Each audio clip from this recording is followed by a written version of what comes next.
25 Ghost Stories. Compiled and edited by W. Bob Holland. There are more things in heaven and earth, Horatio, than are dreamt of in your philosophy. Hamlet. Copyright 1904 by J. S. Ogilvy Publishing Company. New York. J. S. Ogilvy Publishing Company.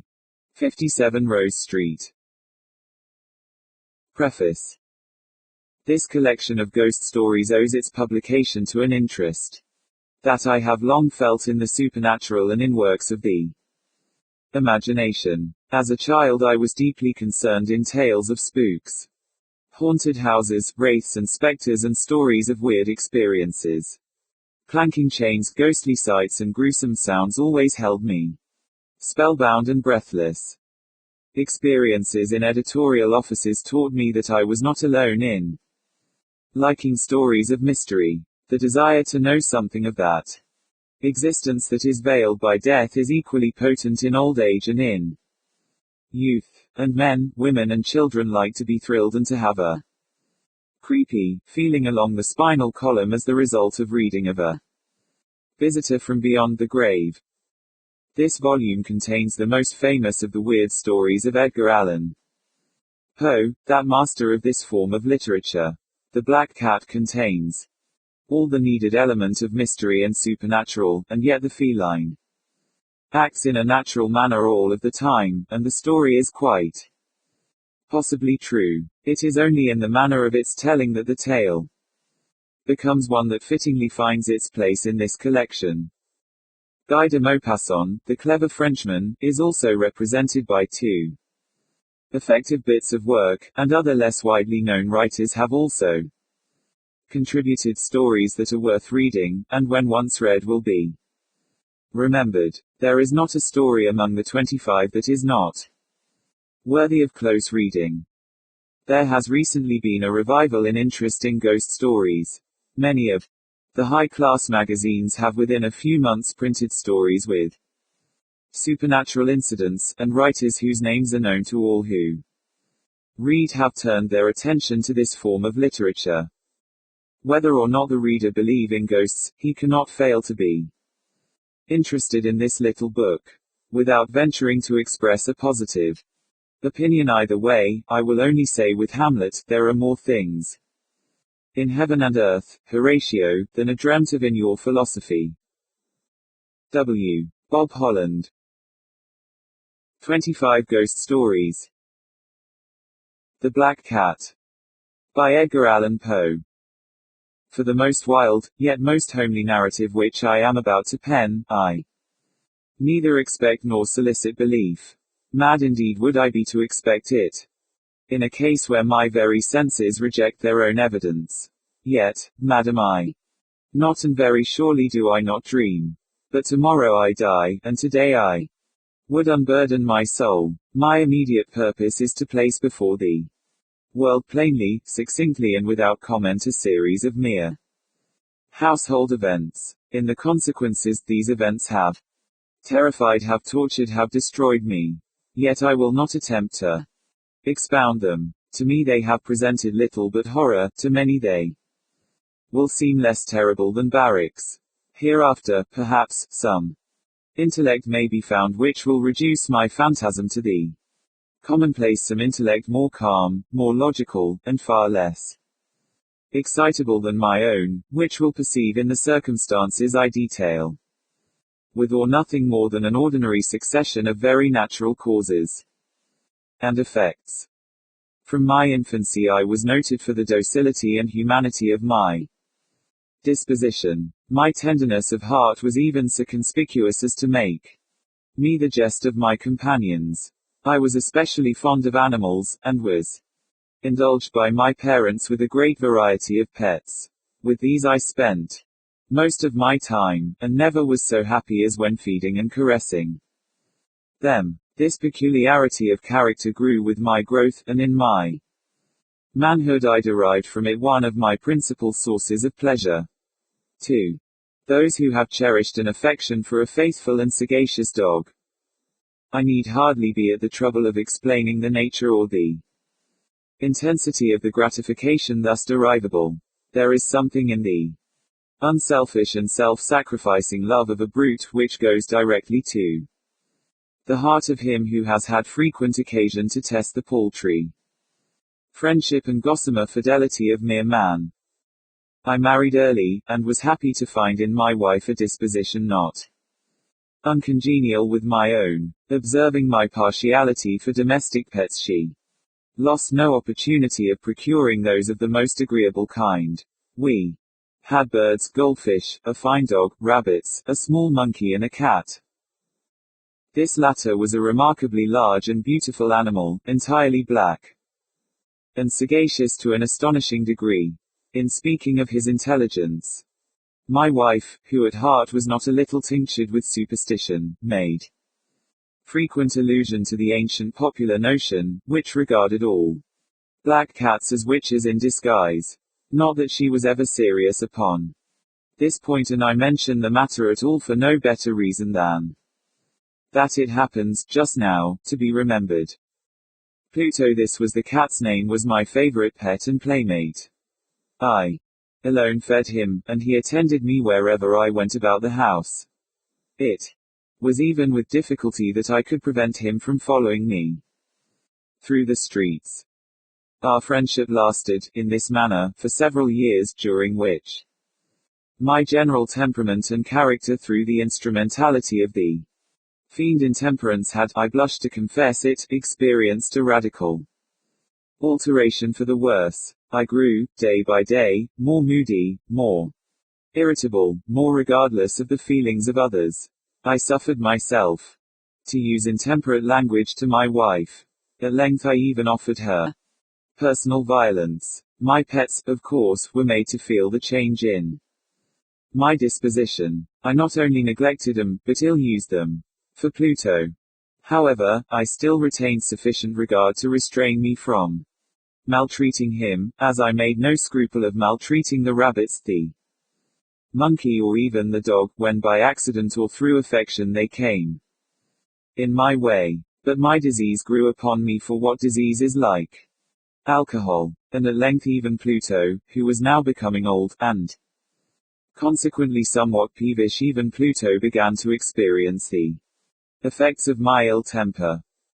One night, returning home much intoxicated from one of my haunts about town, I fancied that the cat avoided my presence.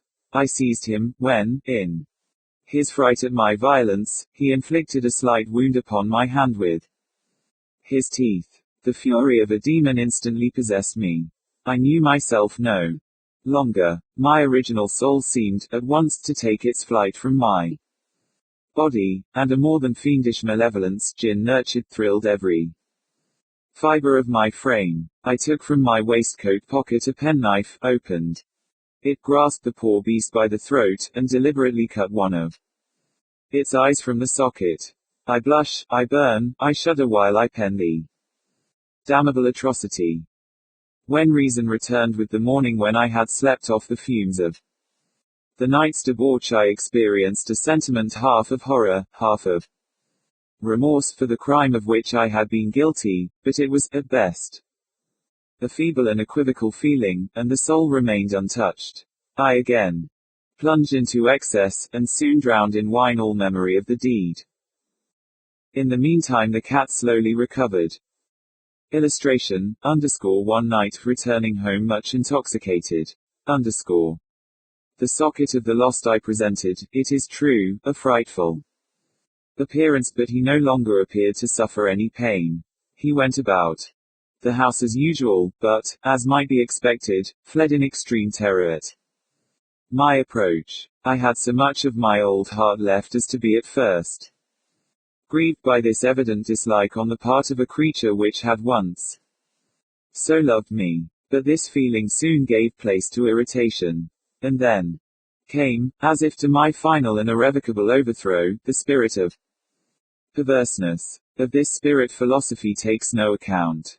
Yet I am not more sure that my soul lives than I am that perverseness is one of the primitive impulses of the human heart, one of the indivisible primary faculties or sentiments which give direction to the character of man.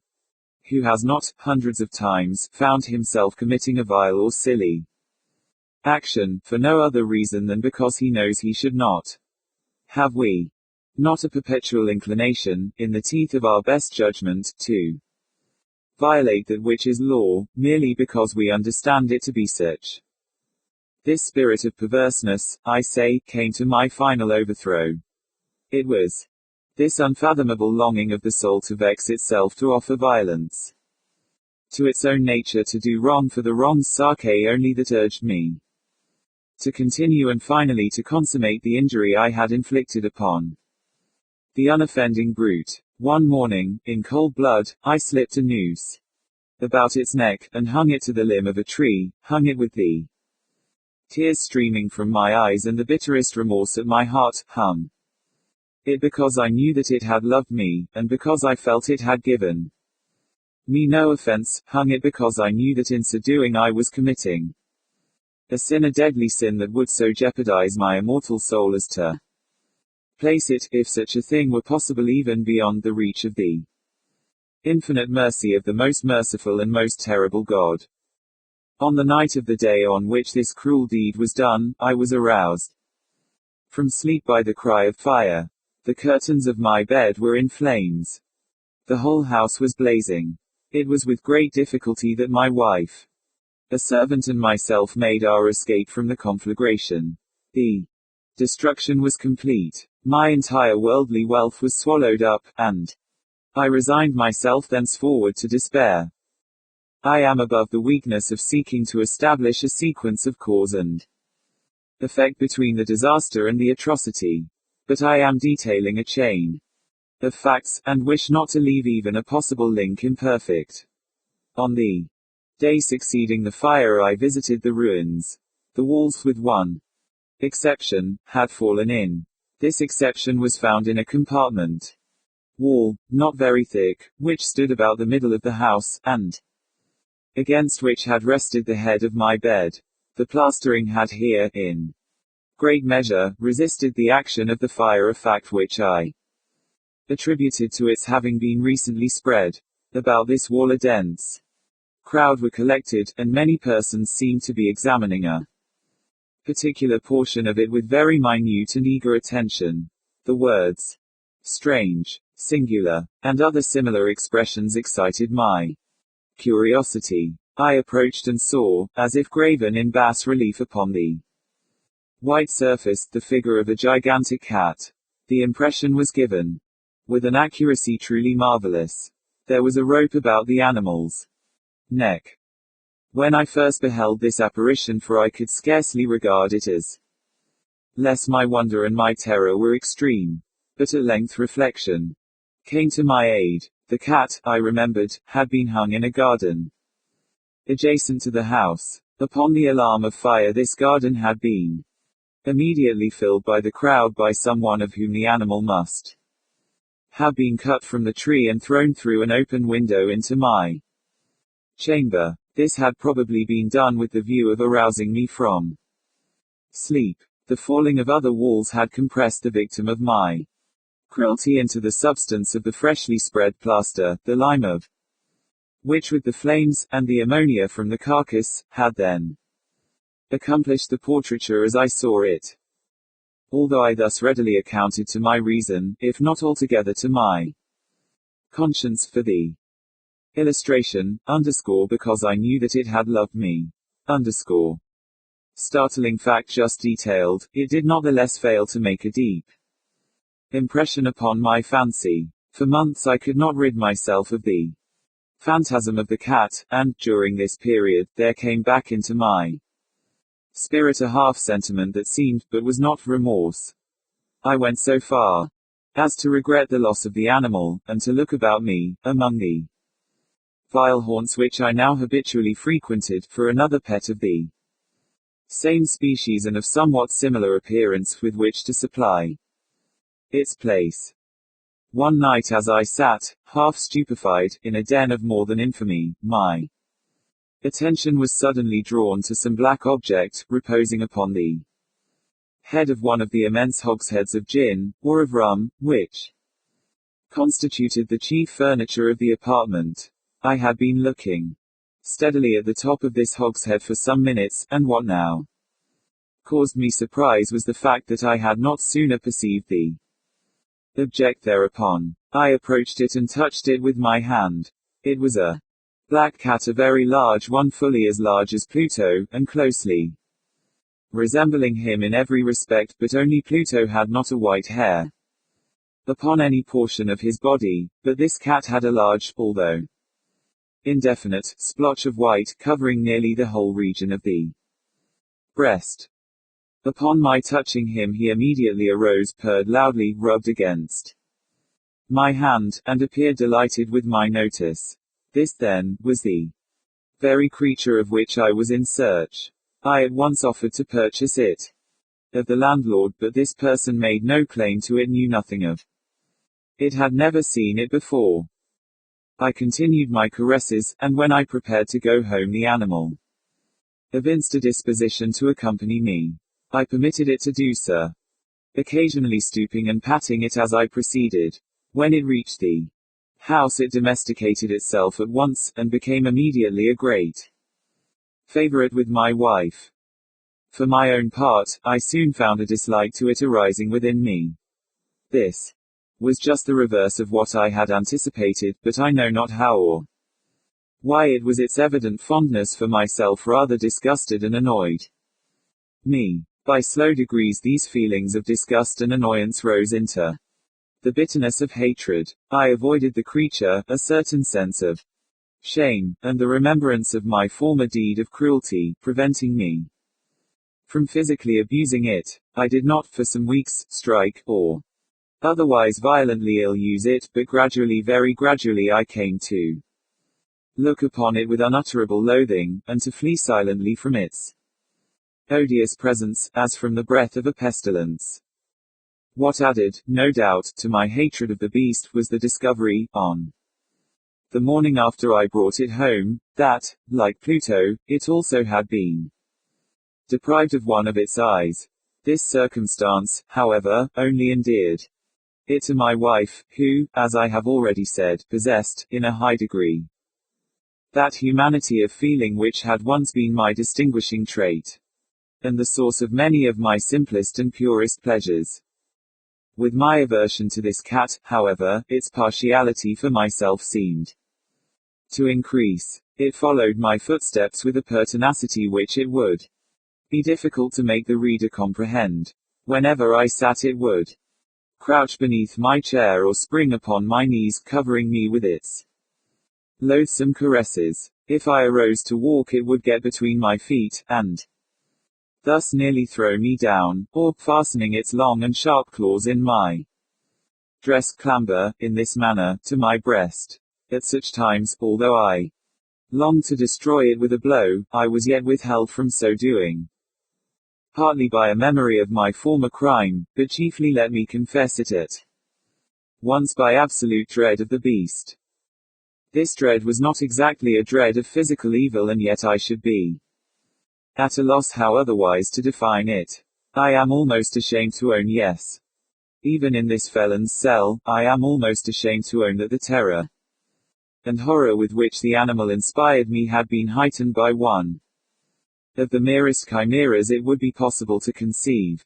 My wife had called my attention more than once to the character of the mark of white hair, of which I have spoken, and which illustration, underscore the figure of a gigantic cat, underscore constituted the sole visible difference between the strange beast and the one I had destroyed.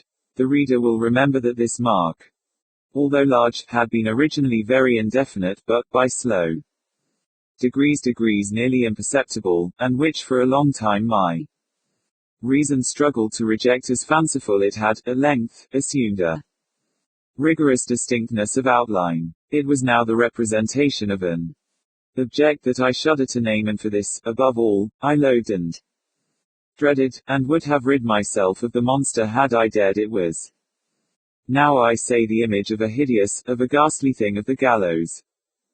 Oh, mournful and terrible engine of horror and of crime, of agony and of death. And now was I indeed wretched beyond the wretchedness of mere humanity. And a brute beast, whose fellow I had contemptuously destroyed, a brute beast to work out for me, a man, fashioned in the image of thee. High God, so much of insufferable woe. Alas, neither by day nor night knew I the blessing of rest any more. During the former the creature left me no moment alone, and in the latter I started hourly from dreams of unutterable fear, to find the hot breath of the thing upon my face, and its vast weight an incarnate nightmare that I had no power to shake off, incumbent eternally upon my heart. Beneath the pressure of torments such as these, the feeble remnants of the good within me succumbed. Evil thoughts became my soul. Intimates the darkest and most evil of thoughts. The moodiness of my usual temper increased to hatred of all things and of all mankind. While, from the sudden, frequent and ungovernable outbursts of a fury to which I now blindly abandoned myself, my uncomplaining wife, alas, was the most usual and the most patient of sufferers. One day she accompanied me upon some household errand into the cellar of the old building, which our poverty compelled us to inhabit. The cat followed me down the steep stairs, and, nearly throwing me headlong, exasperated me to madness. Uplifting an axe, and forgetting, in my wrath, the childish dread which had hitherto stayed my hand, I aimed a blow at the animal which, of course, would have proved instantly fatal had it descended as I wished. But this blow was arrested by the hand of my wife. Goaded by the interference, into a rage more than demoniacal, I withdrew my arm from her grasp, and buried the axe in her brain. She fell dead upon the spot without a groan. This hideous murder accomplished, I set myself forthwith, and with entire deliberation, to the task of concealing the body. I knew that I could not remove it from the house, either by day or by night, without the risk of being observed by the neighbors. Many projects entered my mind. At one period I thought of cutting the corpse into minute fragments and destroying them by fire.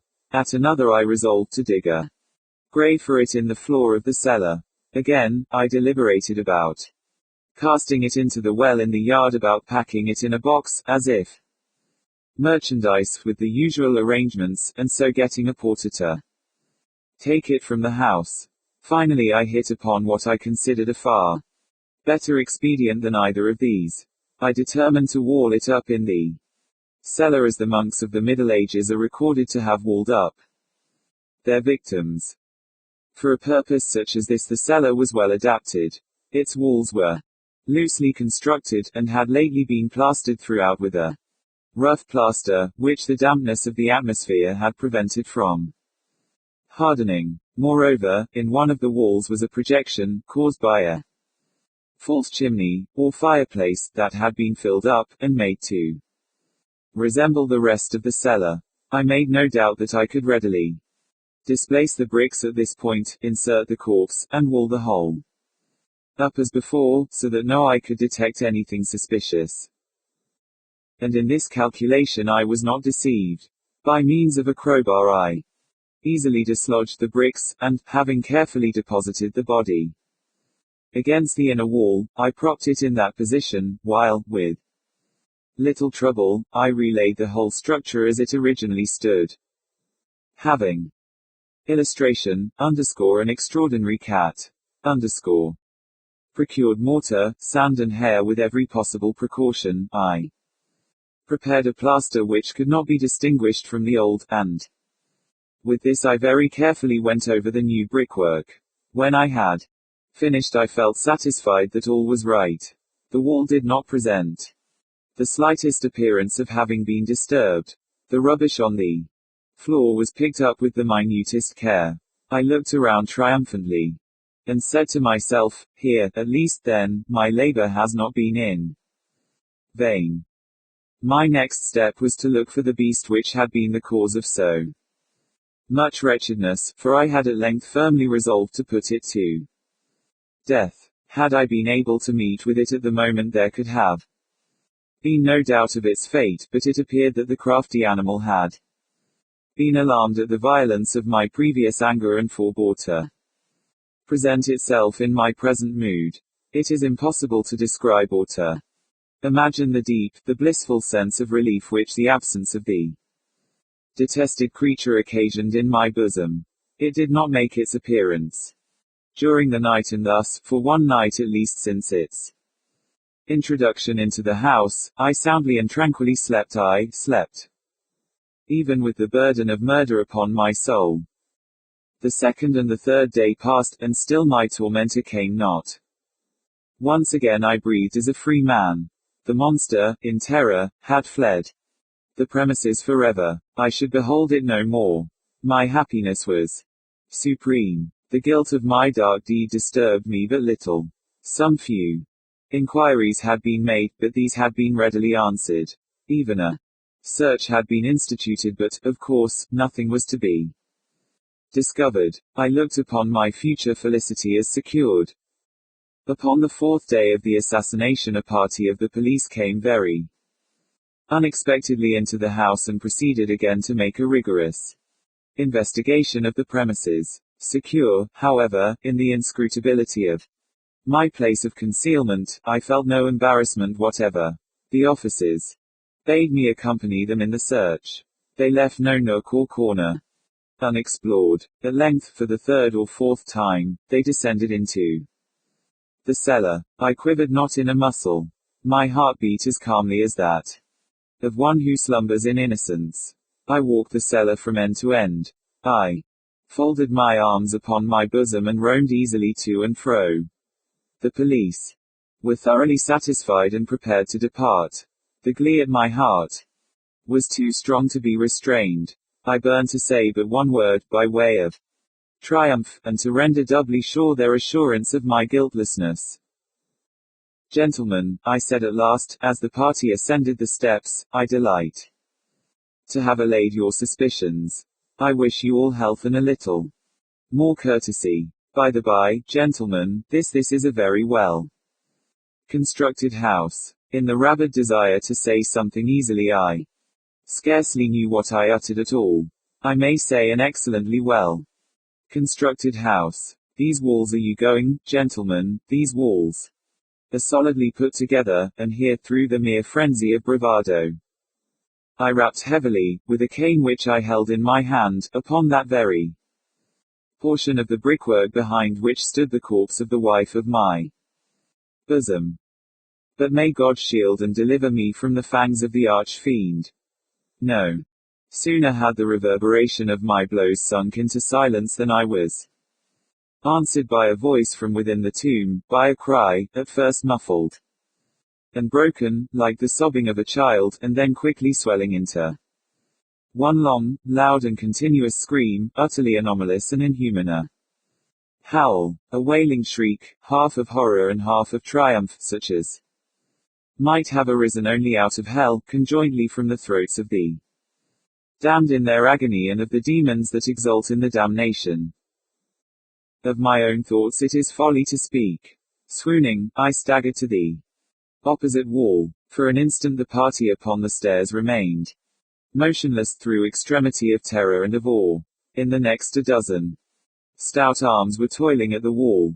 It fell bodily. The corpse, already getting decayed and clotted with gore, stood erect before the eyes of the spectators. Upon its head, with red, extended mouth and solitary eye of fire, sat the hideous beast whose craft had seduced me into murder, and whose informing voice had consigned me to the hangman. I had walled the monster up within the tomb. The Flayed Hand, by Guy de Maupassant. One evening about 8 months ago I met with some college comrades at the lodgings of our friend Louis R. We drank punch and smoked, talked of literature and art, and made jokes like any other company of young men. Suddenly the door flew open, and one who had been my friend since boyhood burst in like a hurricane. "Guess where I come from?" he cried. "I bet on the Mobile," responded one. "No," said another, "you are too A. You come from borrowing money, from burying a rich uncle, or from pawning your watch. You are getting sober, cried a third, and, as you scented the punch in Louis's room, you came up here to get drunk. Again. You are all wrong, he replied. I come from P, in Normandy, where I have spent 8 days, and whence I have brought one of my friends, a great criminal, whom I ask permission to present to you. With these words he drew from his pocket a long, black hand, from which the skin had been stripped. It had been severed at the wrist. Its dry and shriveled shape, and the narrow, yellowed nails still clinging to the fingers, made it frightful to look upon. The muscles, which showed that its first owner had been possessed of great strength, were bound in place by a strip of parchment-like skin. Just fancy, said my friend, the other day they sold the effects of an old sorcerer, recently deceased, well known in all the country. Every Saturday night he used to go to witch gatherings on a broomstick. He practiced the white magic and the black, gave blue milk to the cows, and made 'em wear tails like that of the companion of Saint Anthony. The old scoundrel always had a deep affection for this hand, which, he said, was that of a celebrated criminal, executed in 1736 for having thrown his lawful wife head first into a well, for which I do not blame him, and then hanging in the belfry the priest who had married him. After this double exploit he went away, and, during his subsequent career, which was brief but exciting, he robbed 12 travelers, smoked a score of monks in their monastery, and made a seraglio of a convent. But what are you going to do with this horror? We cried. A. Parbaloo. I will make it the handle to my door bell and frighten my creditors. My friend, said Henry Smith, a big phlegmatic Englishman, I believe that this hand is only a kind of Indian meat, preserved by a new process. I advise you to make bouillon of it. Rail not, messieurs, said, with the utmost sang-froid, a medical student who was 3/4 drunk, but if you follow my advice, Pierre, you will give this piece of human debris Christian burial, for fear lest its owner should come to demand it. Then, too, this hand has acquired some bad habits, for you know the proverb, who has killed will kill. And who has drank will drink, replied the host as he poured out a big glass of punch for the student, who emptied it at a draught and slid dead drunk under the table. His sudden dropping out of the company was greeted with a burst of laughter, and Pierre, raising his glass and saluting the hand, cried, I drink to the next visit of thy master. Then the conversation turned upon other subjects, and shortly afterward, each returned to his lodgings. About 2 o'clock the next day, as I was passing Pierre's door, I entered and found him reading and smoking. Well, how goes it? Said I. Very well, he responded. And your hand? My hand. Did you not see it on the bell pull? I put it there when I returned home last night. But, apropos of this, what do you think? Some idiot, doubtless to play a stupid joke on me, came ringing at my door. Towards midnight. I demanded who was there, but as no one replied, I went back to bed again, and to sleep. At this moment the door opened and the landlord, a fat and extremely impertinent person, entered without saluting us. Sir, said he, I pray you to take away immediately that carrion which you have hung to your bell pull. Unless you do this I shall be compelled to ask you to leave. Sir, responded Pierre, with much gravity, you insult a hand which does not merit it. Know you that it belonged to a man of high breeding? The landlord turned on his heel and made his exit, without speaking. Pierre followed him, detached the hand and affixed it to the bell cord hanging in his alcove. That is better, he said. This hand, like the brother, all must die of the Trappists, will give my thoughts a serious turn every night before I sleep. At the end of an hour I left him and returned to my own apartment. I slept badly the following night, was nervous and agitated, and several times awoke with a start. Once I imagined, even, that a man had broken into my room, and I sprang up and searched the closets and under the bed. Towards 6 o'clock in the morning I was commencing to doze at last when a loud knocking at my door made me jump from my couch. It was my friend Pierre's servant, half-dressed, pale and trembling. "Ah, sir," cried he, sobbing, "my poor master. Someone has murdered him." I dressed myself hastily and ran to Pierre's lodgings. The house was full of people disputing together, and everything was in a commotion. Everyone was talking at the same time, recounting and commenting on the occurrence in all sorts of ways. With great difficulty I reached the bedroom, made myself known to those guarding the door and was permitted to enter. 4 agents of police were standing in the middle of the apartment, pencils in hand, examining every detail, conferring in low voices and writing from time to time in their notebooks. 2 doctors were in consultation by the bed on which lay the unconscious form of Pierre. He was not dead, but his face was fixed in an expression of the most awful terror. His eyes were open their widest, and the dilated pupils seemed to regard fixedly, with unspeakable horror, something unknown and frightful. His hands were clenched. I raised the quilt, which covered his body from the chin downward, and saw on his neck, deeply sunk in the flesh, the marks of fingers. Some drops of blood spotted his shirt. At that moment one thing struck me. I chanced to notice that the shriveled hand was no longer attached to the bell cord. The doctors had doubtless removed it to avoid the comments of those entering the chamber where the wounded man lay, because the appearance of this hand was indeed frightful. I did not inquire what had become of it. I now clipped from a newspaper of the next day the story of the crime with all the details that the police were able to procure. A frightful attempt was made yesterday on the life of young M. Pierre B., student, who belongs to one of the best families in Normandy. He returned home about 10 o'clock in the evening, and excused his valet, Bouvin, from further attendance upon him, saying that he felt fatigued and was going to bed.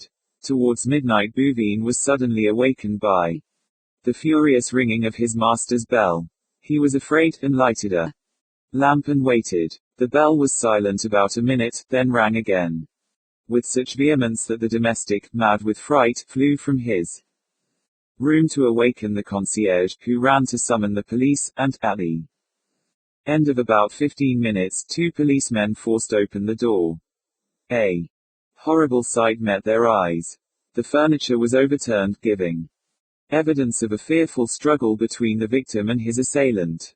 In the middle of the room, upon his back, his body rigid, with livid face and frightfully dilated eyes, lay, motionless, young Pierre B., bearing upon his neck the deep imprints of 5 fingers.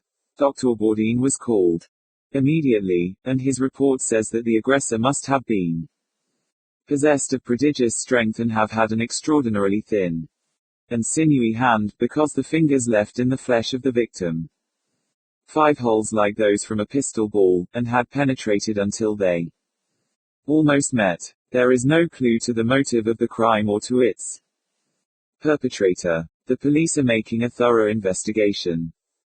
The following appeared in the same newspaper next day. M. Pierre B., the victim of the frightful assault of which we published an account yesterday, has regained consciousness after 2 hours of the most assiduous care by Dr. Bourdin. His life is not in danger, but it is strongly feared that he has lost his reason.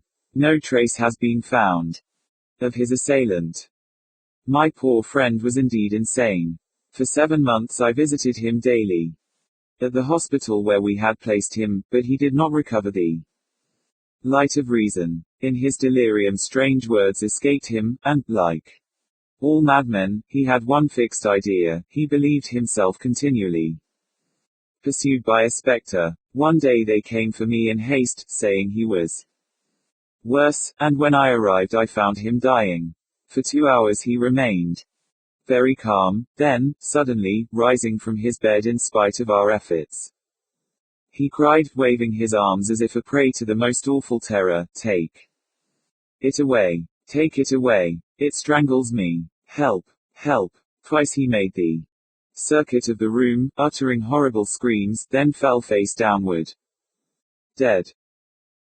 As he was an orphan, I was charged to take his body to the little village of P, in Normandy, where his parents were buried. It was the place from which he had arrived the evening he found us drinking punch in Louis' room, when he had presented to us the flayed hand. His body was enclosed in a leaden coffin, and 4 days afterwards I walked sadly beside the old curé, who had given him his first lessons, to the little cemetery where they dug his grave. It was a beautiful day, and sunshine from a cloudless sky flooded the earth. Birds sang from the blackberry bushes where many a time when we were children we had stolen to eat the fruit. Again I saw Pierre and myself creeping along behind the hedge and slipping through the gap that we knew so well, down at the end of the little plot where they bury the poor.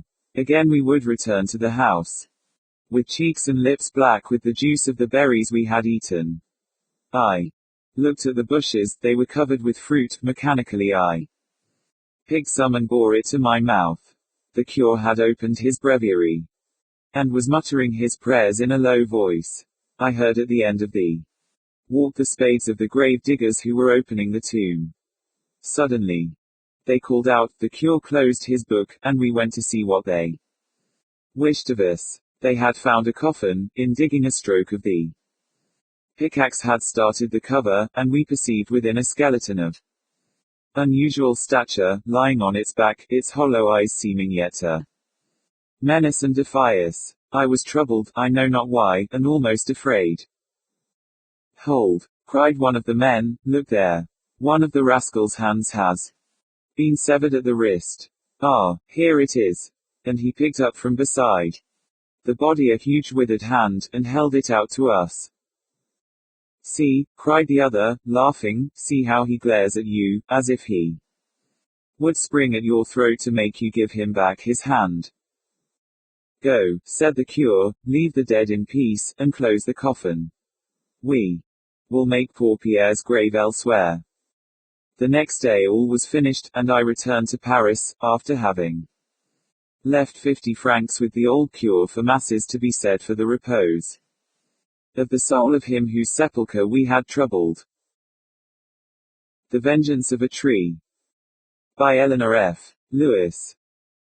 Through the windows of Jim Daly's saloon, in the little town of C, the setting sun streamed in yellow patches, lighting up the glasses scattered on the tables and the faces of several men who were gathered near the bar. Farmers mostly they were, with a sprinkling of shopkeepers, while prominent among them was the village editor, and all were discussing a startling piece of news that had spread through the town and its surroundings. The tidings that Walter Stedman, a laborer on Albert Kelsey's ranch, had assaulted and murdered his employer's daughter, had reached him, and had spread universal horror among the people. A farmer declared that he had seen the deed committed as he walked through a neighboring lane, and, having always been noted for his cowardice, instead of running to the girl's aid, had hailed a party of miners who were returning from their midday meal through a field near by. When they reached the spot, however, where Stedman, as they supposed, had done his black deed, only the girl lay there, in the stillness of death. Her murderer had taken the opportunity to fly. The party had searched the woods of the Kelsey estate, and just as they were nearing the house itself, the appearance of Walter Stedman, walking in a strangely unsteady manner toward it, made him quicken the pace. He was soon in custody, although he had protested his innocence of the crime. He said that he had just seen the body himself on his way to the station, and that when they had found him he was going to the house for help. But they had laughed at his story and had flung him into the tiny, stifling calaboose of the town.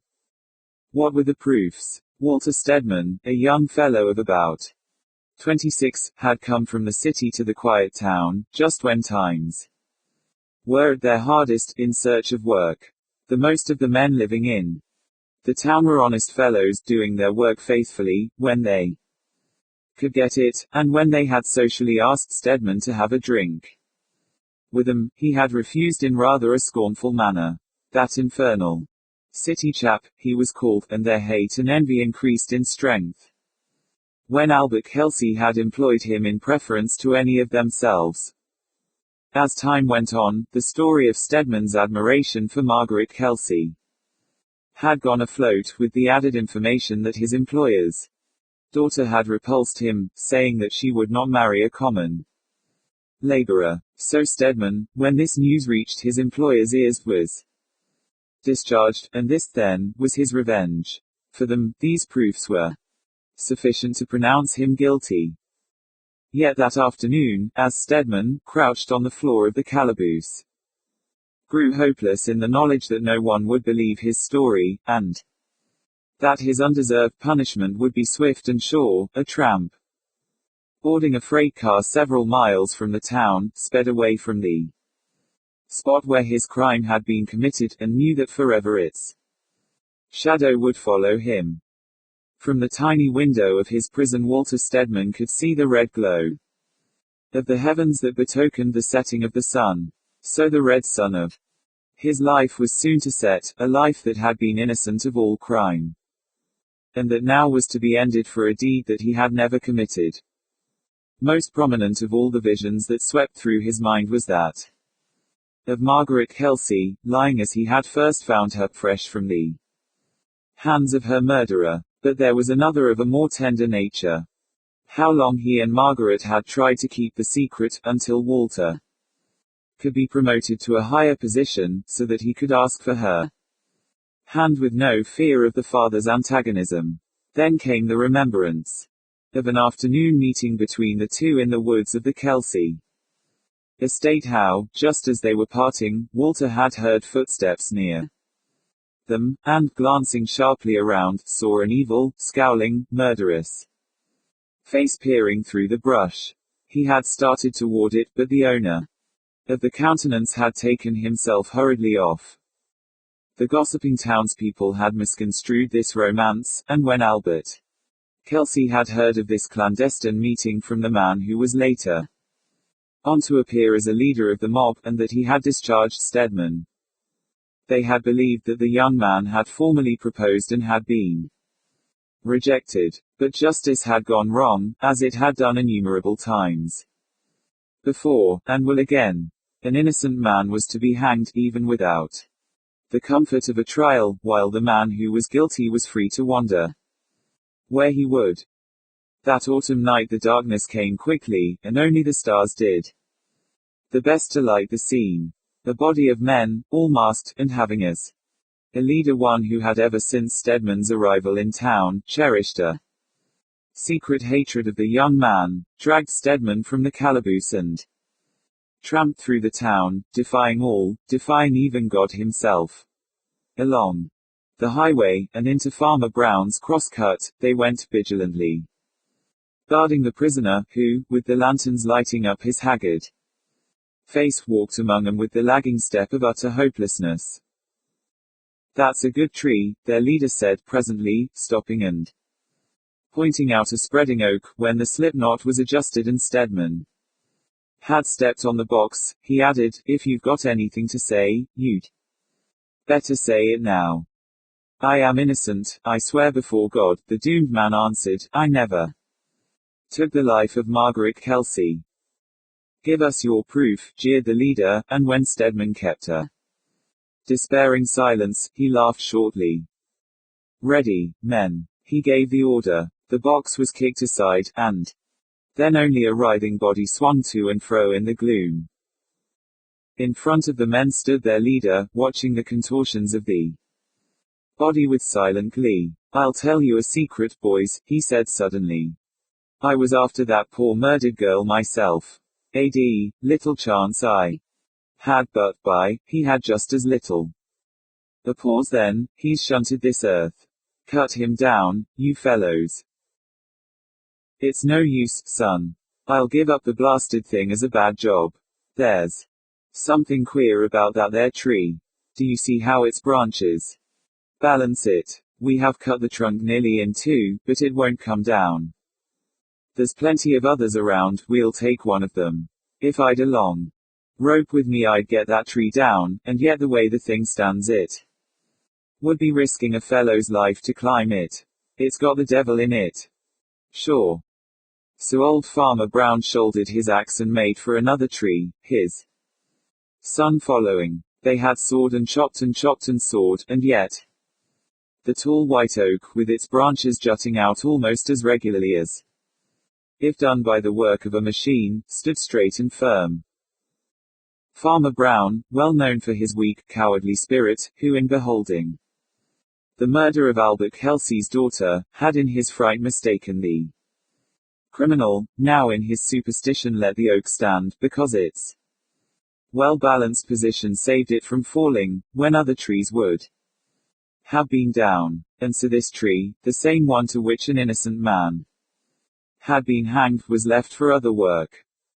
It was a bleak, rainy night, such a night as can be found only in Central California. The wind howled like 1,000 demons, and lashed the trees together in wild embraces.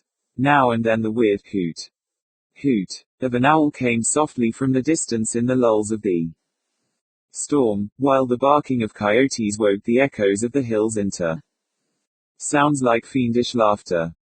In the wind and rain a man fought his path through the bush and into Farmer Brown's crosscut, as the shortest way home. Suddenly he stopped, trembling, as if held by some unseen impulse. Before him rose the white oak, wavering and swaying in the storm. Good God, it's the tree I swung Stedman from, he cried, and a strange fear thrilled him. His eyes were fixed on it, held by some undefinable fascination. Yes.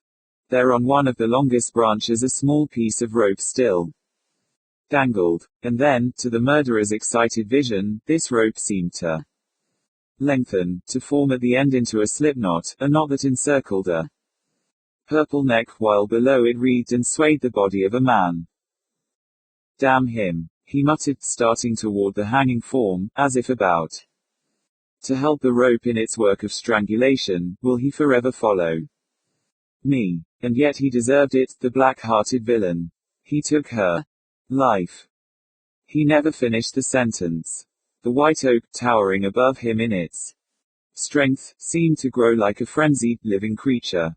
There was a sudden splitting sound, then came a crash, and under the fallen tree lay Stedman's murderer, crushed and mangled. From between the broken trunk and the stump that was left, a gray, dim shape sprang out, and sped past the man's still form, away into the wild blackness of the night. The parlor car ghost. All draped with blue denim, the seaside cottage of my friend, Sarah Pine. She asked me to go there with her when she opened it to have it set in order for the summer. She confessed that she felt a trifle nervous at the idea of entering it alone. And I am always ready for an excursion. So much blue denim rather surprised me, because blue is not complementary to Sarah's complexion. She always wears some shade of red. By preference. She perceived my wonder. She is very nearsighted, and therefore sees everything by some sort of sixth sense. You do not like my portieres and curtains and table covers, said she. Neither do I. But I did it to accommodate. And now he rests well in his grave, I hope. Whose grave, for pity's sake? Mistage. Billington Price's. And who is he? He doesn't sound interesting. Then I will tell you about him, said Sarah, taking a seat directly in front of one of those curtains. Last autumn I was leaving this place for New York, traveling on the fast express train known as the Flying Yankee. Of course, I thought of the Flying Dutchman and Wagner's musical. setting of the uncanny legend, and how different things are in these days of steam, etc. Then I looked out of the window at the landscape. The horizon that seemed to wheel in a great curve as the train sped on. Every now and then I had an impression at the tail of the eye that a man was sitting in a chair 3 or 4 numbers in front of me on the opposite side of the car. Each time that I saw this shape I looked at the chair and ascertained that it was unoccupied. But it was an odd trick of vision. I raised my lorgnette, and the chair showed emptier than before. There was nobody in it, certainly. But the more I knew that it was vacant, the more plainly I saw the man, always with the corner of my eye. It made me nervous. When passengers entered the car I dreaded lest they might take that seat. What would happen if they should? A bag was put in the chair that made me uncomfortable. The bag was removed at the next station. Then a baby was placed in the seat. It began to laugh, as though someone had gently tickled it. There was something odd about that chair. 13 was its number. When I looked away from it, the impression was strong upon me that some person sitting there was watching me. Really, it would not do to humor such fancies. So I touched the electric button, asked the porter to bring me a table, and taking from my bag a pack of cards, proceeded to divert myself with a game of patience. I was puzzling where to put a 7 of spades. Where can it go? I murmured to myself. A voice behind me prompted, play the 4 of diamonds on the 5, and you can do it. I started. The only occupants of the car, besides me, were a bridal couple, a mother with 3 little children, and a typical preacher of one of the straight sects, who had spoken. Play up the 4, madam, repeated this voice. I looked fearfully over my shoulder. At first I saw a bluish cloud, like cigar smoke, but inodorous. Then the vision cleared, and I saw a young man whom I knew by a subtle intuition to be the occupant, seen and not seen, of chair number 13. Evidently he was a traveling salesman and a ghost. Of course, a drummer's ghost sounds ridiculous, they're so extremely alive. Or else you would expect a dead drummer to be particularly dead and not walk. This was a most commonplace-looking ghost, cordial, pushing, businesslike. At the same time, his face had an expression of utter despair and horror which made him still more preposterous. Of course it is not nice to let a stranger speak to one, even on so impersonal a topic as a 4 of diamonds. But a ghost, there can't be any rule of etiquette about talking with a ghost. My dear, it was dreadful. That forward creature showed me how to play all the cards, and then begged me to lay them out again, in order that he might give me some clever points.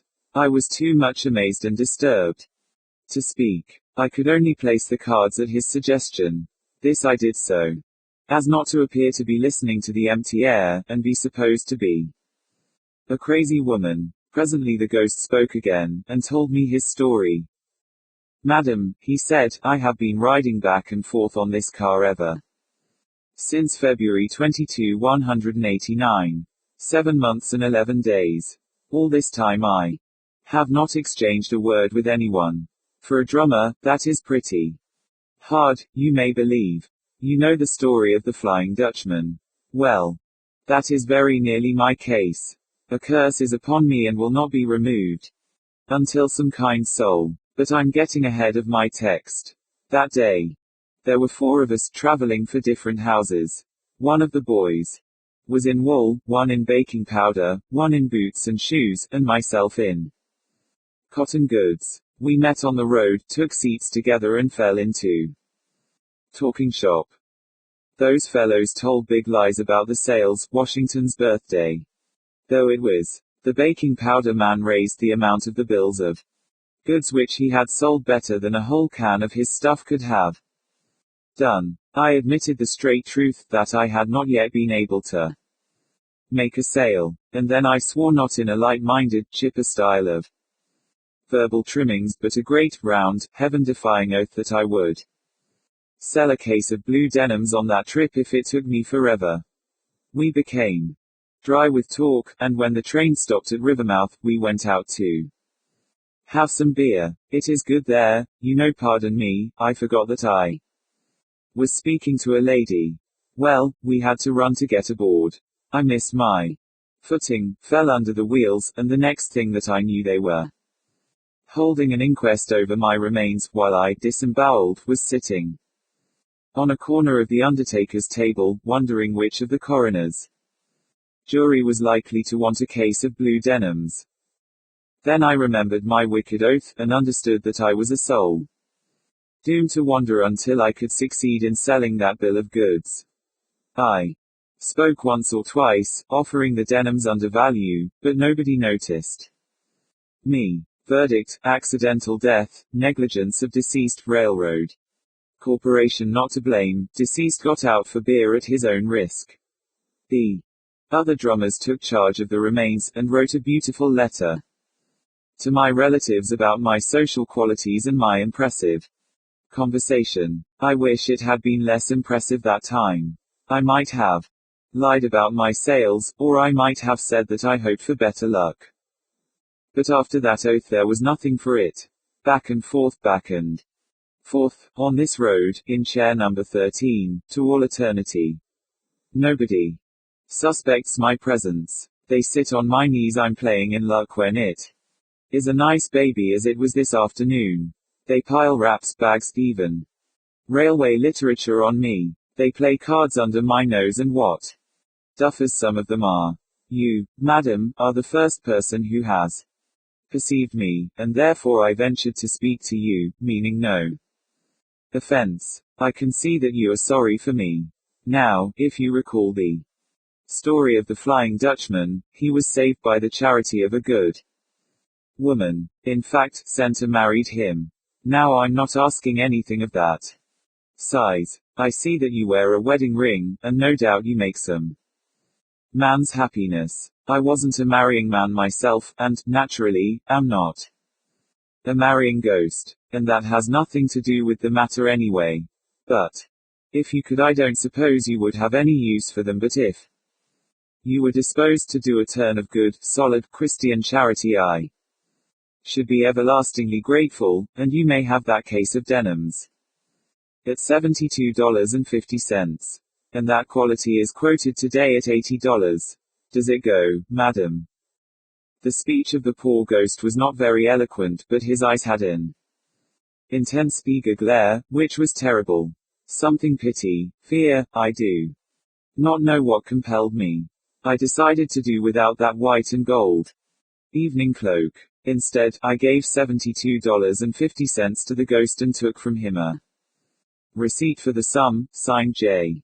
Billington Price. Then he smiled contentedly, thanked me with emotion, and returned to chair number 13. Several times on the journey, although I did not perceive him again, I felt dazed. When the train arrived at New York, and I, with the other passengers, dismounted, it seemed to me that a strong hand passed under my elbow, steadying me down the steps. As I walked the length of the station, my bag, not heavy at any time, appeared to become weightless. I believe that the parlor car ghost walked beside me, carrying the bag, whose handle still remained in my other hand. Indeed, once or twice I thought I felt the touch of cold fingers against mine. Since then I have no reason to suppose that the poor ghost is not at rest. I hope he is. But I never expected nor wished for the blue denims. The next day, however, a dray belonging to a great wholesale house backed up to our door and delivered a case of denims, with a receipted bill for the same. What was I to do? I could not go about selling blue denims. I could not give them away without exciting comment. So I furnished the cottage with them, and you know the effect on my complexion. Pity me, dear, and credit me, frivolous woman as I am, with having saved a soul at the expense of my own vanity. My story is told. What do you think about it? Ghost of Buckstown in by Arnold M. Anderson. Several travel-worn drummers sat in the lobby exchanging yarns. It was Rodney Green's turn, and he looked wise and began his tale. I don't claim, by any means, that the belief in ghosts is a general thing in Arkansas, but I do say that I had an experience out there a few years ago. It was late in the fall, and I happened to be in the village of Buckstown, which desecrates a very limited portion of the state. The town is about as small and dirty a place as ever I saw, and the Buckstown Inn is not much above the general character of the place. The region is inhabited by natives who still cling to all sorts of foolish superstitions. The inn, in the antebellum days, was kept by one who was said to be the meanest and most crabbed of mortals. The old demon was as miserly as he was mean, and all his narrow life he hoarded his filthy lucre with fiendish greed. Report had it also that he had even murdered his patrons in the beds for their money. What the facts actually were, I don't know, but even to this day the old inn is held in suspicion. A lingering effect of former horrors still clouds its memory. The present proprietor, Bunk Watson, his real name is Bunker, I believe is an altogether different sort of chap, a southern type, in fact one of those shiftless, heedless, happy-go-lucky mortals who loves strong whiskey and who chews an enormous quid of black tobacco and smokes a corncob pipe at the same time. When the former keeper shuffled off, his property fell to a distant relative, the present keeper, who, with his family, immediately moved in from a neighboring hamlet and took possession. It was well known that the old proprietor had accumulated considerable wealth during his sojourn among the living, but all efforts to discover any treasure upon the premises had failed, and now the idea of ever finding it was practically given up. As far as Bunk was concerned, the matter troubled him little. He had a hard-working wife who ran things the best she could under the circumstances, and saw that his meals were forthcoming at their respective intervals. What more could he wish? Why should he care? If there was a treasure buried upon his place. Indeed, it would have been a sore puzzle for him to know what to do with a fortune unless perhaps his wife came to his aid. Among the stories that hovered in the history of the Buckstown Inn was one which involved a ghost. In the room where the former keeper had died, peculiar noises were heard at unearthly hours, sighing, moaning, and, in fact, all the other indications which point to the existence of ghosts were said to be present. On account of this the chamber had long since been abandoned. I listened with keen interest to the wonderful tales about the haunted room, and then suddenly resolved to investigate, to sleep in that chamber that very night and see for myself all that was to be seen. I told Buck of my purpose. He shook his head, shrugged his shoulders, but instead of warning me and offering a flood of protests, as I expected, he merely took his pipe from his mouth, let fly a quart or so of yellowish juice from between a pair of brown-stained lips, and, opening one corner of his wide mouth, lazily called out, "Jane." His wife appeared, and he intimated that I should settle the matter with the old woman. The prospect of a fee persuaded the wife, and off she went to arrange for my bed in that ill-fated room. At 9 o'clock that evening I bid the family good night, took my candle, ascended the rickety stairs and entered the chamber of horrors. The atmosphere was heavy and had a peculiar odor that was not at all pleasing. However, I latched the door and was soon in bed. Having propped myself up with pillows, I was prepared to await the coming of the ghost. Overhead the dusty rafters, which once had experienced the sensation of being whitewashed, but which were now a dirty, yellowish color, were hung with a fantastic array of cobwebs. The flickering light of the candle reflected upon the walls and against the ceiling a pyramid of grotesque shapes, and with this effect being continually disturbed by the swaying cobwebs, the whole caused the room to appear rather ghostly. After all, and especially so to an imaginative mind. I waited and waited for hours, it seemed, but still no ghost. Perhaps it was afraid of my candle light, so I blew it out.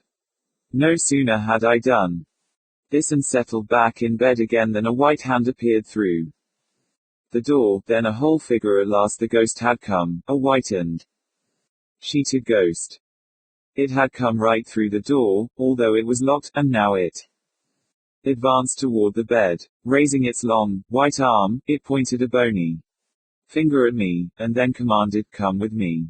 Thereupon it turned to the door, while instantly I jumped out of bed to follow. Some unseen power compelled me to obey. The door flew open and the ghost led me down the stairs, through long halls into the cellar, through mysterious underground corridors, upstairs again, in and out rooms which I never dreamed were to be found in that old rambling inn. Finally, through a small door in the rear, we left the house. I was in my sleeping garments, but no matter, I had to follow the white form, with a slow and measured tread and as silent as death, led the way into the orchard. There, under a tree at the farther end, it pointed to the ground, and in the same ghostly tones before used, said, "Here you will find a great treasure buried." The ghost then disappeared, and I saw it no more. I stood dazed and trembling. Upon recovering my wits I started to dig, but the chill of the night air and the scantiness of my night robes made such labor impracticable. So I decided to leave some mark to identify the place and come around again at daybreak. I reached up and broke off a limb. Overcome with my night's exertions, I slept the next morning until a loud rapping on my door and a croaking voice warned me that it was noon. I had intended to leave Buxtown in that day, but, prompted by curiosity and anxious to investigate, I unpacked my gripsack for a comfortable stay. You must understand that this was my first experience with a ghost, and I feared I might never see another. At breakfast my landlady waited on me in silence, though once I detected her eyes following me with a peculiar expression. She wanted to ask me how I enjoyed the night, but I would not gratify her by volunteering a word. My host was more outspoken. "Reckon ye didn't get much sleep," said he, with a queer smile. "Did you hear anything?" I asked. "Well, I did, yes," he said, with a drawl. "But ye didn't disturb me any. I knew ye'd have trouble when ye went in that room to sleep." That afternoon I slipped out to the tree.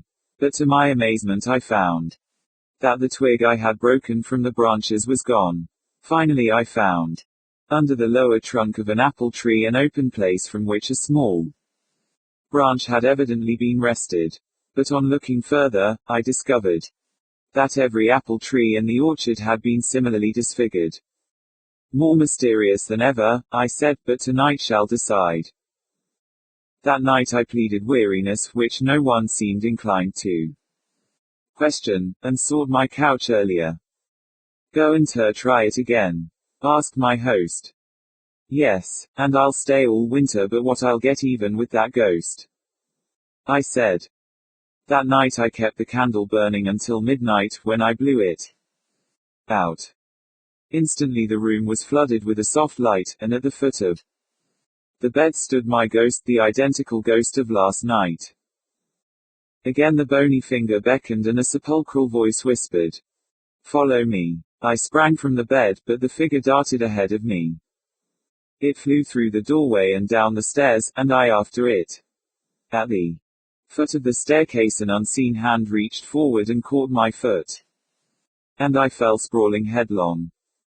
But in a second I was on my feet and pursuing the ghost. It had gained on me a few yards, but I was quicker, and just as we reached the outside door I nearly touched its robes. They sent a chill through my frame, and I nearly gave up the pursuit. As it passed through the doorway it turned and gave me one look, and I caught the same malignant light in its eyes that I remembered from the night before. In the open orchard I felt sure I could catch it. But my ghost had no intention of allowing me any such opportunity. To my disgust, it darted backward and into the house, slamming the door in my face. In my frenzy of fear and chagrin, I threw myself against the oaken door with such force that its rusty old hinges yielded and I landed in the big front room of the inn just in time to see the white skirts of the ghost flit up the stairs. Upstairs I flew after it, and into an old chamber. There, huddled in a corner, I saw it. In the minute's delay it had secured a lighted candle. And, as I entered, it advanced to daunt me with bony armor praised to a great height. Caught, I cried, throwing my arms around the figure. And I had made the acquaintance of a real live ghost. The white robes fell, and I saw revealed my hostess of Bucksdown Inn. Next morning, when I threatened to call the police, she confessed to me that she masqueraded as a ghost to draw visitors to the out-of-the-way old place, and that she found its tale of being haunted highly profitable to her. The Burglar's Ghost. I am not an imaginative man, and no one who knows me can say that I have ever indulged in sentimental ideas upon any subject. I am rather predisposed, in fact, to look at everything from a purely practical standpoint, and this quality has been further developed in me by the fact that for 20 years I have been an active member of the detective police force at Westford, a large town in one of our most important manufacturing districts. A policeman, as most people will readily believe, has to deal with so much practical life that he has small opportunity for developing other than practical qualities, and he is more apt to believe in tangible things than in ideas of a somewhat superstitious nature. However, I was once under the firm conviction that I had been largely helped up the ladder of life by the ghost of a once well-known burglar. I have told the story to many, and have heard it commented upon in various fashions. Whether the comments were satirical or practical, it made no difference to me. I had a firm faith at that time in the truth of my tale. 18 years ago I was a plainclothes officer at Westford. I was then 23 years of age, and very anxious about two matters. First and foremost, I desired promotion. Second, I wished to be married. Of course, I was more eager about the second than the first, because my sweetheart, Alice Moore, was one of the prettiest and cleverest girls in the town. But I put promotion first for the simple reason that with me promotion must come before marriage. Knowing this, I was always on the lookout for a chance of distinguishing myself, and I paid such attention to my duties that my superiors began to notice me, and foretold a successful career for me in the future. One evening in the last week of September, 1873, I was sitting in my lodgings wondering what I could do to earn the promotion which I so earnestly wished for. Things were quiet just then in Westford, and I am afraid I half wished that something dreadful might occur if I only could have a share in it.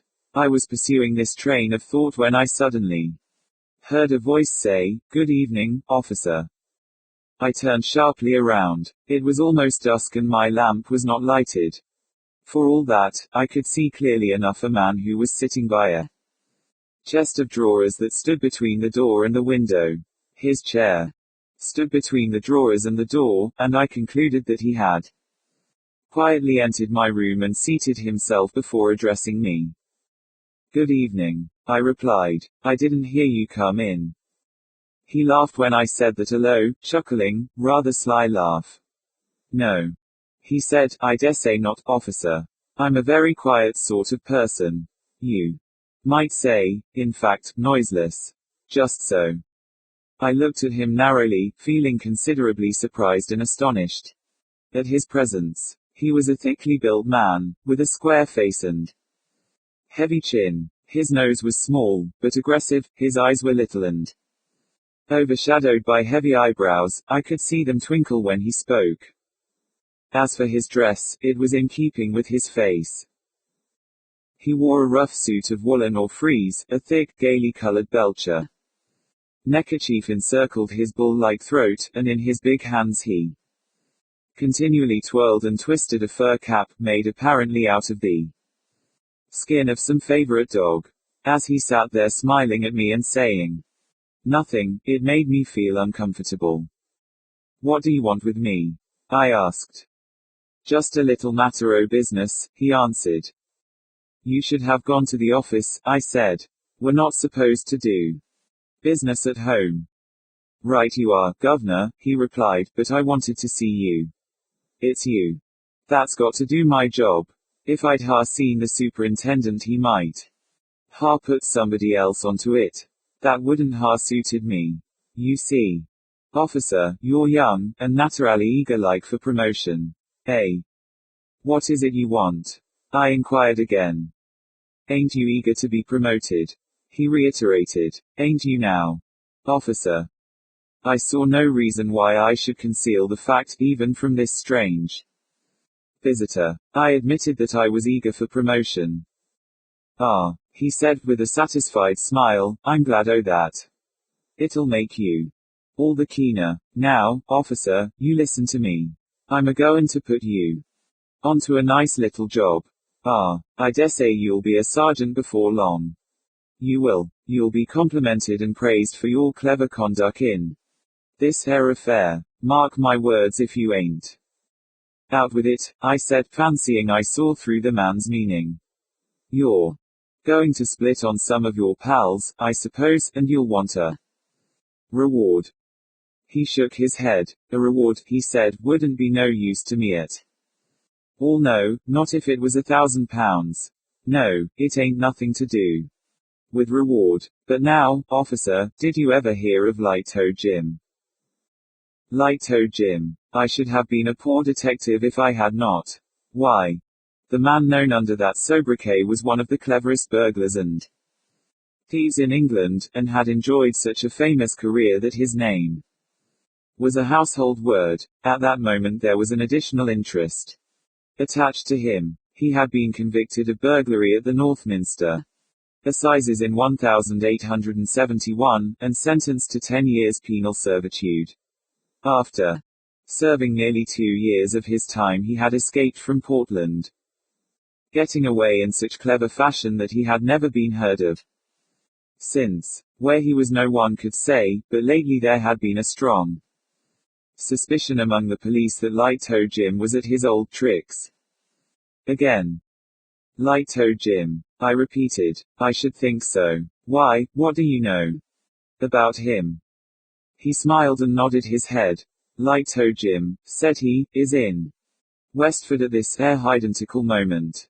Listen to me, officer. Light-Toe Jim is a-goin' to crack a crib tonight. Said crib is the mansion of Miss Singleton, that rich old lady as lives out on the Mapleton Road. You know her, awfully rich, with naught but women servants and animals about the place. There's some very valuable plate there. That's what Light-Toe Jim's after.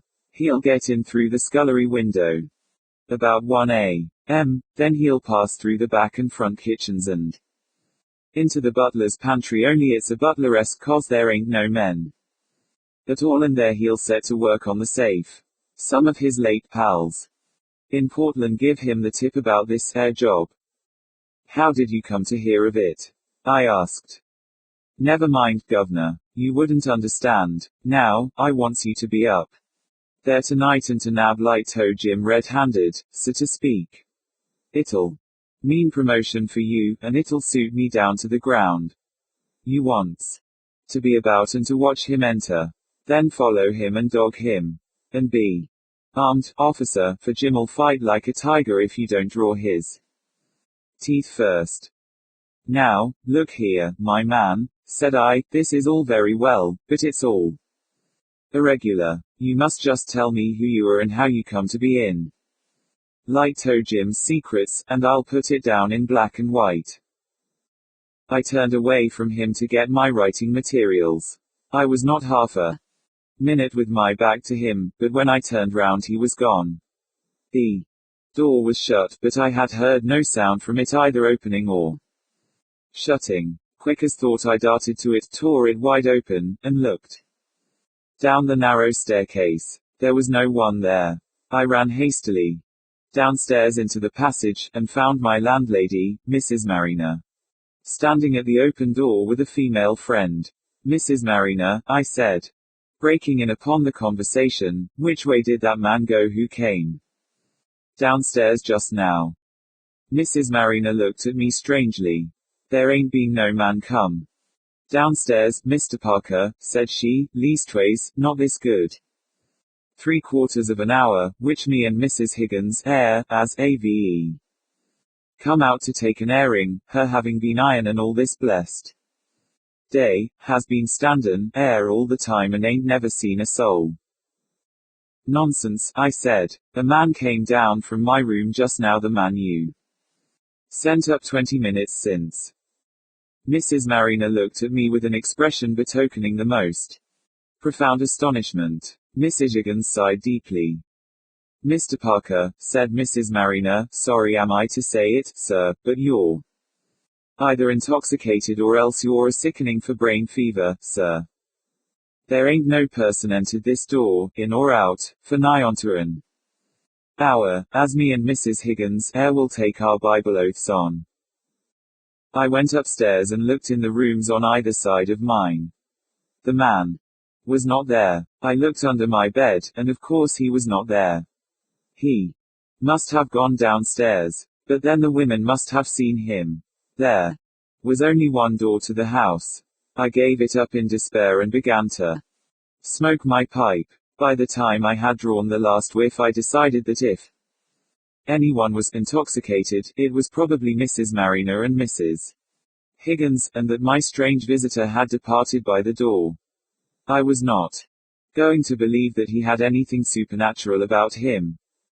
I had no duty that night, and as the hours wore on I found myself stern in my resolve to go up to Miss Singleton's house and see what I could make out of my informant's story.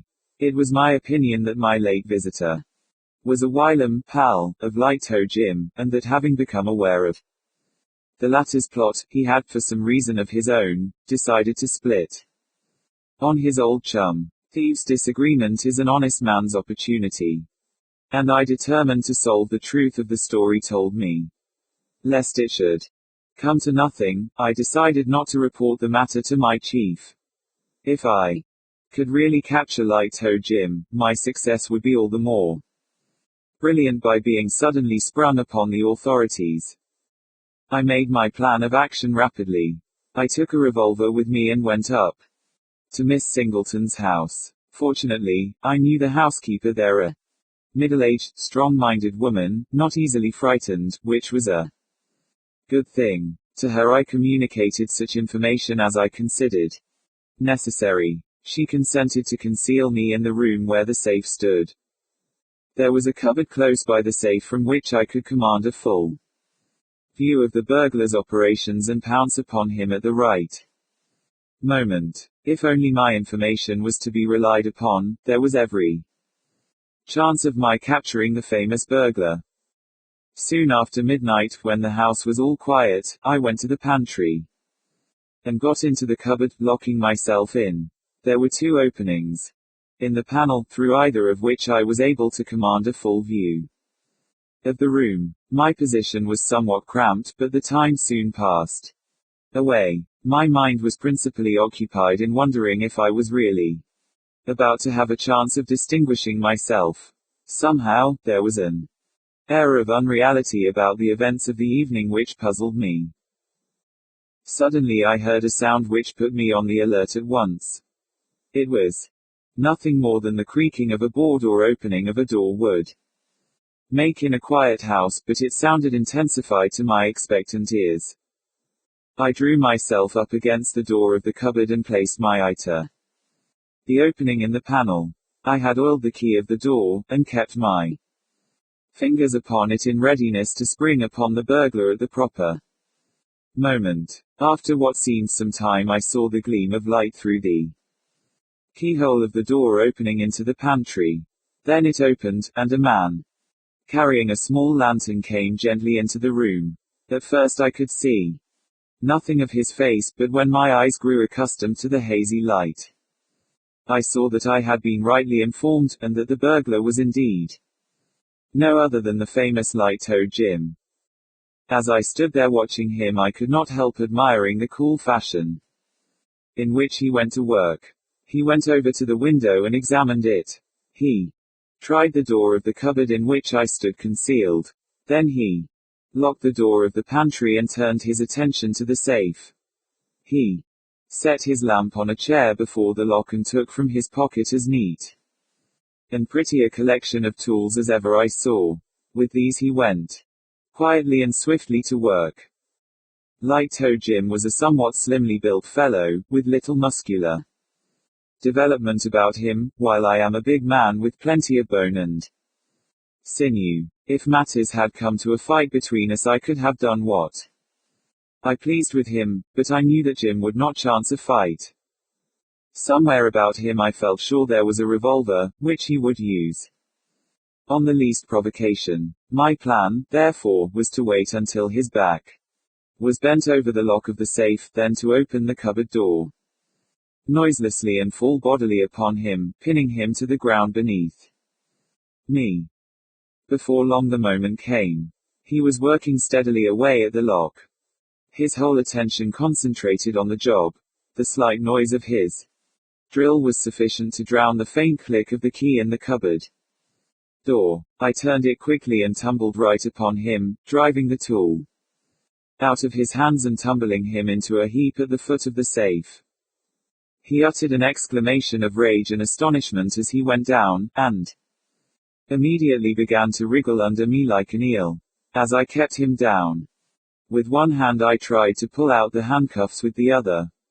This somewhat embarrassed me, and the burglar profited by it to pull out a sharp knife. He had worked himself round on his back, and before I realized what he was after, he was hacking furiously at me with his keen, dagger-like blade. Then I realized that we were going to have a fight for it, and prepared myself. He tried to run the knife into my side. I warded it off, but the blade caught the fleshy part of my left arm and I felt a warm stream of blood spurt out. That maddened me, and I seized one of the steel drills lying near at hand, and hit my man such a blow over the temple that he collapsed at once, and lay as if dead. I put the handcuffs on him instantly, and to make matters still more certain, I secured his ankles. Then I rose and looked at my arm. The knife had made a nasty gash, and the blood was flowing freely, but it was not serious, and when the housekeeper, who had just then appeared on the scene, had bandaged it, I went out and secured the help of the first policeman I met in conveying light-toed Jim to the office. I felt a proud man when I made my report to the inspector. "Light-toed Jim," said he. "What, James Bland? Nonsense, Parker." But I took him to the cells where Jim was being attended to by the doctor. "You're right, Parker," he said. "That's the man. Well, this will be a fine thing for you." After a time, feeling a little exhausted, I went home to try and get some sleep. The surgeon had attended to my arm, and told me it was but a superficial wound. It felt sore enough in spite of that. I had no sooner reached my lodgings than I saw sitting in my easy chair the strange man who had called upon me earlier in the evening. He rose to his feet when I entered. I stared at him in utter astonishment. "Well, governor," said he, "I see you've done it. You've got him square and fair, I reckon." "Yes," I said. "Ah," he said with a sigh of complete satisfaction. "Then I'm satisfied. Yes, I don't know as how there's aught more I could say. I reckon as how Light-toed Jim and me is quits." I was determined to find out who this man was this time. "Sit down," I said. "There's a question or two I must ask you. Just let me get my coat off and I'll talk to you." I took my coat off and went over to the bed to lay it down. "Now then," I began, and looked around at him. I said no more, being literally struck dumb. The man was gone. I began to feel uncomfortable. I ran hastily downstairs, only to find the outer door locked and bolted, as I had left it a few minutes before. I went back, utterly nonplussed. For an hour I pondered the matter over, but could neither make head nor tail of it. When I went down to the office next morning, I was informed that the burglar wanted to see me. I went to his cell, where he was lying in bed with his head bandaged. I had hit him pretty hard, as it turned out, and it was probable he would have to lie on the sick list for some days. "Well, governor," said he, "you the best of me last night. You hit me rather hard that time." "I was sorry to have to do it, my man," I answered. "You would have stabbed me if you could." "Yes," he said, "I should. But I say, governor, come a bit closer, I want to ask you a question. How did you know I was on that little job last night? For, s'help me, there wasn't a soul knew a breath about it but myself. I hadn't no pals, never talked to anybody about it, never thought aloud about it, as I knows on. How came you to spot it, governor?" "There was no one else in the cell with us, and I thought I might find out something about my mysterious visitor of the night before. It was a pal of yours who gave me the information," I said. "Can't be, governor. No use telling me that. I ain't got no pals, leastways not in this job." "Did you ever know a man like this?" I described my visitor. As I proceeded, Light Toe Jim's face assumed an expression of real terror. Whatever color there was in it faded away. I never saw a man look more thoroughly frightened. Yes, yes," he said, eagerly. "In course I know who it is. Why, it's Barksy Bill, as I palled with at one time, and what did he say, governor? That he owed me a grudge. That we was quits at last. Right you are, 'cause he did owe me a grudge. I treated Bill very shabby, indeed, and he swore solemn he'd have his revenge on me, governor. What you see wasn't Barksy Bill at all, but his ghost. 'Cause Barksy Bill's been dead and buried this 3 year. I was naturally very much exercised in my mind over this weird development of the affair, and I used to think about it long after Light Toe Jim had once more retired to the seclusion of Portland. While he was in charge at Westford, I tried more than once to worm some more information out of him about the defunct Barksy Bill, but with no success. He would say no more than that Bill was dead and buried this 3 year, and with that I had to be content.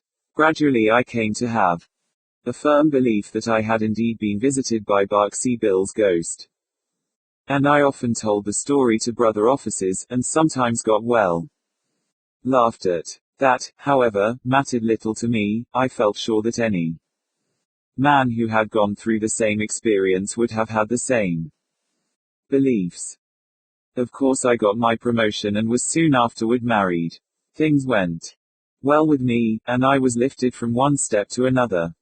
In my secret mind I was always sure I owed my first rise to the burglar's ghost, and I should have continued to think so but for an incident which occurred just 5 years after my capture of Light Toe Jim.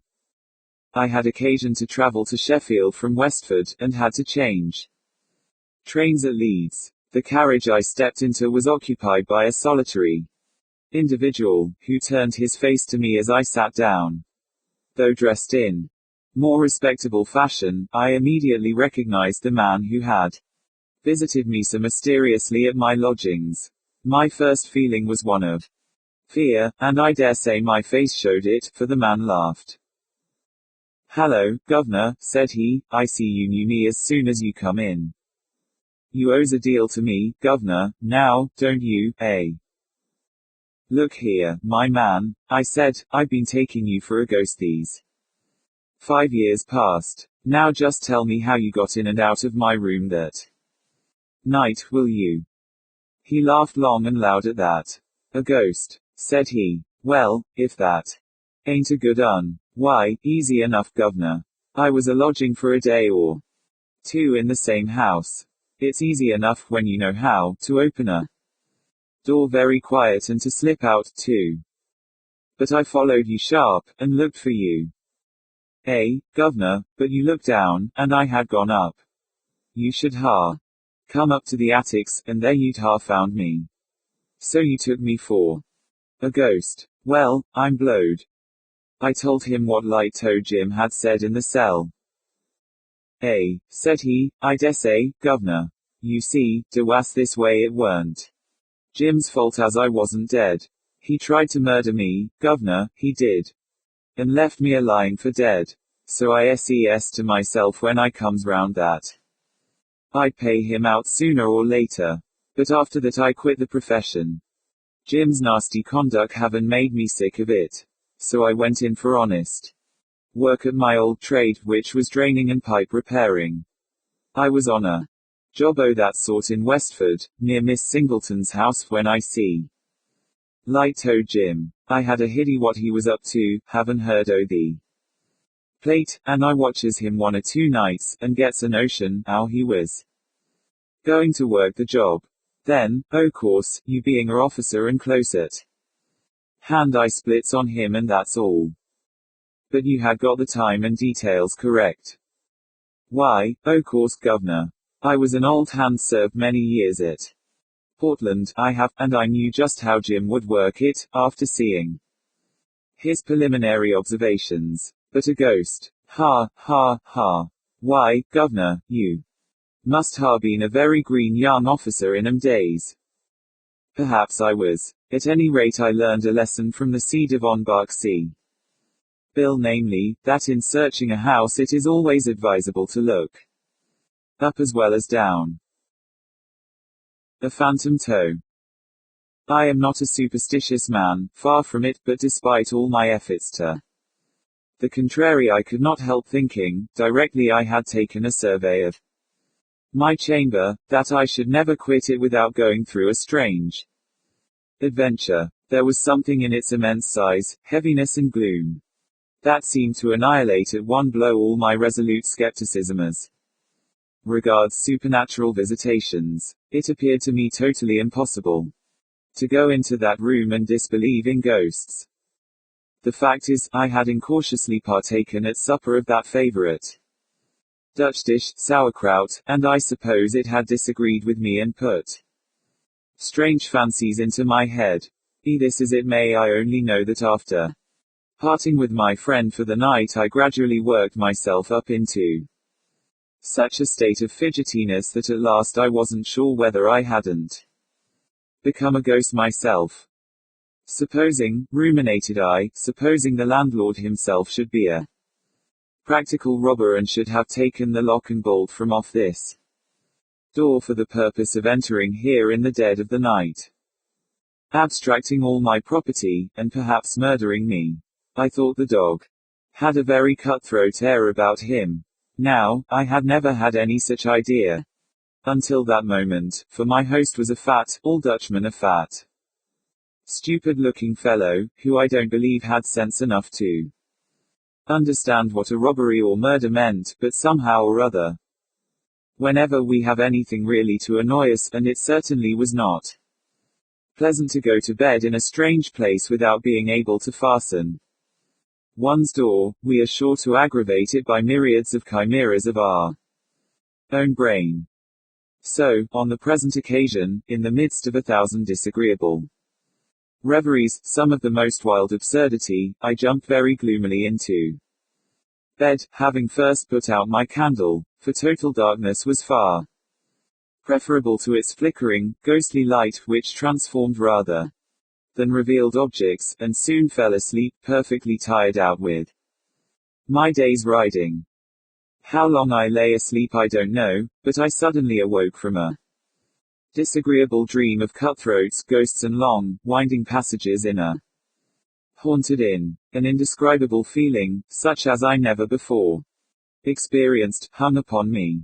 It seemed as if every nerve in my body had 100 spirits tickling it, and this was accompanied by so great a heat that, inwardly cursing mine host's sauerkraut and wondering how the Dutchman could endure such poison, I was forced to sit up in bed to Call myself. The whole of the room was profoundly dark, excepting at one place where the moonlight, falling through a crevice in the shutters, threw a straight line of about an inch or so thick upon the floor, clear, sharp and intensely brilliant against the darkness.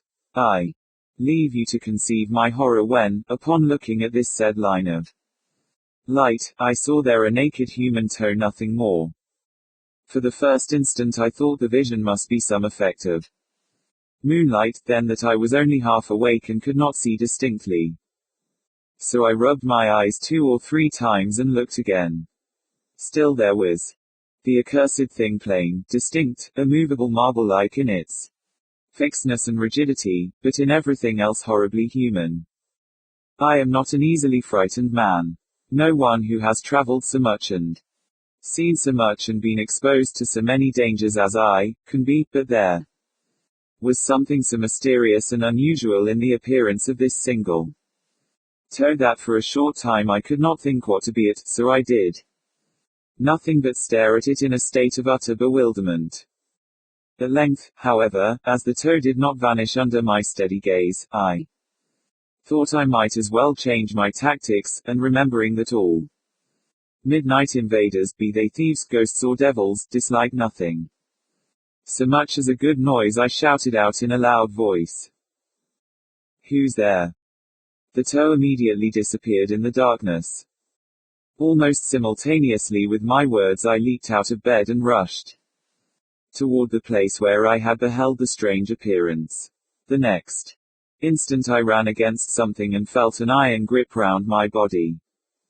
After this I have no distinct recollection of what occurred, excepting that a fearful struggle ensued between me and my unseen opponent, that every now and then we were violently hurled to the floor, from which we always rose again in an instant, locked in a deadly embrace, that we tugged and strained and pulled and pushed, I in the convulsive and frantic energy of a fight for life, for by this time I had discovered that the intruder was a human being, actuated by some passion of which I was ignorant, that we whirled round and round, cheek to cheek, and arm to arm, in fierce contest, until the room appeared to whiz round with us, and that at least a dozen people, my fellow traveller among them, roused, I suppose, by our repeated falls, came pouring into the room with lights and showed me struggling with a man having nothing on but a shirt, whose long, tangled hair and wild, unsettled eyes told me he was insane. And then, for the first time, I became aware that I had received in the conflict several gashes from a knife, which my opponent still held in his hand. To conclude my story in a few words, for I dare say all of you by this time are getting very tired, it turned out that my midnight visitor was a madman who was being conveyed to a lunatic asylum at The Hague, and that he and his keeper had been obliged to stop at Delft on their way. The poor fellow had contrived during the night to escape from his keeper, who had carelessly forgotten to lock the door of his chamber. And with that irresistible desire to shed blood peculiar to many insane people, had possessed himself of a pocket-knife belonging to the man who had charge of him, entered my room, which was most likely the only one in the house unfastened, and was probably meditating the fatal stroke. When I saw his toe in the moonlight, the rest of his body being hidden in the shade.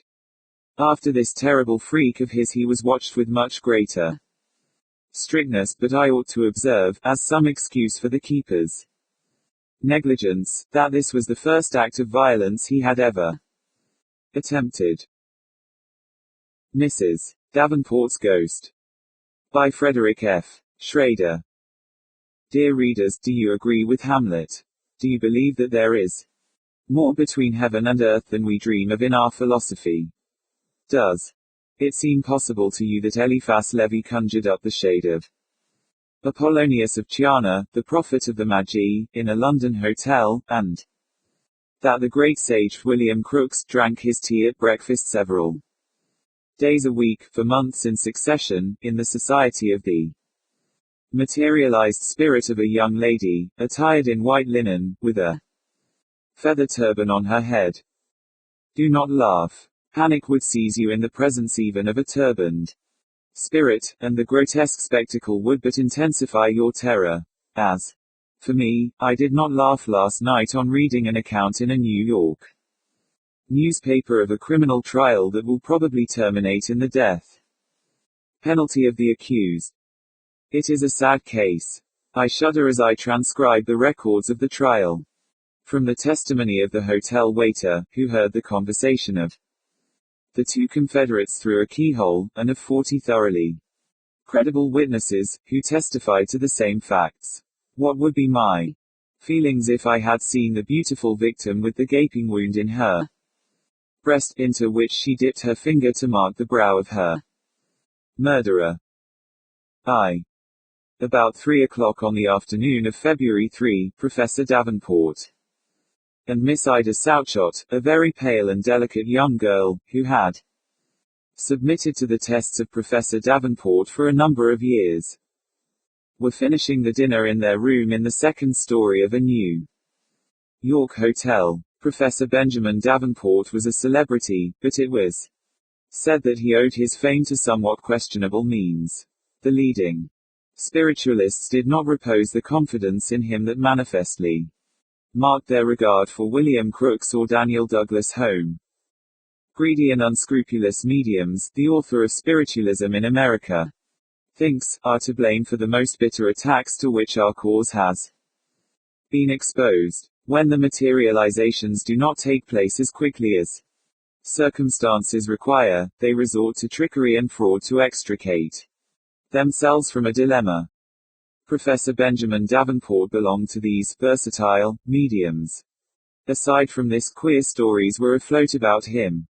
He was secretly accused of highway robbery in South America, cheating at cards in the gambling houses of San Francisco, and the overhasty use of firearms toward persons who had never offended him. It was said almost openly that the professor's wife had died from abuse and grief at his infidelity. But in spite of these annoying rumors, Mr. Davenport, by virtue of his skill as a fraud and fakir, continued to exercise a great deal of influence upon certain plain and simple-minded folks, whom it was impossible to convince that they had not touched the materialized spirits of the brothers, mothers, or sisters through the agency of his wonderful power. His professional success received material accession from his swarthy, Mephisto-like countenance, his deep, fiery eyes, his large curved nose, the cynical expression of his mouth, and the lofty, almost prophetic tone of his words. When the waiter had made his last visit, he did not go far. The following conversation took place in the room. "There is to be a séance this evening at the residence of Miss Leding," began the medium. "Quite a number of influential people will be there. And 2 or 3 millionaires. Conceal under your skirt the blonde woman's wig and the white material in which the spirits usually make their appearance." "Very well," replied Ida Souchot, in a resigned tone. The waiter heard her pace the room. After a pause, she asked, "Whose spirit are you going to control this evening, Benjamin?" The waiter heard a loud, brutal laugh and the chair groaning beneath the weight of the demonstrative professor. "Guess." "How should I know?" she asked. "I am going to conjure up the spirit of my dead wife." And another burst of laughter issued from the room, full of sinister levity. A cry of terror burst from Ida's lips. A muffled sound indicated to the eavesdropper at the door that she was dragging herself to the feet of the professor. Benjamin, don't do it," she sobbed. "Why not? They say I broke Mrs. Davenport's heart. The story is damaging my reputation, but it will be forgotten if her spirit should address me in terms of endearment from the other shore in the presence of numerous witnesses. For you will speak to me tenderly, will you not, Ida?" No, you shall not do it, you shall not think of it. Listen to me. For God's sake. During the 4 years that I have been with you I have obeyed you faithfully and suffered patiently. I have lied and deceived. Like you, I learned to imitate the sleep and symptoms of clairvoyance. Tell me, did I ever refuse to serve you, or utter a word of complaint? Even when my shoulders bent with the weight of my burden, when you pierced the flesh of my arms with knitting needles. Worse than all this, I imitated distant voices behind curtains, and made mothers and wives believe that the sons and husbands had come from a better world to communicate with them. How often have I performed the most dangerous feats in parlors with the lamps turned low, clothed in a shroud or white muslin I essayed to represent supernatural forms, whom tear-dimmed eyes recognized as those of departed dear ones. You do not know what I suffered at this unhallowed work. You scoff at the mysteries of eternity. I suffer the torments of an impending retribution. My God, if sometime the dead whom I counterfeit should rise up before me with uplifted arms and dreadful imprecations. This constant terror has injured my heart, it will kill me. I am consumed by fever. Look how emaciated, how worn out and downcast I am. But I am under your control. Do as you like with me, I am in your power, and I want it to be so. Have I ever complained? But do not force me to do this thing, Benjamin. Have pity on me for what I have done for you in the past, for what I am suffering. Do not attempt this mummery, do not compel me to play the role of your dead wife, who was so tender and beautiful. Oh, what put that thought into your mind? Spare me, Benjamin, I implore you. The professor did not laugh again. Amid the confusion of upturned articles of furniture, the eavesdropper distinguished the sound of a skull striking the floor. He concluded that Professor Davenport had knocked Miss Ida down with a blow of his fist, or had kicked her as she approached him. But the waiter did not enter the room, as no one rang for him. 2. That evening 40 persons were assembled in Mrs. Joanne Harding's parlor, staring at the curtain where a spirit form was in process of materializing. One dark lantern in a corner of the room contributed the light that emphasized the darkness rather than relieved it. The room was pervaded by profound silence, save the quickened, suppressed breathing of the spectators. The fire in the grate cast mysterious rays of light, resembling fugitive spirits, upon the objects around, almost indistinguishable in the semi-gloom. Professor Davenport was at his best this evening. The spirit world obeyed him without hesitation, like their lawful master. He was the mighty prince of souls. Hands that had no arms were seen picking flowers from the vases. The touch of an invisible spirit conjured sweet melodies from the keys of the piano. The furniture responded by intelligent rappings to the most unanticipated questions.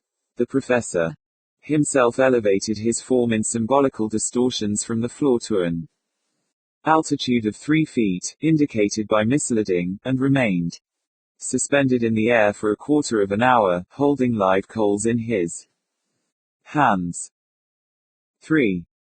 But the most interesting, as well as the most conclusive test was to be the materialization of the spirit of Mrs. Arabella Davenport, which the professor had promised at the beginning of the séance.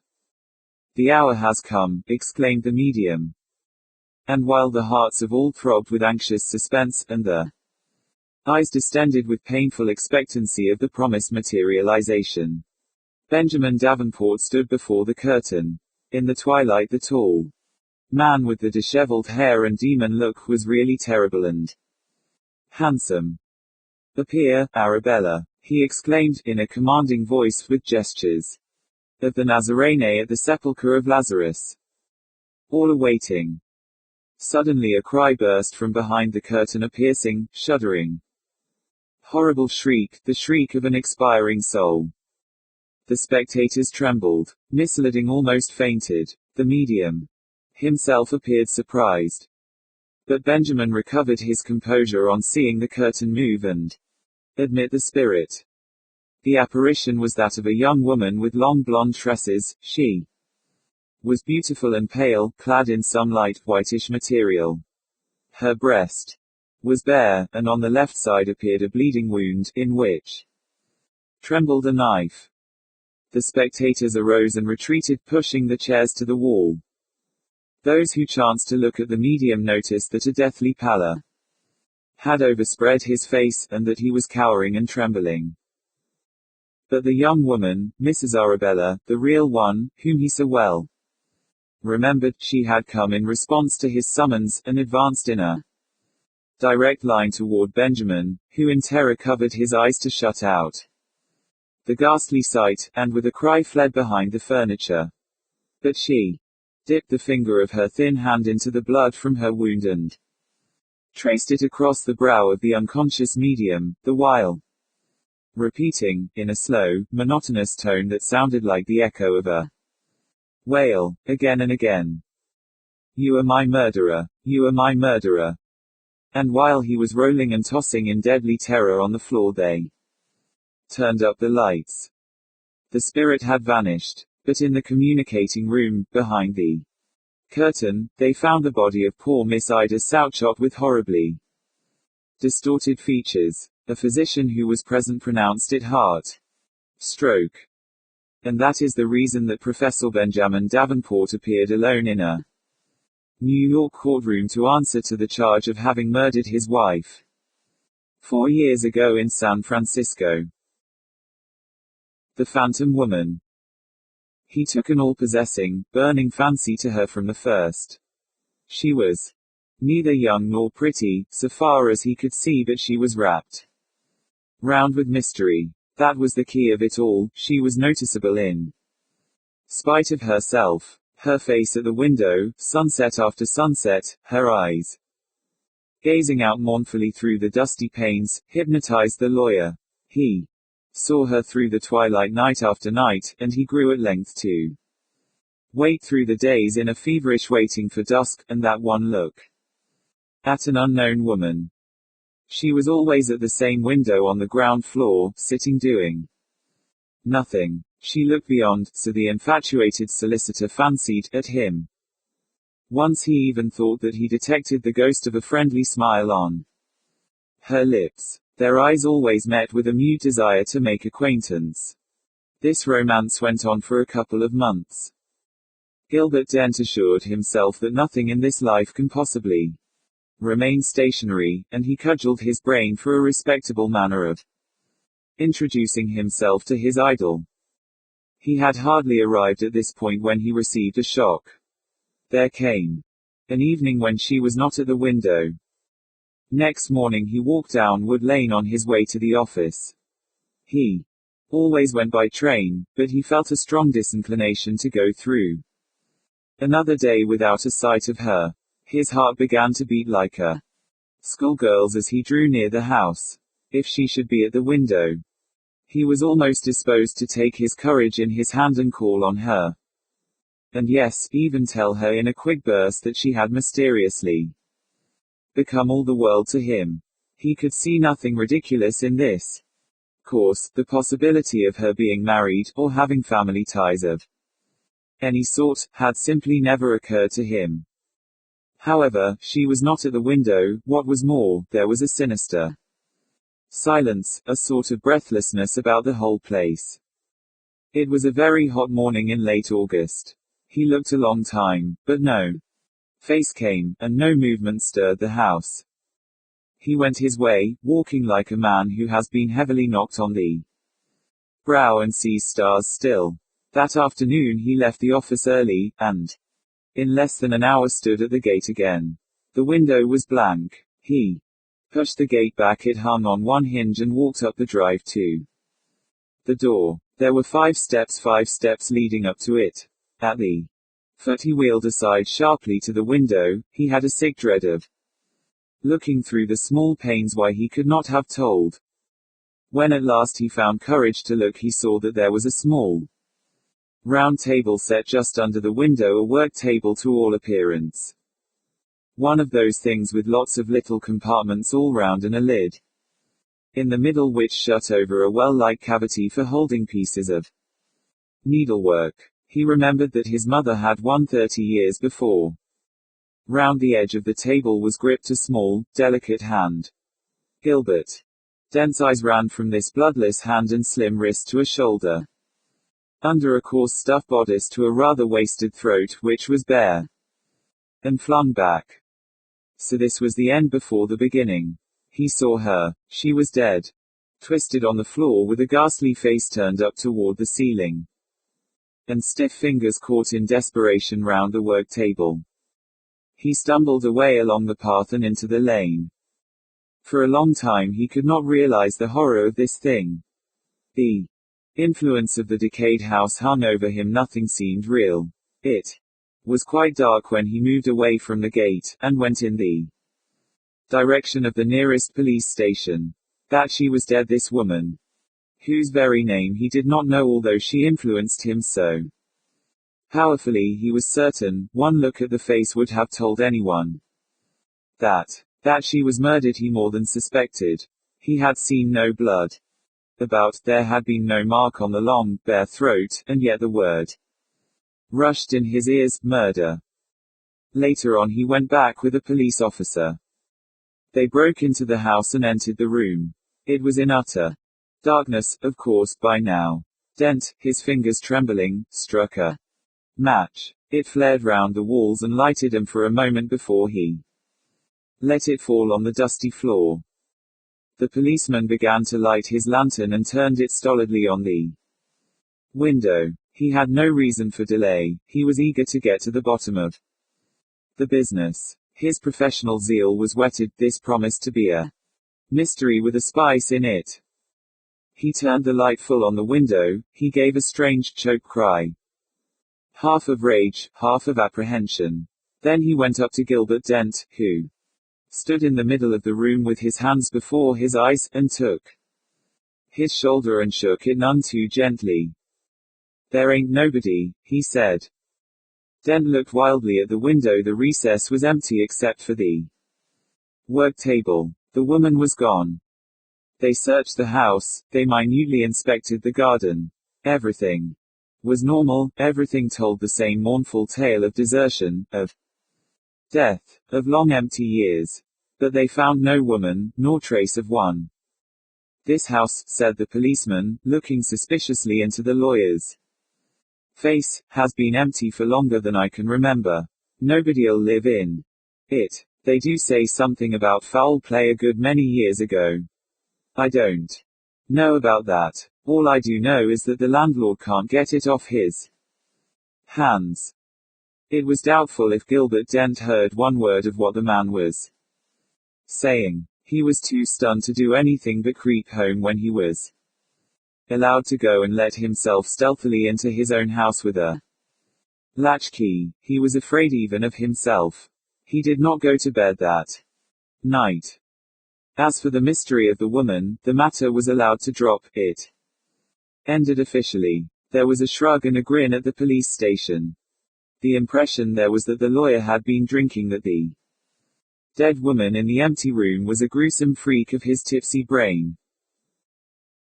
A week or so later Dent called on his brother Ned, the one near relation he had. Ned was a doctor. Perhaps he was a shade more matter-of-fact than Gilbert, at all events when the latter told his story of the house and the woman. He attributed the affair solely to liver. "You are overworked." The elder brother looked at the younger's yellow face. "An experience of this nature is by no means uncommon. Haven't you heard of people having the pet spooks?" "But this was a real woman," he declared. Well, I was in love with her. I had made up my mind to marry her if I could." Ned gave him a keen, swift glance. "We'll go to Brighton tomorrow," he said with quiet decision. "As for your work, everything must be put aside. You've run completely down. You ought to have been taken in hand before." They went to Brighton, and it really seemed as if Ned was right, and that the woman at the window had been merely a nervous creation. It seemed so, that is, for nearly 3 weeks, and then the climax came. It was in the twilight she had always been part of it that Gilbert Dent saw her again, the woman that he had found lying dead. They were walking, the two brothers, along the cliffs. The wind was blowing in the faces, the sea was booming beneath the cliff. Ned had just said it was about time they turned back to the hotel and had some dinner, when Gilbert with a cry leapt forward to the very edge of the flat grass path on which they were strolling. The movement was so sudden that his brother barely caught him in time. They struggled and swayed on the very edge of the cliff for a second. Gilbert, possessed by some sudden frenzy, seemed resolved to go over. But the other at last dragged him backward, and they rolled together on the close, thick turf. At this point Gilbert opened his eyes and tried to get on his feet. "Better?" asked his brother, cheerfully, holding out a helping hand. "Strange. The sea has that effect on some people. Didn't think that you were one of them." "What effect?" "Vertigo, my dear fellow." "Ned," said the other solemnly, "I saw her. It is not worth your while to try to account for anything. I have been inclined to think that you were right, that she, the woman at the window, was a fancy, that I had fallen in love with a creation of my own brain, but I saw her again tonight. You must have seen her yourself. She was within a couple of feet of you. Why did you not try and save her? It was nothing short of murder to let her go over like that." "I did my best."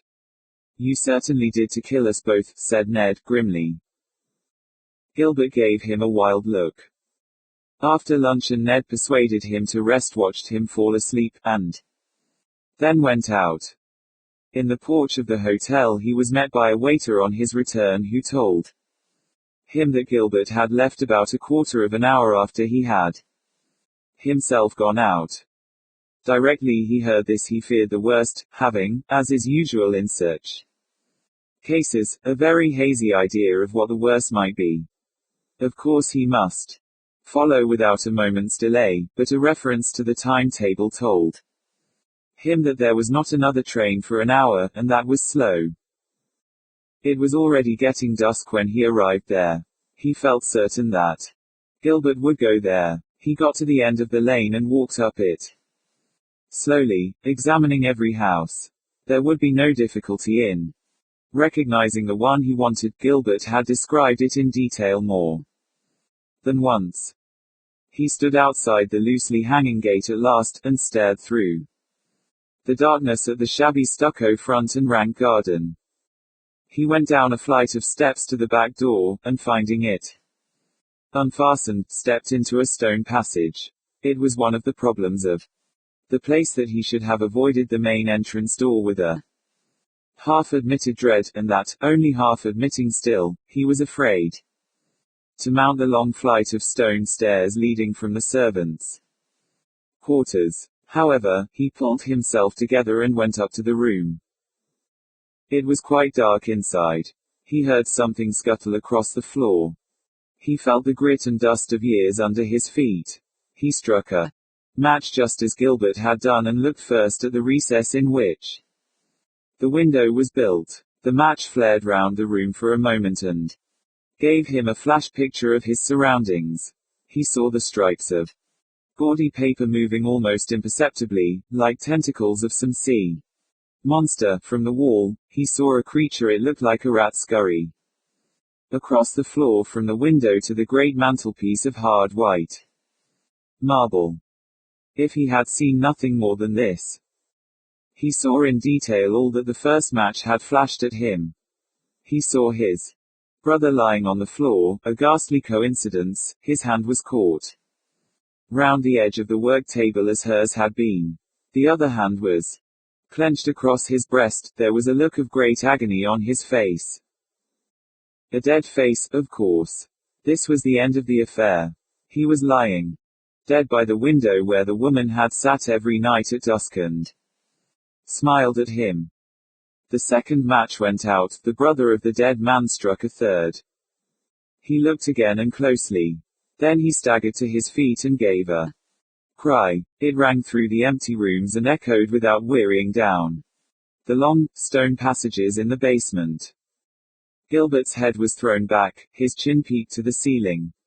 On his throat were livid marks. The doctor saw them distinctly. He saw the grip of small fingers, the distinct impression of a woman's little hand. The curious thing about the whole story, the most curious thing, perhaps, is that no other eye ever saw those murderous marks. So there was no scandal, no chase after the murderer, no undiscovered crime. They faded when the doctor saw his brother again in the full light, and in the presence of others his throat was clear. And the post-mortem proved that death was due to natural causes. So the matter stands, and will. But where the house and its overgrown garden stood runs a new road with neat red and white villas. Whatever secret it knew, if any, it kept discreetly. Ned Dent is morbid enough to go down the smart new road in the twilight sometimes and wonder. The Phantom Hag. The other evening in an old castle the conversation turned upon apparitions, each one of the party telling a story. As the accounts grew more horrible, the young ladies drew closer together. "Have you ever had an adventure with a ghost?" said they to me. "Do you not know a story to make us shiver? Come, tell us something." "I am quite willing to do so," I replied. "I will tell you of an incident that happened to myself. Toward the close of the autumn of 1858 I visited one of my friends, sub-prefect of a little city in the center of France. Albert was an old companion of my youth, and I had been present at his wedding. His charming wife was full of goodness and grace. My friend wished to show me his happy home, and to introduce me to his two pretty little daughters. I was feted and taken great care of. 3 days after my arrival I knew the entire city, curiosities, old castles, ruins, etc. Every day about 4 o'clock Albert would order the phaeton, and we would take a long ride, returning home in the evening. One evening my friend said to me, "Tomorrow we will go further than usual. I want to take you to the Black Rocks. They are curious old druidical stones, on a wild and desolate plain. They will interest you. My wife has not seen them yet, so we will take her." The following day we drove out at the usual hour. Albert's wife sat by his side. I occupied the back seat alone. The weather was grey and somber that afternoon, and the journey was not very pleasant. When we arrived at the Black Rocks the sun was setting. We got out of the phaeton, and Albert took care of the horses. We walked some little distance through the fields before reaching the giant remains of the old Druid religion. Albert's wife wished to climb to the summit of the altar, and I assisted her. I can still see her graceful figure as she stood draped in a red shawl, her veil floating around her. "How beautiful it is! But does it not make you feel a little melancholy?" said she, extending her hand toward the dark horizon, which was lighted a little by the last rays of the sun. The afternoon wind blew violently, and sighed through the stunted trees that grew around the stone cromlechs. Not a dwelling nor a human being was in sight. We hastened to get down, and silently retraced our steps to the carriage. "We must hurry," said Albert, "the sky is threatening, and we shall have scarcely time to reach home before night." We carefully wrapped the robes around his wife. She tied the veil around her face, and the horses started into a rapid trot. It was growing dark. The scenery around us was bare and desolate. Clumps of fir trees here and there and furze bushes formed the only vegetation. We began to feel the cold, for the wind blew with fury. The only sound we heard was the steady trot of the horses and the sharp clear tinkle of the bells. Suddenly I felt the heavy grasp of a hand upon my shoulder. I turned my head quickly. A horrible apparition presented itself before my eyes. In the empty place at my side sat a hideous woman. I tried to cry out. The phantom placed her fingers upon her lips to impose silence upon me. I could not utter a sound. The woman was clothed in white linen, her head was cowled, her face was overspread with a corpse-like pallor, and in place of eyes were ghastly black cavities. I sat motionless, overcome by terror. The ghost suddenly stood up and leaned over the young wife. She encircled her with her arms, and lowered her hideous head as if to kiss her forehead. "What a wind!" cried Madame Albert, turning precipitately toward me. "My veil is torn." As she turned, I felt the same infernal pressure on my shoulder, and the place occupied by the phantom was empty. I looked out to the right and left. The road was deserted, not an object in sight. "What a dreadful gale," said Madame Albert. "Did you feel it?" "I cannot explain the terror that seized me. My veil was torn by the wind as if by an invisible hand. I am trembling still." "Never mind," said Albert, smiling. "Wrap yourself up, my dear, we will soon be warming ourselves by a good fire at home. I am starving." A cold perspiration covered my forehead, a shiver ran through me, my tongue clove to the roof of my mouth, and I could not articulate a sound. A sharp pain in my shoulder was the only sensible evidence that I was not the victim of an hallucination. Putting my hand upon my aching shoulder, I felt a rent in the cloak that was wrapped around me. I looked at it, 5 perfectly distinct holes, visible traces of the grip of the horrible phantom. I thought for a moment that I should die, or that my reason should leave me. It was, I think, the most dreadful moment of my life. Finally I became more calm. This nameless agony had lasted for some minutes. I do not think it is possible for a human being to suffer more than I did during that time. As soon as I had recovered my senses, I thought at first I would tell my friends all that had passed, but hesitated, and finally did not, fearing that my story would frighten Madame Albert, and feeling sure my friend would not believe me. The lights of the little city revived me, and gradually the oppression of terror that overwhelmed me became lighter. So soon as we reached home, Madame Albert untied her veil. It was literally in shreds. I hoped to find my clothes whole and prove to myself that it was all imagination. But no, the cloth was torn in 5 places just where the fingers had seized my shoulder. There was no mark, however, upon my flesh, only a dull pain. I returned to Paris the next day, where I endeavored to forget the strange adventure, or at least when I thought of it, I would force myself to think it an hallucination. The day after my return I received a letter from my friend Albert. It was edged with black. I opened it with a vague fear. His wife had died the day of my return. From the Tomb. Translated from the French of de Maupassant by E.C. Waggener. The guests filed slowly into the hotel's great dining hall and took their places. The waiters began to serve them leisurely, to give the tardy ones time to arrive and to save themselves the bother of bringing back the courses, and the old bathers, the yearly habitués with whom the season was far advanced, kept a close watch on the door each time it opened, hoping for the coming of new faces. New faces. The single distraction of all pleasure resorts.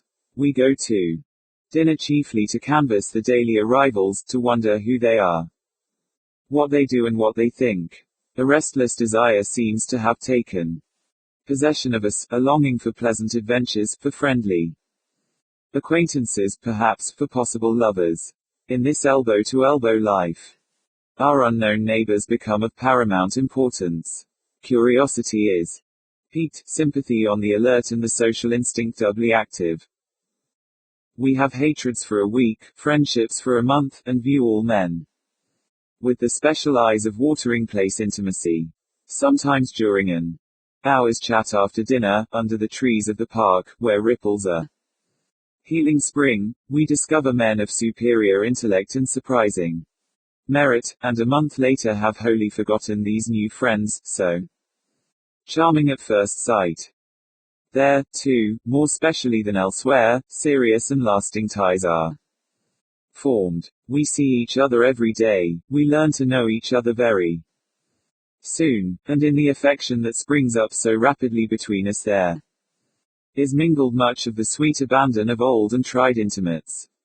And, later on, how tender are the memories cherished of the first hours of this friendship, of the first communion in which the soul came to light, of the first glances that questioned and responded to the secret thoughts and interrogatories the lips have not dared yet to utter, of the first cordial confidence and delicious sensation of opening one's heart to someone who has seemed to lay bare to you his own. The very dullness of the hours, as it with the monotony of days all alike, but renders more complete the rapid budding and blooming of friendship's flower. That evening, then, as on every evening, we awaited the appearance of unfamiliar faces.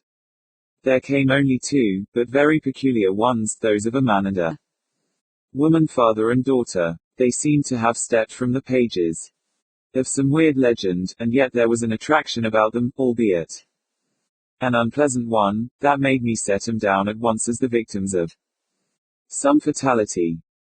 The father was tall, spare, a little bent, with hair blanched white, too white for his still young countenance, and in his manner and about his person the sedate austerity of carriage that bespeaks the Puritan. The daughter was possibly some 24 or 25 years of age. She was very slight, emaciated, her exceedingly pale countenance bearing a languid, spiritless expression, one of those people whom we sometimes encounter, apparently too weak for the cares and tasks of life, too feeble to move or do the things that we must do every day. Nevertheless, the girl was pretty, with the ethereal beauty of an apparition.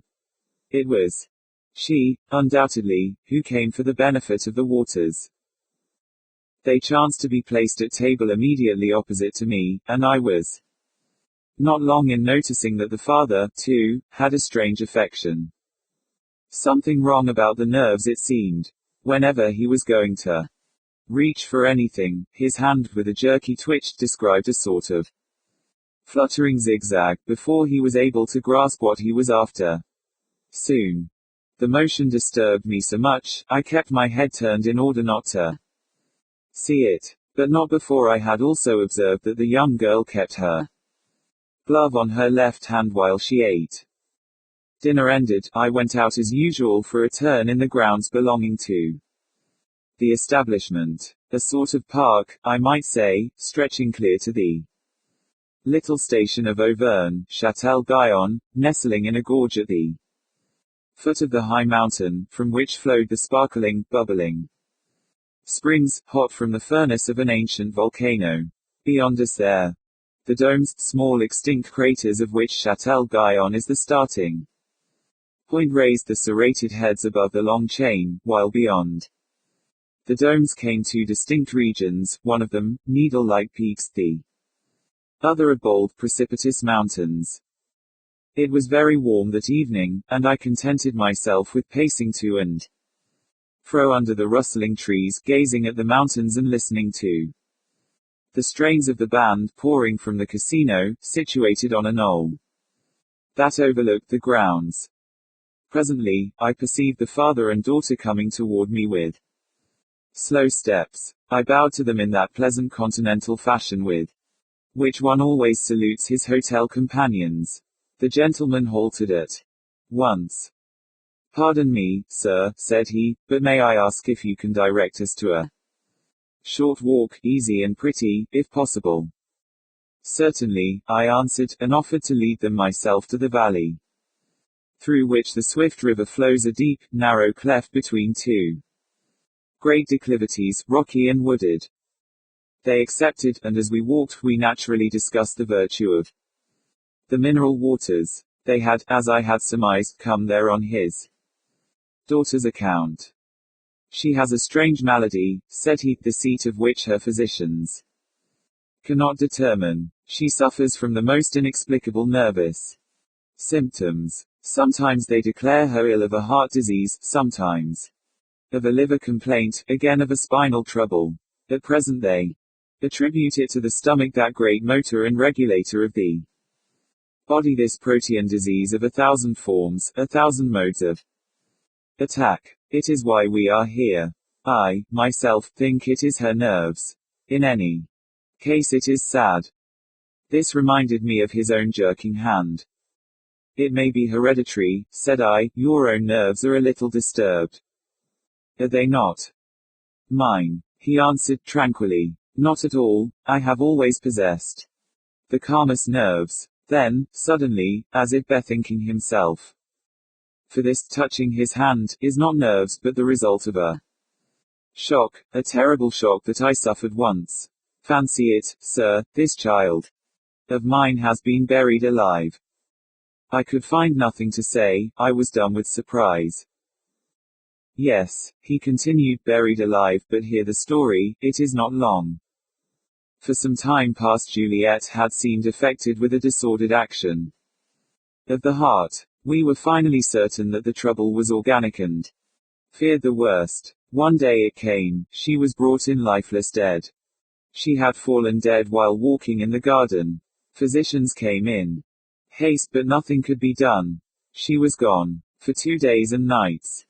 I watched beside her myself, and with my own hands placed her in her coffin, which I followed to the cemetery and saw placed in the family vault. This was in the country, in the province of Lorraine. It had been my wish, too, that she should be buried in her jewels, bracelets, necklace and rings, all presents that I had given her, and in her first ball dress. You can imagine, sir, the state of my heart in returning home. She was all that I had left. My wife had been dead for many years. I returned, in truth, half mad, shut myself alone in my room, and fell into my chair dazed, unable to move, merely a miserable breathing wreck. Soon my old valet, Prosper, who had helped me place Juliet in her coffin and lay her away for her last sleep, came in noiselessly to see if he could not induce me to eat. I shook my head, answering nothing. He persisted. Monsieur is wrong, this will make him ill. Will Monsieur allow me, then, to put him to bed? No, no, I answered. Let me alone. He yielded and withdrew. How many hours passed I do not know. What a night! What a night! It was very cold. My fire of logs had long since burned out in the grate fireplace, and the wind, a wintry blast charged with an icy frost, howled and screamed about the house and strained at my windows with a curiously sinister sound. Long hours, I say, rolled by. I sat still where I had fallen, prostrated, overwhelmed, my eyes wide open, but my body strengthless. Dead, my soul drowned in despair. Suddenly the great bell gave a loud peal. I gave such a leap that my chair cracked under me. The slow, solemn sound rang through the empty house. I looked at the clock. It was 2 in the morning. Who could be coming at such an hour? Twice again the bell pulled sharply. The servants would never answer. Perhaps never hear it. I took up a candle and made my way to the door. I was about to demand, "Who is there?" but, ashamed of the weakness, nerved myself and drew back the bolts. My heart throbbed, my pulse beat. I threw back the panel brusquely, and there, in the darkness, saw a shape like a phantom, dressed in white. I recoiled, speechless with anguish, stammering, Who are you?" A voice answered. "It is I, father." It was my child, Juliet. Truly, I thought myself mad. I shuddered, shrinking backward before the spectre as it advanced, gesticulating with my hand to ward off the apparition. It is that gesture which has never left me. Again the phantom spoke.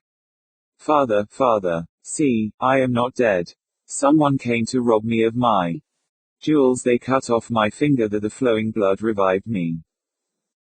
And I saw then that she was covered with blood. I fell to my knees, panting, sobbing, laughing, all in one. As soon as I regained my senses, But still so bewildered I scarcely comprehended the happiness that had come to me. I took her in my arms, carried her to her room, and rang frantically for Prosper to rekindle the fire, bring a warm drink for her, and go for the doctor. He came running, entered, gazed a moment at my daughter in the chair, gave a gasp of fright and horror, and fell back dead. It was he who had opened the vault, who had wounded and robbed my child, and then abandoned her, for he could not efface all trace of his deed, and he had not even taken the trouble to return the coffin to its niche, sure, besides, of not being suspected by me, who trusted him so fully. We are truly very unfortunate people, monsieur. He was silent. Meanwhile the night had come on, enveloping in the gloom the still and solitary little valley. A sort of mysterious dread seemed to fall upon me in presence of these strange beings, this corpse come to life, and this father with his painful gestures. Let us return, said I, the night has grown chill. And still in silence we retraced our steps back to the hotel, and I shortly afterward returned to the city. I lost all further knowledge of the two peculiar visitors to my favorite summer resort. Sandy's ghost. Accommodations there the night, stranger. Val, yes, I reckon we can fix a place where you have a cheer and set you down. Thank you. Don't you find this rather a lonely place? No neighbors, no nothing, that I can see. How came you to settle here, so far removed from other habitations? Val, perhaps it's best not to ask too many questions to once. Beg your pardon. No offense was intended, I assure you. Simply idle curiosity. Don't say another word, stranger, but come in and we'll have a snack there. Supper. Polly, bring on the victuals. Your G's in time. Polly at once obeyed. She was a typical Western girl, tall, lithe, graceful and limpid-eyed. She was clear-skinned and high-spirited too. And in this case ignorant through no fault of her own. John Barr's eyes scanned her intently, and a flush came to her cheeks. For the first time in her life she was unpleasantly conscious of her bare feet. It may have been this that made her stumble and spill some of the contents of an earthen bowl over the guest's knees as she placed it on the table. Her eyes flashed and a tear of anger twinkled on the lashes. She stopped, half meaning to apologize, but an oath from her father caused her to set the bowl down heavily and to hurry from the cabin. A moment later Barr saw a flutter of pink calico from behind a pile of rocks. Old Kit Robinson saw it, too. Don't wonder at yer sayin', 'tain't right. She's a smart gal, and a good looker, too, as should have been sent away from here to school to be educated. But she won't leave her, no, Count Dad. I ought to be shot there. Cussin' her. But I ain't what I used to be. Settin' here and keepin' guard makes me nervous. Barr's eyes asked the question, his lips refused to speak. Supper eaten. The men went outside and sat with the chairs tilted back against the cabin. Something in the younger man's frank face had softened old Kit into a reminiscent mood and made him strangely inclined to gratify an idle curiosity. The soft evening winds sighed through the branches of the tall spruce pines, and the declining rays of the setting sun caused the shadow of the rude home to stretch out longer across the greensward. From its shelter where he sat, John Barr looked out on the grand ranges of the Rockies and wondered where in their vastness he would find the man he sought, the finding of whom had brought him out into this wild and almost forsaken mining camp. Stranger, I took a likin' to you. Yever somethin' about you that reminds me of someone I know, and you look like an honest chap. Say, do you believe in ghosts? He put the question very suddenly, and a look of disappointment crossed his face when Barr told him that he did not believe in spooks. Val, I've seen 'em. A thought connecting the pink calico with something in the past came to Bar's mind. Can't you tell me about it? He asked. I'd like to if you'll swear, on your deringer, never to blab. Will you swear?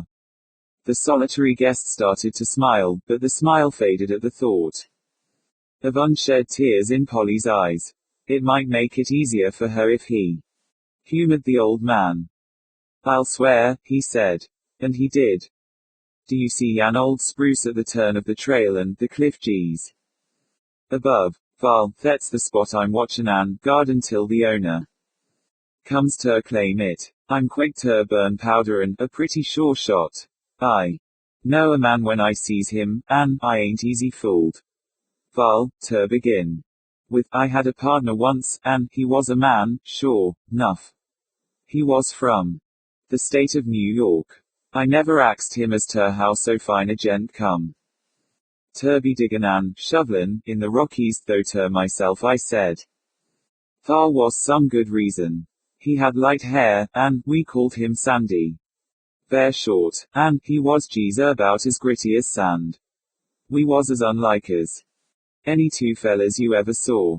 He was quiet like and steady, and I was sorta wild and reckless and like mounting Jew moss too well. Val. When we had a little dust scrape together, we would divvy, and I tuck my share way down to the station on the other side of the cliffs and sent it off to the bank in Helena. But I allers left some hid while the gal would find it. Old Sandy had a bank of his own that no one knew about, excepting hisself, and every time we divided he'd carry part of it to his hiding place, and then give the rest to me to send to his boy. That he said was being educated in some college way up in Boston. He seemed to think a heap of that boy. After a while my old woman give out. And soon we laid her away on the hillside. It was hard, stranger. Old Kit's voice failed him for a moment, but he quickly regained his composure and continued. But when old Sandy, my good old pard, give up I didn't care there. Nothin'. We buried him in style. All the boys from round the diggins was thar, and many and I was wet. We didn't have nary a preacher, but the gal she prayed at the grave. There the life of me I don't know where she larnt it. Reckon the old woman must have told her. Next mornin' the gal showed me a letter that Sandy give her G's afore he died. It was to his boy, and she was to give it to him if he ever come out this way, and she's got it yet. That same evenin' after supper, feelin' kinda gloomish and like thar was somethin' in my throat I couldn't swaller, I tuck a stroll up the gulch. I went on out to the top of the edge of the big rock and got to studyin' whar I'd find another pard like Sandy. All to once I felt a hand touch my shoulder kinda light once or twice. I jumped up, half expectin' it was Sandy, but it was only the gal. Val, I was all tuck back at first, and then I got mad. What air you doin' up here? I axed kinda rough. She had tears in her eyes as she looked at me, and said, Hap, don't get mad. I was lonesome. I seed you cumin' up this way, and I follered you, 'cause I wanted to tell you that Sandy said to give his boy his pile when he comes. Val, says I, you might have waited till I come back to the house. And then I sent her back. After she was gone I sot her studyin' whar in the world Sandy's pile was. I tried to think whar could he have hid it. But it wa'n't no use. All to once I noticed it was plumb dark, and, as these mountings ain't a healthy place where a man to roam in arter nightfall, especially if he ain't got his shootin' irons on, I cut a pretty swift gait where the shack. Geez, as I come round the bend thar at the pine I happened to look up toward the cliff, and thar sot Sandy. Yes, sir, it was him sure as you're born. My feet felt heavy as lead, and I couldn't move from the spot. I tried to holler, but it wa'n't no go. Finally I gave a sudden jerk and made a step toward him, and, as I did so he disappeared. Then I made tracks there home. But I kept mum, 'cause I knowed the boys would say that Mounting Dew was licking up my brains, and I would be seeing snakes and sick things afore long. The next night somehow another I thought to go and see if he was thar again, and sure nuff, thar he sot, looking kinda sad and making marks on the rocks with his fingers. I had my hand on my gun this time, so I got a little closer than afore. But, by hooky, he got away from me again, nor did he come back. I could hardly wait there the next night to come round. At the same time, I was on hand good and early, geez, as it begun to get dark, and the trees looked like long spooks a-stretching out their arms. I looked toward the cliff, and thar he sot a-markin' an, a-scratchin' on the rock with his fingers and, still looking sad. Now, this bein' the third time, I kinda got bold, and I went a little closter, and says, "Sandy, what's the matter with you? Didn't the boys do the plantin' right there you?" Then as luck would have it I thought of something else right quick, and I said, "Or is it the dust you have hid while you're sittin'?" Val, he looked up then, and the happiest smile come to his face, and all to once he disappeared again.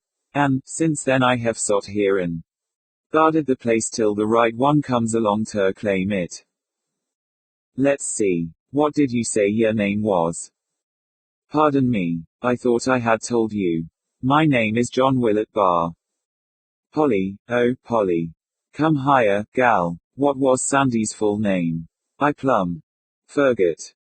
What you want to know there? She asked. I ain't a-goin' to tell you. Now, that's my own secret. Come, gal.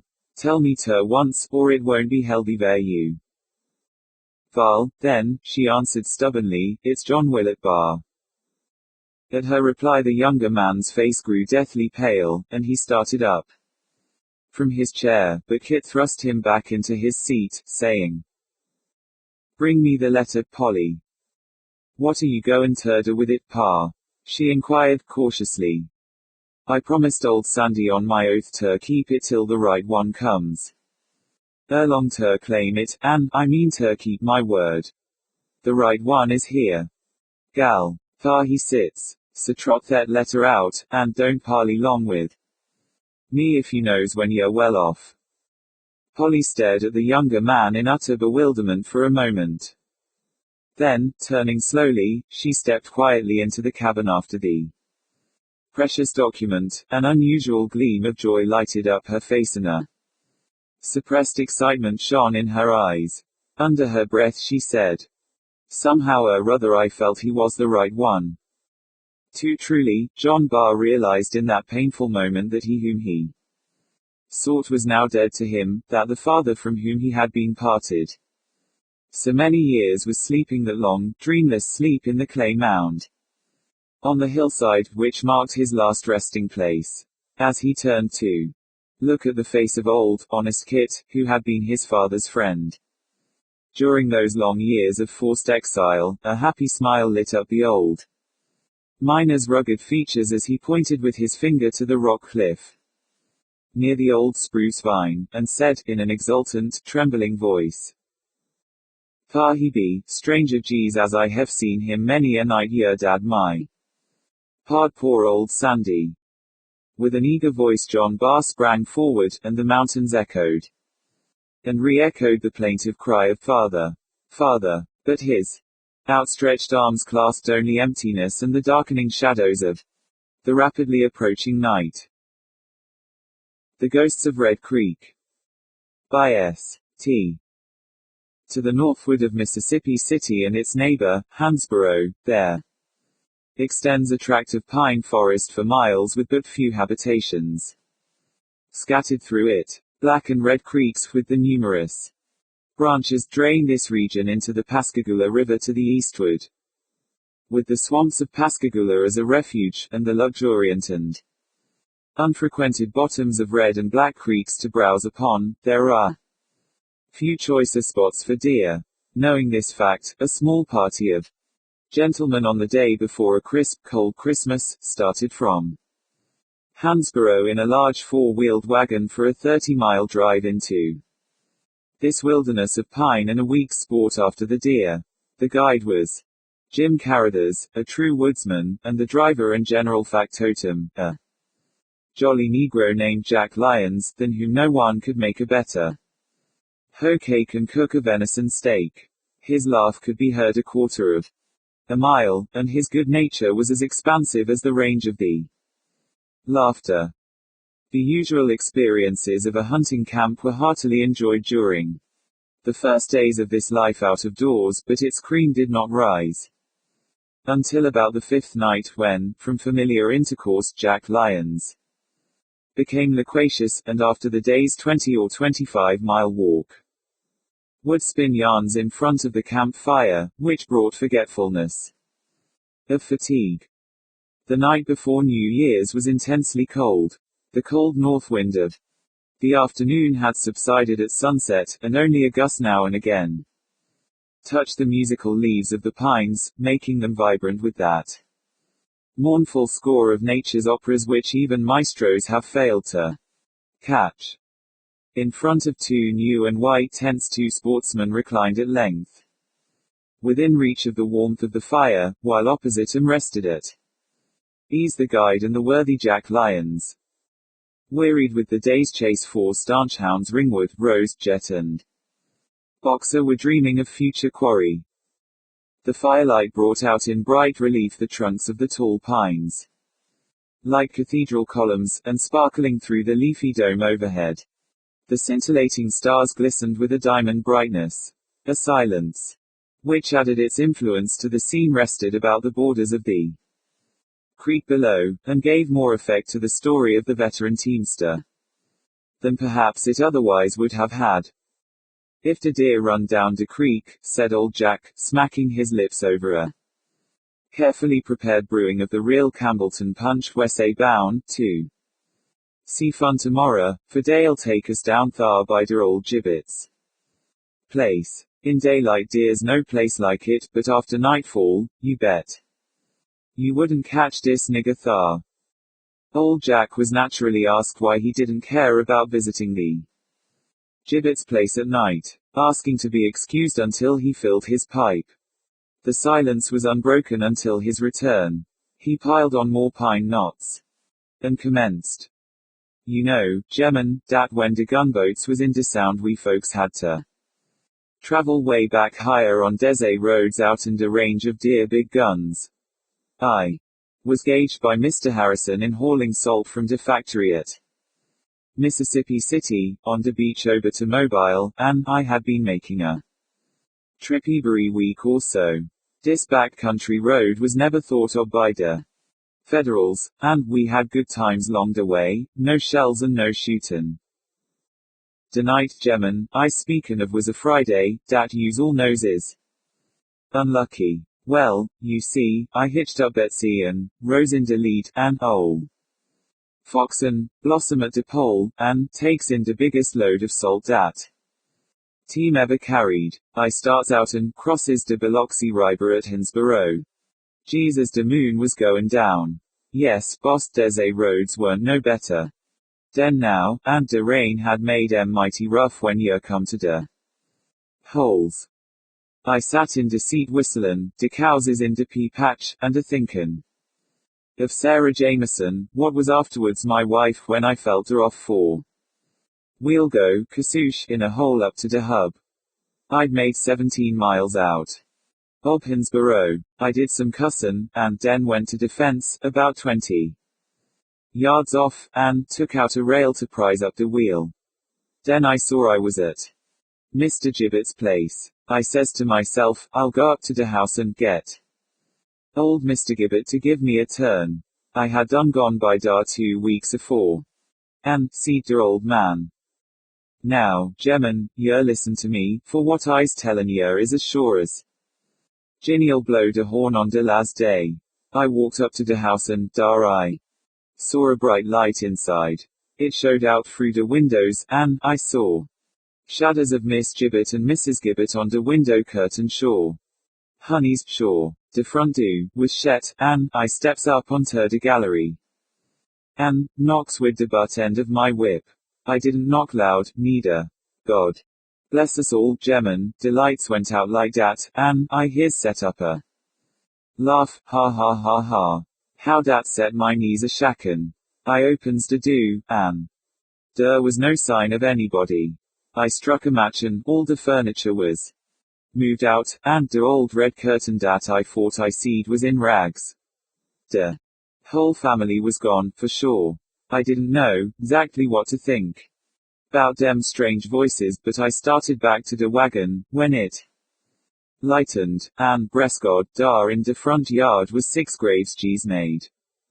Somethin' wrong here, said I, and I builds a fire by the wagon and digs the wheel out. G's den old squire pasture kem along the road from Mobile. And he tells me the news.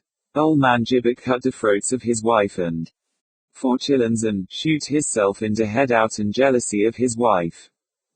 They was all buried in the front yard, and the house was deserted 10 days before.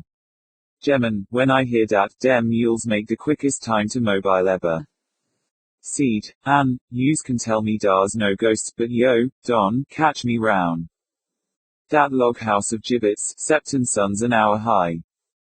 Jack looked suspiciously over his shoulder into the darkness and crawled into his blanket, muttering, "It scares dis nigger even now to tell 'bout dat night." Sleep soon fell upon the camp, but the impression of old Jack's story survived the night, and the next day he still asserted its truth. The Spectre Bride. The winter nights up at Sioux Sant Maria as white and luminous as the Milky Way. The silence that rests upon the solitude appears to be white also. Nature has included sound in her arrestment. Save the still white frost, all things are obliterated. The stars are there, but they seem to belong to heaven and not to earth. They are at an immeasurable height, and so black is the night that the opaque ether rolls between them and the observer in great liquid billows. In such a place it is difficult to believe that the world is peopled to any great extent. One fancies that Cain has just killed Abel, and that there is need for the greatest economy in the matter of human life. The night Ralph Hagedorn started out for Echo Bay he felt as if he were the only man in the world, so complete was the solitude through which he was passing. He was going over to attend the wedding of his best friend, and was, in fact, to act as the groomsman. Business had delayed him, and he was compelled to make his journey at night. But he hadn't gone far before he began to feel the exhilaration of the skater. His skates were keen, his legs fit for a longer journey than the one he had undertaken, and the tang of the frost was to him what a spur is to a spirited horse. He cut through the air as a sharp stone cleaves the water. He could feel the tumult of the air as he cleft it. As he went on he began to have fancies. It seemed to him that he was enormously tall, a great Viking of the Northland, hastening over icy fjords to his love. That reminded him that he had a love, though, indeed, that thought was always present with him as a background for other thoughts. To be sure, he had not told her she was his love, because he had only seen her a few times and the opportunity had not presented itself. She lived at Echo Bay, too, and was to be the maid of honor to his friend's bride, which was another reason why he skated on almost as swiftly as the wind, and why, now and then, he let out a shout of exhilaration. The one drawback in the matter was that Marie Beaujeu's father had money, and that Marie lived in a fine house and wore otterskin about her throat and little satin-lined mink boots on her feet when she went sledding, and that the jacket in which she kept a bit of her dead mother's hair had a black pearl in it as big as a pea. These things made it difficult, nay, impossible for Ralph Hagedorn to say anything more than, "I love you." But that much he meant to have the satisfaction of saying, no matter what came of it. With this determination growing upon him he swept along the ice which gleamed under the starlight. Indeed, Venus made a glowing path toward the west and seemed to reassure him. He was sorry he could not skim down that avenue of light from the love star, but he was forced to turn his back upon it and face toward the northeast.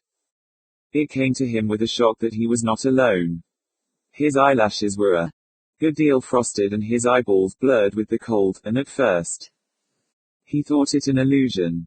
But he rubbed his eyes hard and at length made sure that not very far in front of him was a long white skater in fluttering garments who sped over the snows fast as ever werewolf went. He called aloud, but there was no answer, and then he gave chase, setting his teeth hard and putting attention on his firm young muscles. But however fast he might go, the white skater went faster.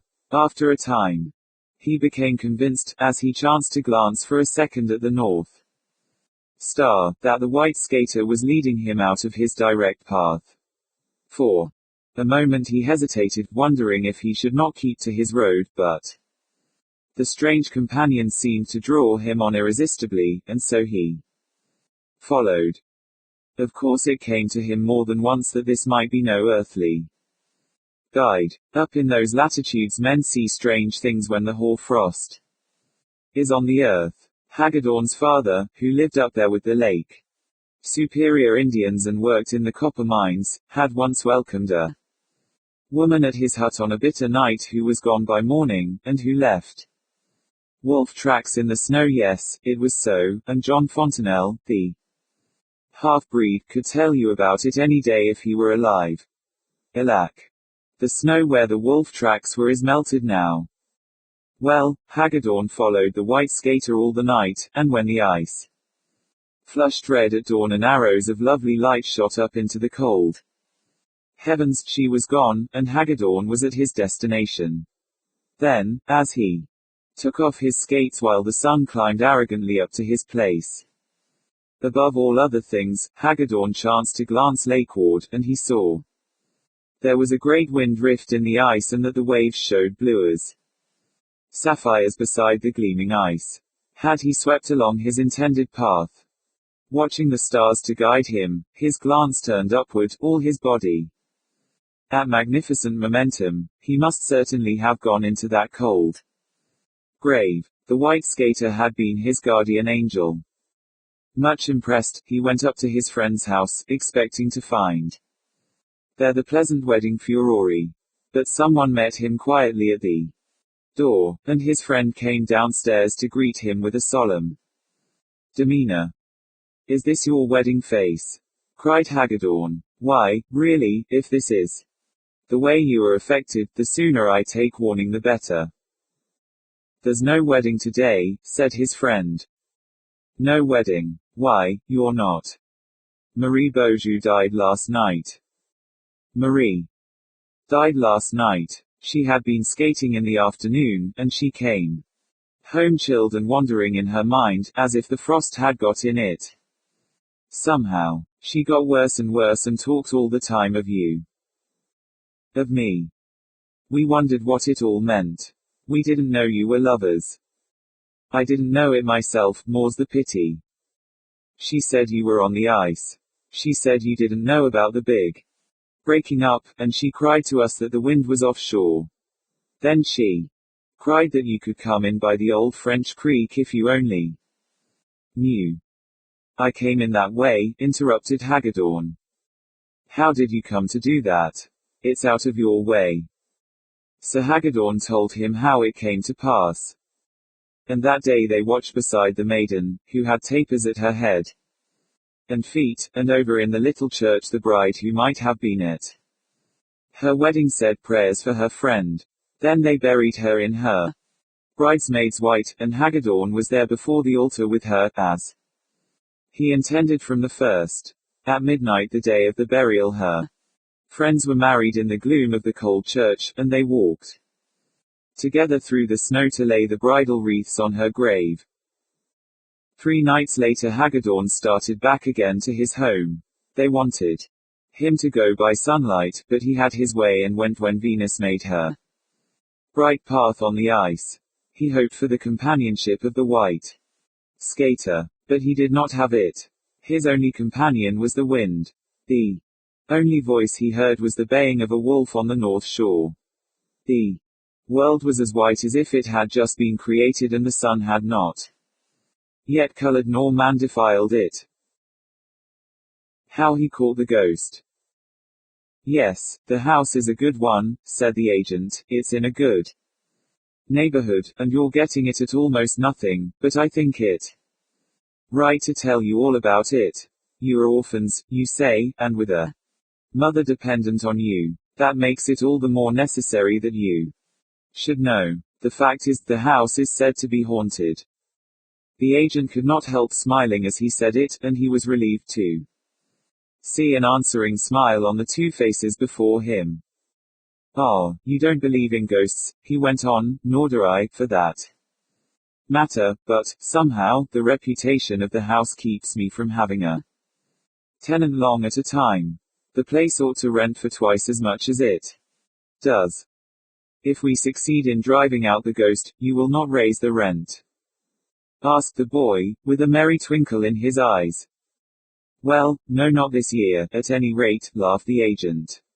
And so the house was rented, and the slip of a girl and the tall lad, her brother, went their way. Within a week the family had moved into the house, and were delighted with it. It was large and cool, with white halls and fine stairways, and with more room than they needed. But that did not matter in the least.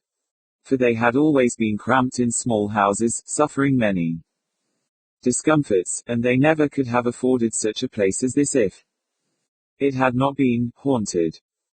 Blessings on the ghost, cried Margaret gaily, as she ran about as merry as a child. Who would be without a ghost in the house when it brings one like this?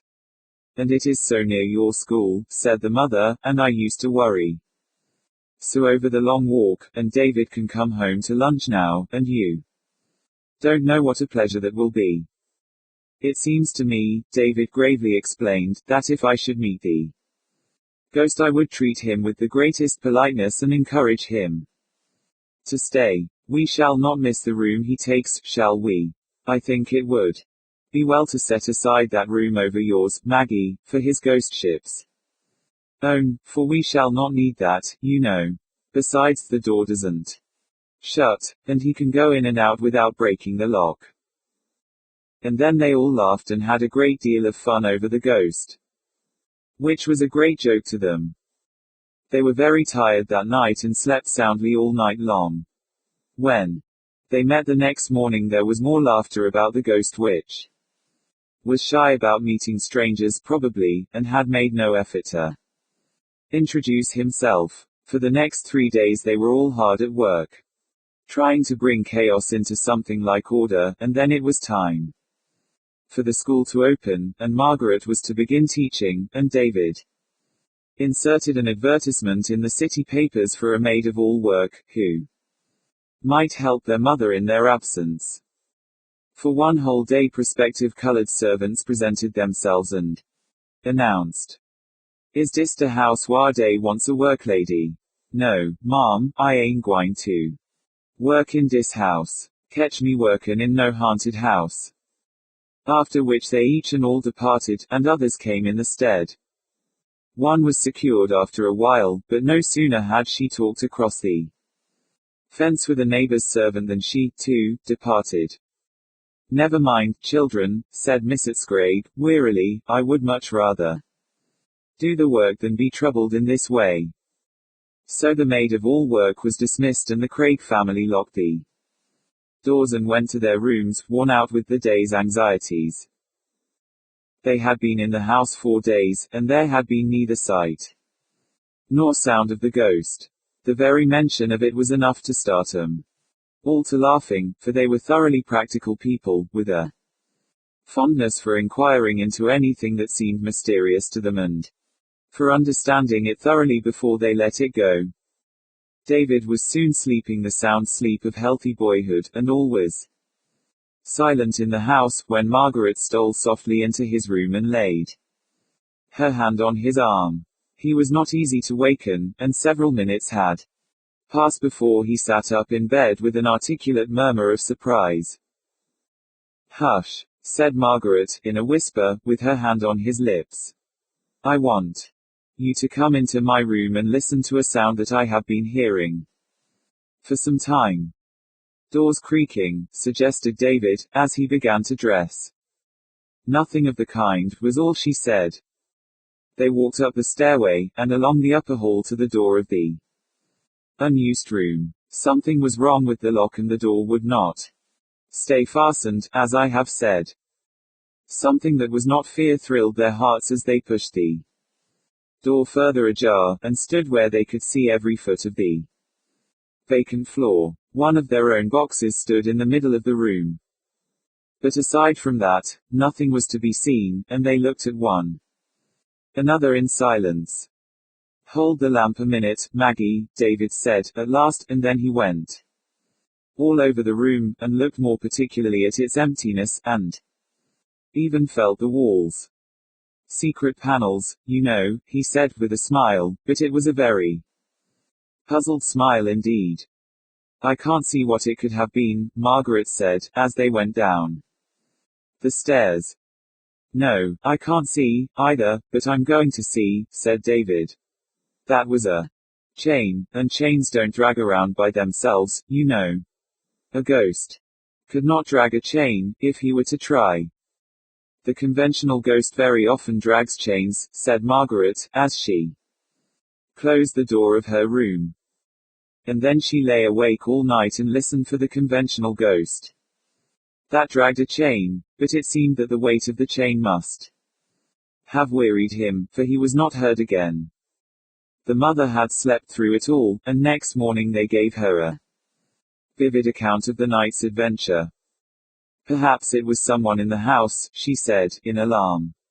There were no ghosts within the bounds of possibility, so far as she was concerned. But burglars were very possible, indeed. Then Margaret and David both laughed more than ever. "What fun it would be," said David, "for a burglar to get into this house and try to find something worth carrying away." So they went on to the next night, all three fully determined to spend the night in listening for the ghost, and running him to earth if possible. But it was Margaret that heard the ghost, after all. She had been sleeping and was suddenly startled wide awake, and there, overhead, was the sound of the chain dragging, and just as she was on the point of springing out of bed to call her brother, the chain seemed to go out of the upper room. She lay still and listened, and in a moment she heard it again. It was coming down the stairs. There was no carpet on the stairs, and she could hear the chain drop from step to step, until it had come the whole way down. There it was, almost at the door of her room, and something that was strangely like fear kept her lying still, listening in horrified silence. Then it went along the hall, dragging close to the door, and then further away, and back and forth for a while, and then it began dragging back up the stairs again. Step by step she could hear it drawn over the edge of every step, and by the time it had reached the top she remembered herself and called David. Again did the brother and sister make a tour of the upper room, with the lamp. Not only that, but they looked into every nook and corner of the upper part of the house, and at last came back baffled. They had seen nothing extraordinary, and they had not heard a sound. "I'm going to see that ghost tonight," David said to his sister the next evening. "How?" "I'm going to sit up all night at the head of the stairs. Don't say anything about it to Mother, it might make her uneasy." So, after the household were all quiet, David slipped into his place at the head of the stairs, and sat down to his vigil. He had placed a screen at the head of the stairway so that it hid him from view as if a ghost cared for a screen, and he established himself behind it, and prepared to be as patient as he could. It seemed to him that hours so long had never been devised as those the town clocks told off that night. He bore it until midnight moderately Well, because, he argued with himself, if there were any ghosts about, they would surely walk then, but they were not in a humor for walking. And still the hours rolled on without any developments. He took the fidgets, and had nervous twitches all over him, and at last he could endure it no longer, and had leaned his head back against the wall and was going blissfully to sleep when he heard a chain dragging just beyond the open door of that unused room. In spite of himself, a shiver ran down his back. There was no mistaking it. It was a real chain, if he had ever heard one. More than that, it had left the room, and was coming straight towards the stairs. The hall was dark, and it was impossible for him to see anything, although he strained his eyes in the direction of the sound. And even while he looked, it had passed behind the screen, and was going down the stairs, dropping from step to step with a clank. Halfway down, a narrow strip of moonlight from a stair window lay directly across the steps. Whatever the thing was, it must pass through that patch of light, and David leaned forward and watched. Down it went from step to step, and presently it had slipped through the light, and was down, and a little later it came back again, through the light, and up the stairs, and back into that unused room. And then David slapped his knees jubilantly, and ran down to his room, and slept all the rest of the night. Next morning he was very mysterious about his discoveries of the night before. "Oh, yes, I saw the ghost," he said to Maggie. "There, don't ask so many questions, I'll tell you more about it tomorrow, maybe."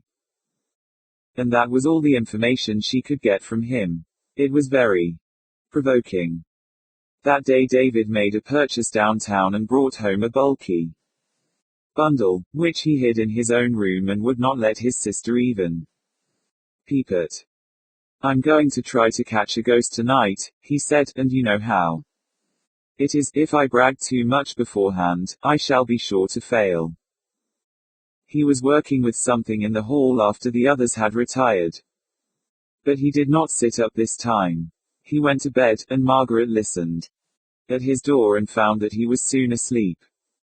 But away in the night they were all awakened by a squealing that brought them all into the hall in a great hurry, and there, at the head of the stairs, they found the huge rat trap that David had set a few hours before, and in the midst of the toils was a rat. "Why, David," exclaimed the mother, "I didn't know that there was a rat in the house."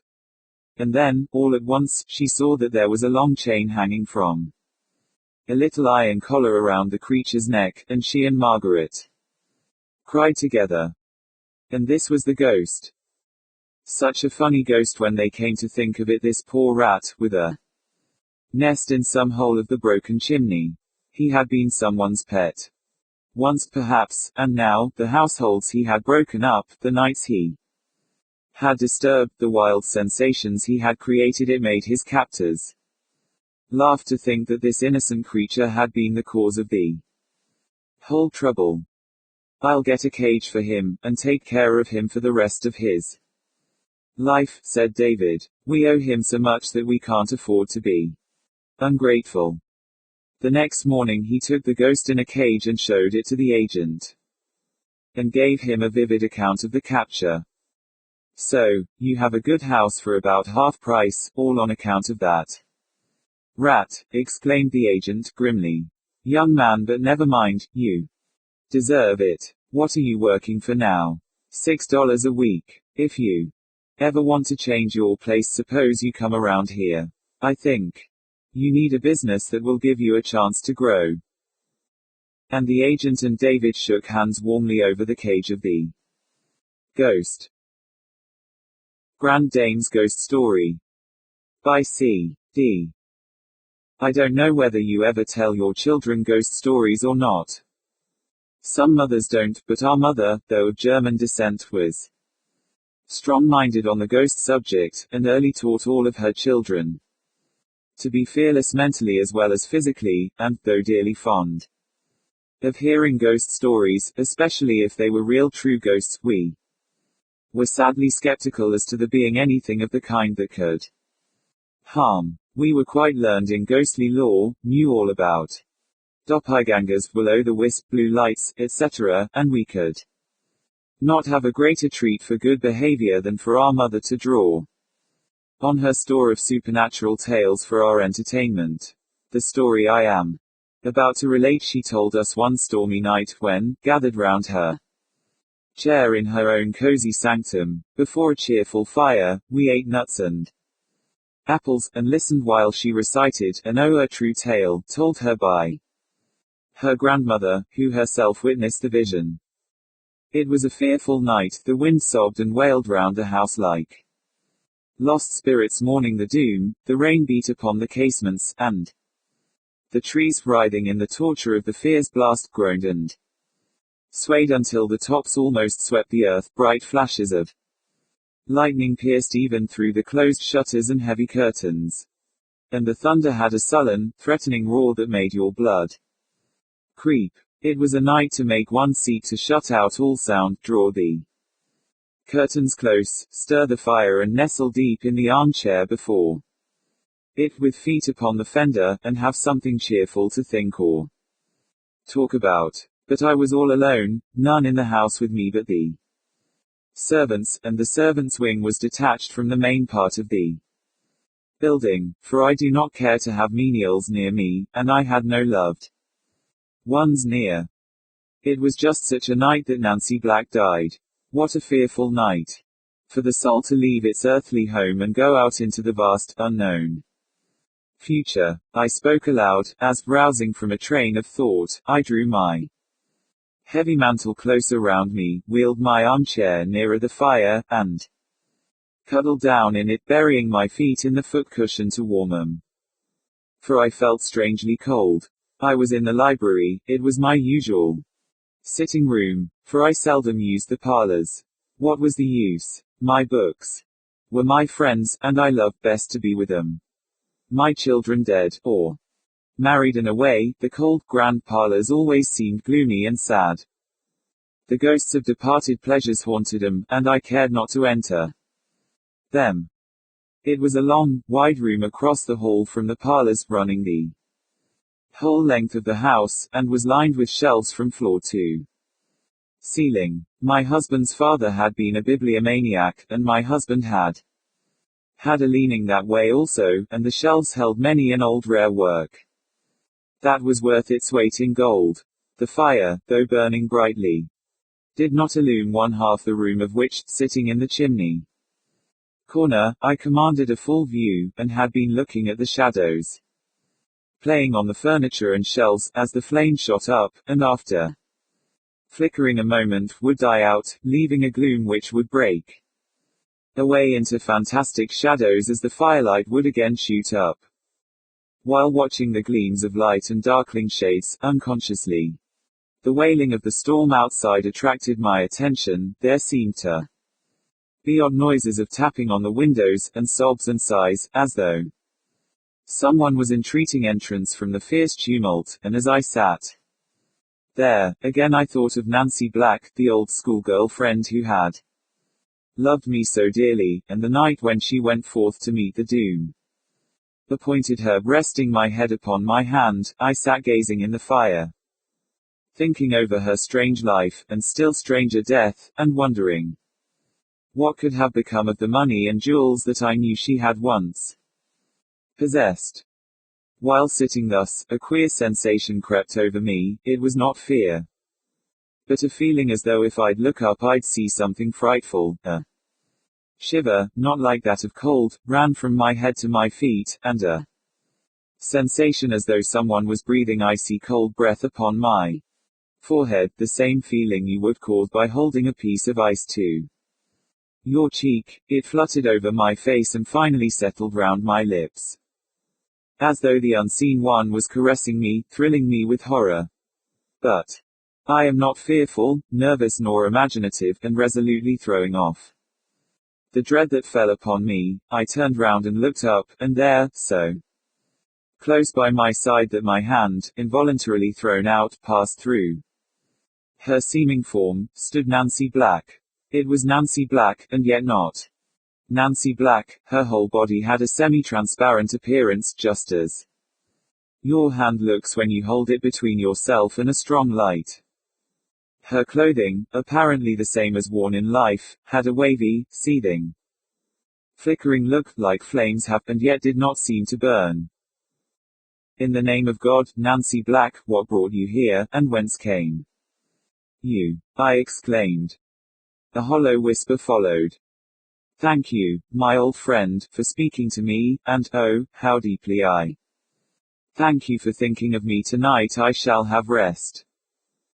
Rest, I heard echoed, and a jeering laugh rang through the room that made her quiver at its sound.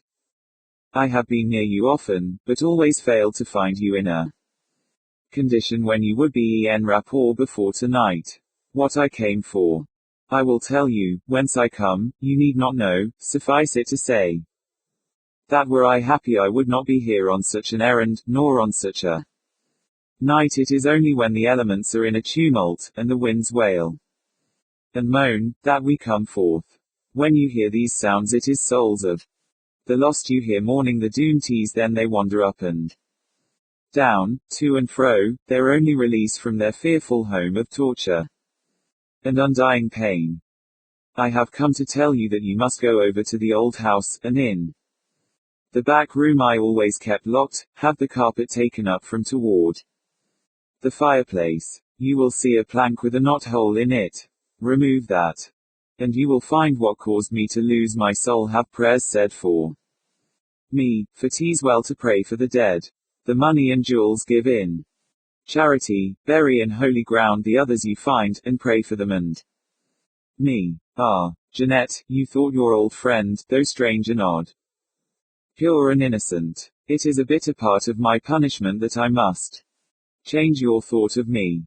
Farewell. Do not fail me, and I shall trouble you no more. But whenever you hear that wind howl and sweep round the house as it does tonight, know that the lost are near. It is the swift flight through space, fleeing before the scourge of memory and conscience, that causes that sound. That tomorrow you may not think you are dreaming, here is a token. And she touched the palm of my hand with her fingertips, and as you see, my child, to this day, there are 3 crimson spots in the palm of my hand that nothing will eradicate. Do not fail me, and pray for us, Jeanette, pray, and with a longing, wistful gaze, and a deep, sobbing sigh, Nancy Black faded from my sight. Am I dreaming? I exclaimed, as I rose from my chair and rang the bell. When the servant entered, I bade him attend to the fire and light the lamps, and I went through the room to see if any unusual arrangement of the furniture could have caused the appearance, but nothing was apparent, and I bade him send my maid to attend me in my chamber, for I could not help feeling unwilling to remain in the library any longer. That evening, while making my toilet for the night, my maid said, "Have you burned your hand, madam?" Glancing hastily down, I saw 3 dark crimson spots upon the palm of my left hand. They had an odd look, seared as though touched by a red-hot iron, yet the flesh was soft, not burned and not painful. Making some excuse for it, I did not allude to it again, and dismissed her speedily, that I might reflect undisturbed over the singular occurrence. There were the marks upon my hand, I could not remove them, and they did not fade. In fact, their deep red made the rest of the palm lose its pinkish hue and look pale from the strong contrast. Could I have been asleep and dreamed it all, and by any means have done this to myself? I thought, but finally concluded that on the morrow I'd go over to Nancy Black's old residence and settle the question, and with that conclusion had to content myself until the morrow came. Nancy Black was an old friend from my girlhood, who had owned large property in the town, and lived all alone in a spacious stone house directly opposite my home, and who, when dying, had left me the sole legatee of her property. When morning came, I took the keys, and, with my maid, went over to Nancy's house. It had never been disturbed since her death, which was sudden and somewhat singular, and the furniture remained just as she left it when taken to her last resting place. We went to the room Nancy had directed. I bade Sarah take up the carpet, and, sure enough, there was a plank with a knot-hole in it, so I sent her from the room, and lifted the plank myself, and there, between the two joints, rested a long box, the lid not fastened. Opening it, I was horrified to see two skeletons, those of an infant and of a woman, small in stature and delicate frame. In a moment it flashed before me that I saw all that remained of Nancy Black's young sister, a girl of 17, who had left home somewhat mysteriously years ago, and had died while absent at least that was the version Nancy had given of her absence, and no one had dreamed of doubting it. Her tale was so naturally told.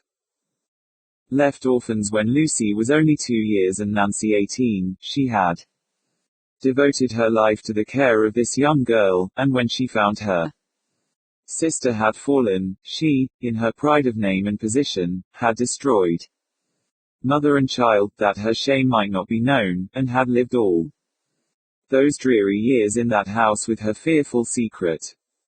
Round the box, heaped up on every side, were money and jewels, and a parchment scroll among them had written on it, Lucy's share of our father's estate. I carried out Nancy's wishes to the letter, for I now firmly believed that she had come to me herself that night.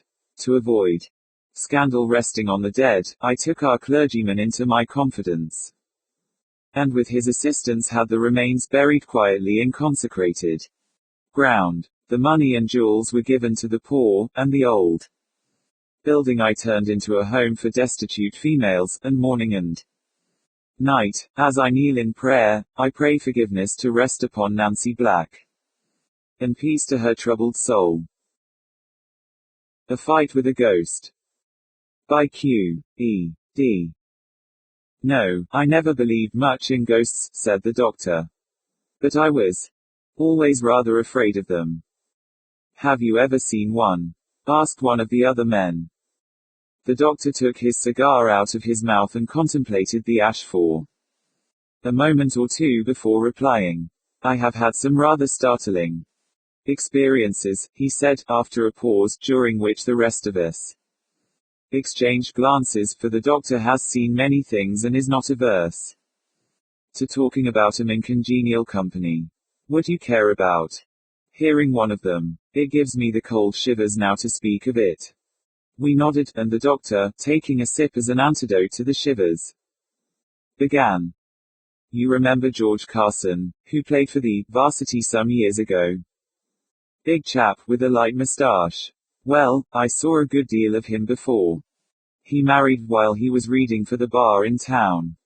It was just after he became engaged to Miss Stoner, who is now Miss Carson, that he asked me to go down to a place which his people had taken in the country. Miss Stoner was to be there and he wanted me to meet her. I could not go down for Christmas Day, as I had promised to be with my people.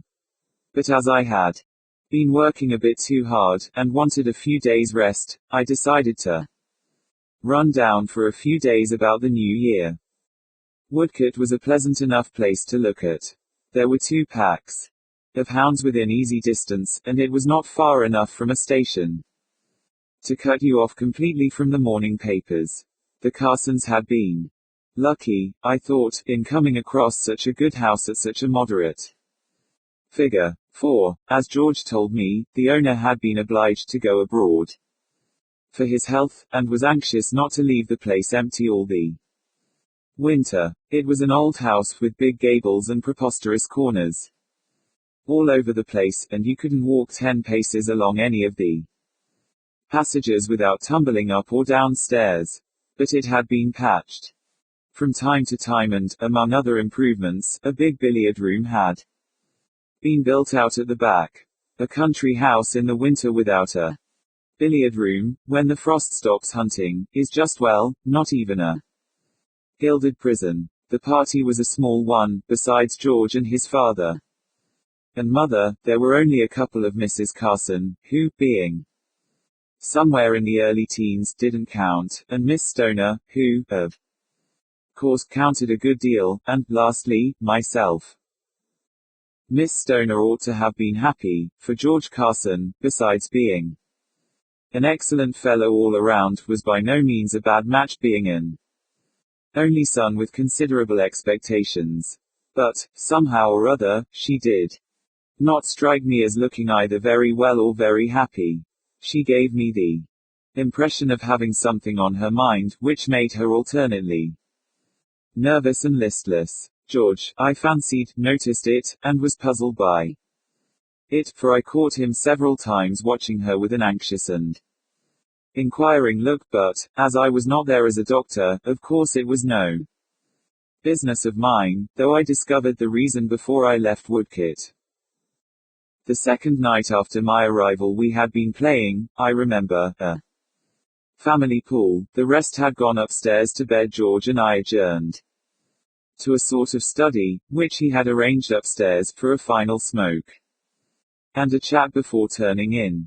The study was next to his bedroom, and parted off from it by curtains. As we were settling down I missed my pipe, and remembered that I had laid it down in the billiard room.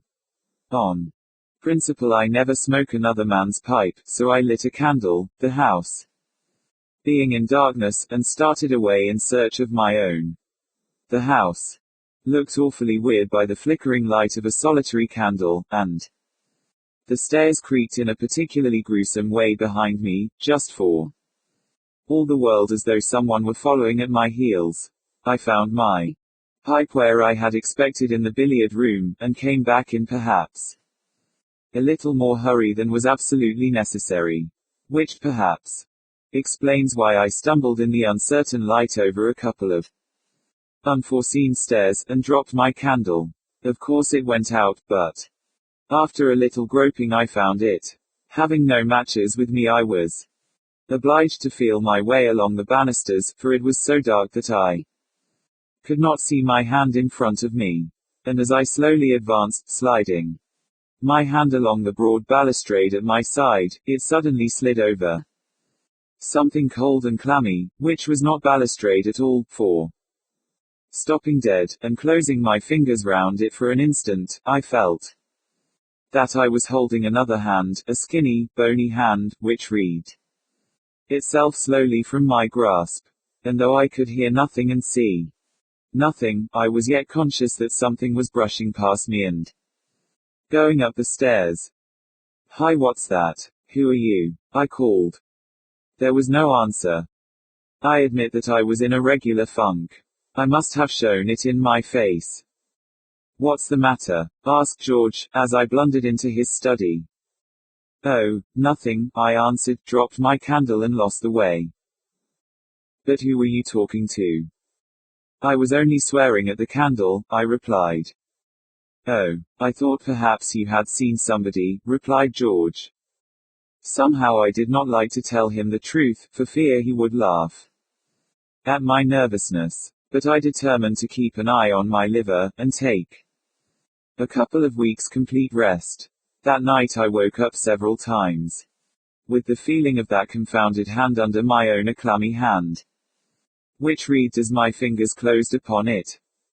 The next morning after breakfast I was in the billiard room practicing strokes while Carson was over at the stables. Presently the door opened, and Miss Stoner looked in. "Come in," I said. "George will be back from the stables in a few minutes. Meanwhile we can have 50 up." "I wanted to speak to you," she said. She was looking very tired and ill, and I began to think I should not have an uninterrupted holiday after all. "Do you believe in ghosts?" she asked, having closed the door and come up to the table, where she stood leaning with both her hands upon it. "No," I replied, missing an easy carom as I remembered my experience of last night, "but I believe in fancy." "And, supposing then that a person fancied he saw things, is there any remedy?" "What do you mean, Miss Stoner?" I replied, looking at her in some surprise. Do you mean that you fancy?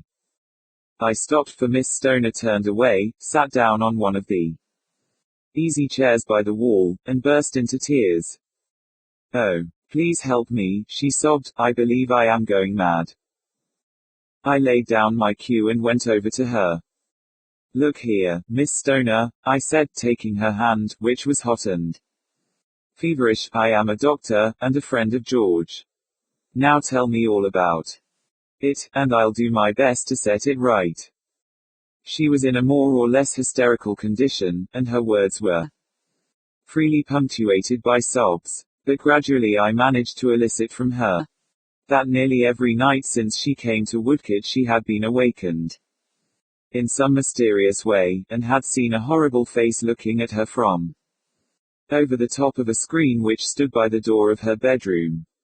As soon as she moved, the face disappeared, which convinced her that the apparition existed only in her imagination. That seemed to distress her even more than if she had believed it to be a genuine ghost, for she thought her brain was giving way. I told her that she was only suffering from a very common symptom of nervous disorder, as indeed it was, and promised to send a groom into the village to get a prescription made up for her. And, having made me promise to breathe no word to anyone on the subject, more especially to George, she went away relieved. Nevertheless, I was not quite certain that I had made a correct diagnosis of the case. You see, I had been rather upset myself not many hours before.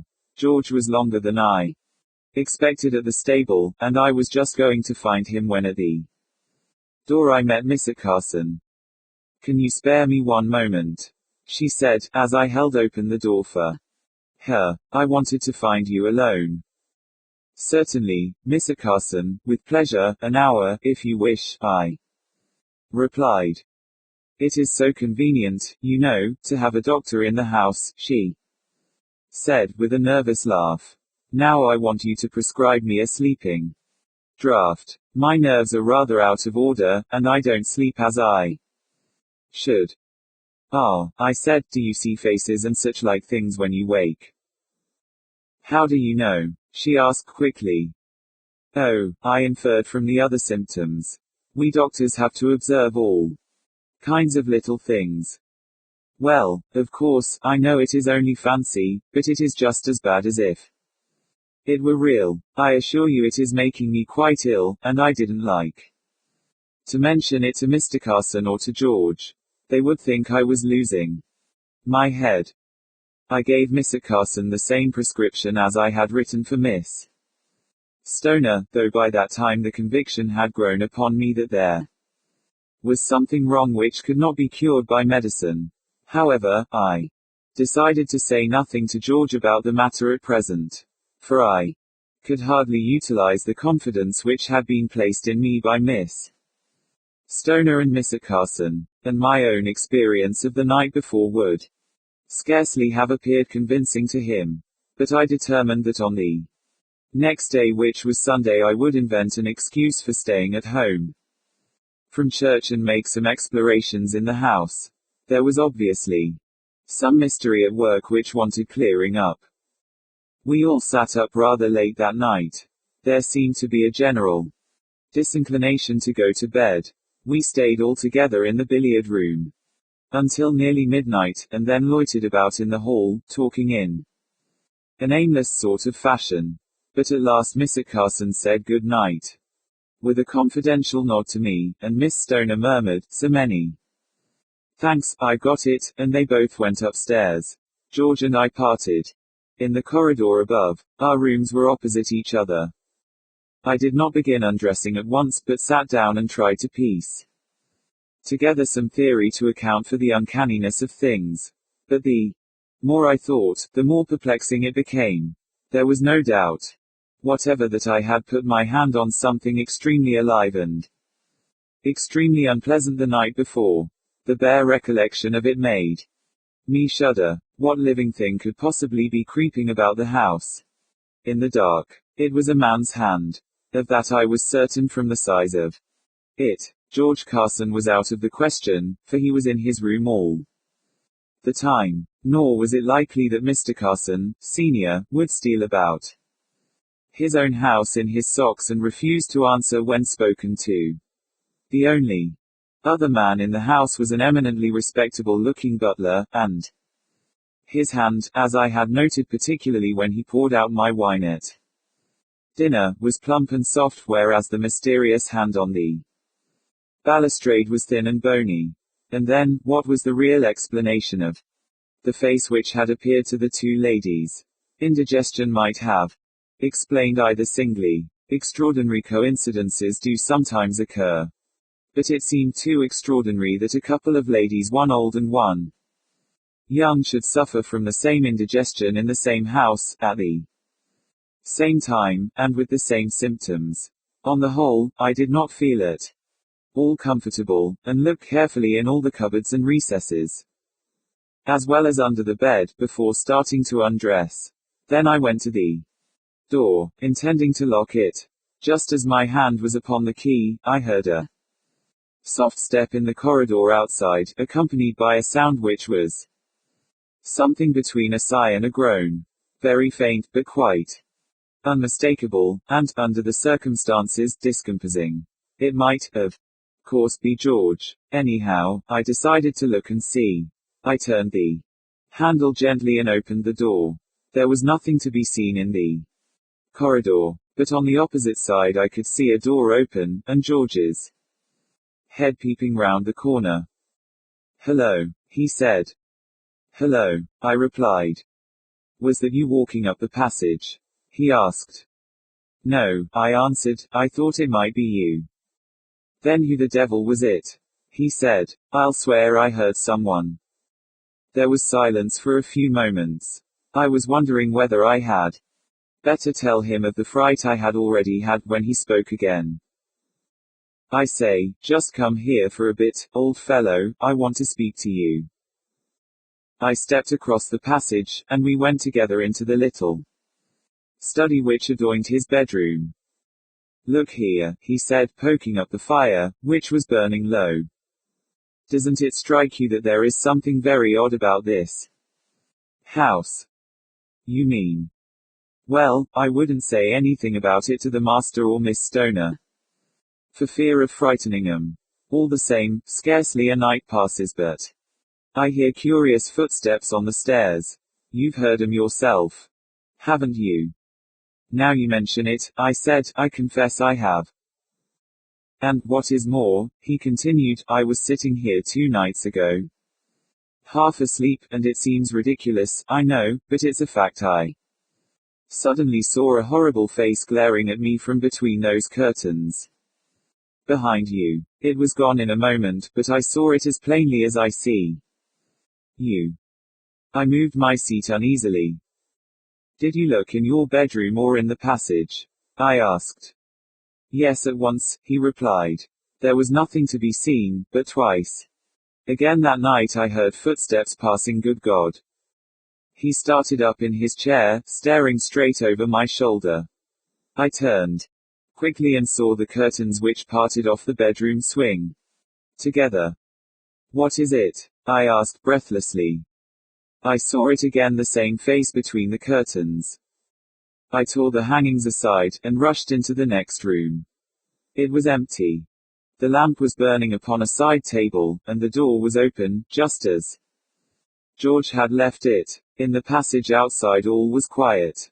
I came back into the study and found George running his fingers through his hair in perplexity. "There is clearly one person too many in the house," I said.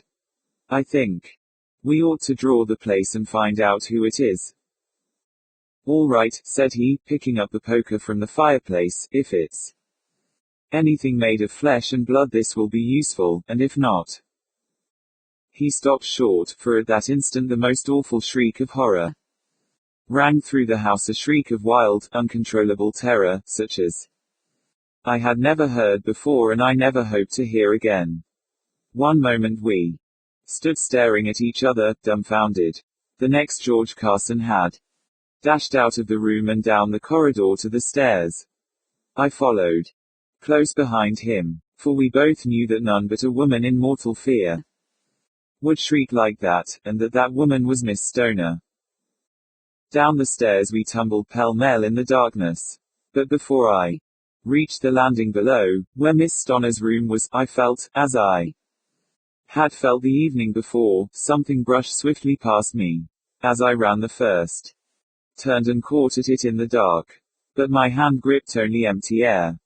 I was just about to turn back and follow it, when a cry from George arrested me, and, looking down, I saw him standing over the prostrate form of Miss Stoner. The door of her room was open, and by the moonlight which streamed into the room I could see her lying in her white nightdress across the threshold. What followed in the next few minutes, I can scarcely recall with accuracy. The whole house was aroused by the poor girl's awful shriek. She was quite unconscious when we came upon her, but she revived more or less as soon as Mr. Carson and one of the terrified servants had lifted her into bed again. Nothing intelligible could be gathered from her, however, as to the cause of her fright. She only repeated, hysterically, again and again, "Oh, the face, the face." When I saw I could do her no further good for the present, I took George by the arm and led him out of the room. "Look here, George," I said, "we must find out the reason of this at once. I am certain I felt something go by me as I came downstairs. Now, does that staircase lead anywhere but to our rooms?" George considered for a moment. "Yes," he replied, "there is a door at the end of the passage which leads up into a sort of lumber room." "Then we'll explore it," I said. "For my part, one can't go to sleep until I've got to the bottom of this. Get the man to bring a lantern along."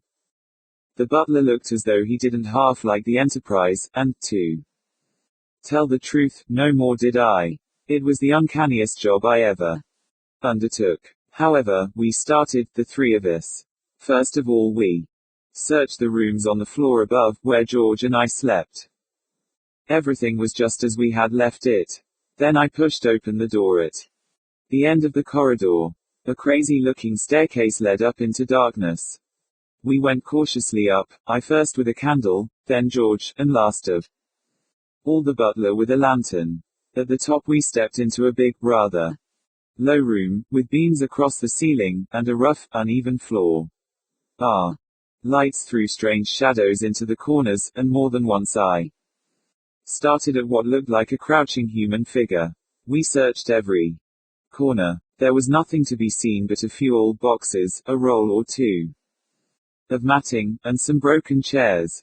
But in the far corner George pointed out to me a rickety ladder which ended at a closed trapdoor.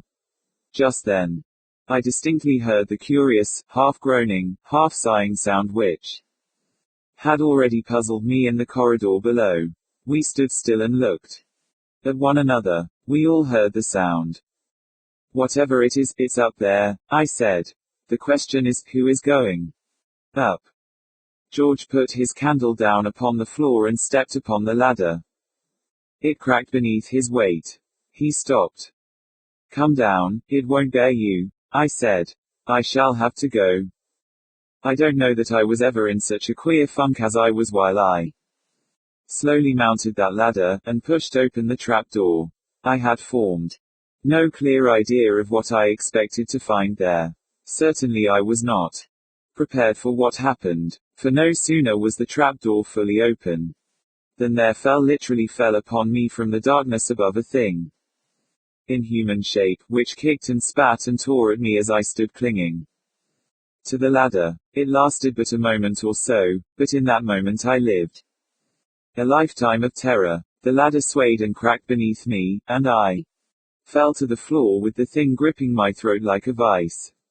The next instant George had stunned it with a blow from the poker and dragged it off me. It lay upon its back on the floor, a ragged, hideous, loathsome shape. And the mystery was solved. "But you haven't told us what it really was," said one of the listeners. The doctor smiled. "It was the owner of the house," he replied. "He had not gone abroad. He had gone to a private lunatic asylum with homicidal mania upon him. About a fortnight before this he had managed to escape, and, having made his way to his former home, had concealed himself with a cunning often shown by lunatics, in the loft. I suppose he had found enough to eat in his nightly rambles about the house. The only wonder is that he didn't kill someone before he was caught. Colonel Halifax's ghost story. I had just come back to England, after having been some years in India, and was looking forward to meet my friends, among whom there was none I was more anxious to see than Sir Francis Linton. We had been to Eton together, and for the short time I had been at Oxford, before entering the army, we had been at the same college. Then we had parted. He came into the title and estates of the family in Yorkshire on the death of his grandfather. His father had predeceased, and I had been over a good part of the world. One visit, indeed, I had made him in his Yorkshire home, before leaving for India, of but a few days. It will be easily imagined how pleasant it was 2 or 3 days after my arrival in London, to receive a letter from Linton, saying that he had just seen in the papers that I had arrived, and begging me to come down at once to Byfield, his place in Yorkshire. You are not to tell me, he said, that you cannot come. In fact, you are to come on Monday. I have a couple of horses which will just suit you. The carriage shall meet you at Packham, and all you have got to do is to put yourself in the train which leaves King's Cross at 12 o'clock. Accordingly, on the day appointed, I started, in due time reached Packham, losing much time on a detestable branch line, and there found the dog cart of Sir Francis awaiting me. I drove at once to Byfield. The house I remembered. It was a low gable structure of no great size, with old-fashioned lattice windows, separated from the park, where were deer, by a charming terraced garden. No sooner did the wheels crunch the gravel by the principal entrance than, almost before the bell was rung, the porch door opened, and there stood Linton himself, whom I had not seen for so many years, hardly altered, and with all the joy of welcome beaming in his face. Taking me by both hands, he drew me into the house, got rid of my hat and wraps, looked me all over, and then, in a breath, began to say how glad he was to see me, what a real delight it was to have got me at last under his roof, and what a good time we would have together, like the old days over again. He had sent my luggage up to my room, which was ready for me, and he bade me make haste and dress for dinner.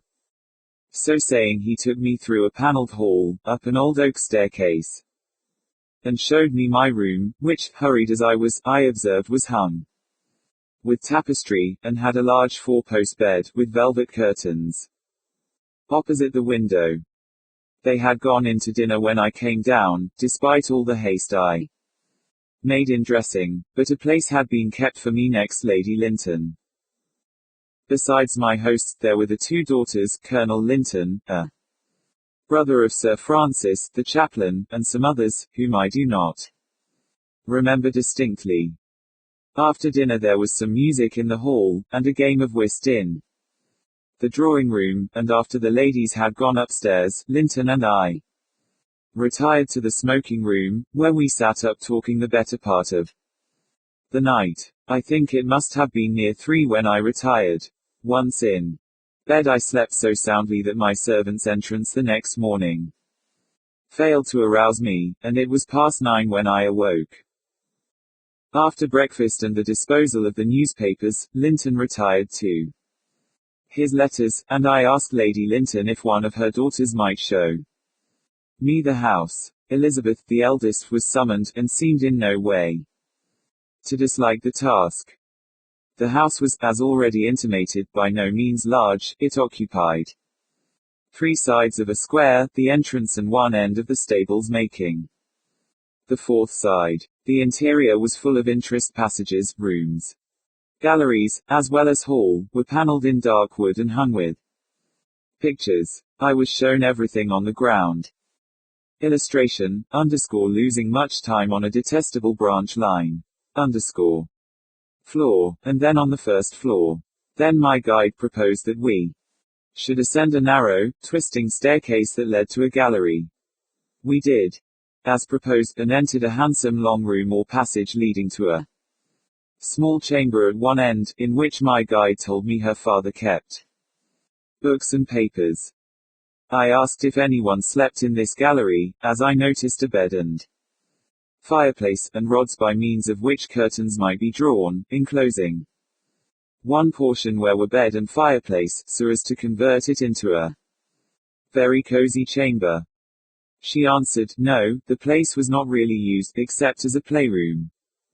Though, sometimes, if the house happened to be very full in her great-grandfather's time, she had heard that it had been occupied.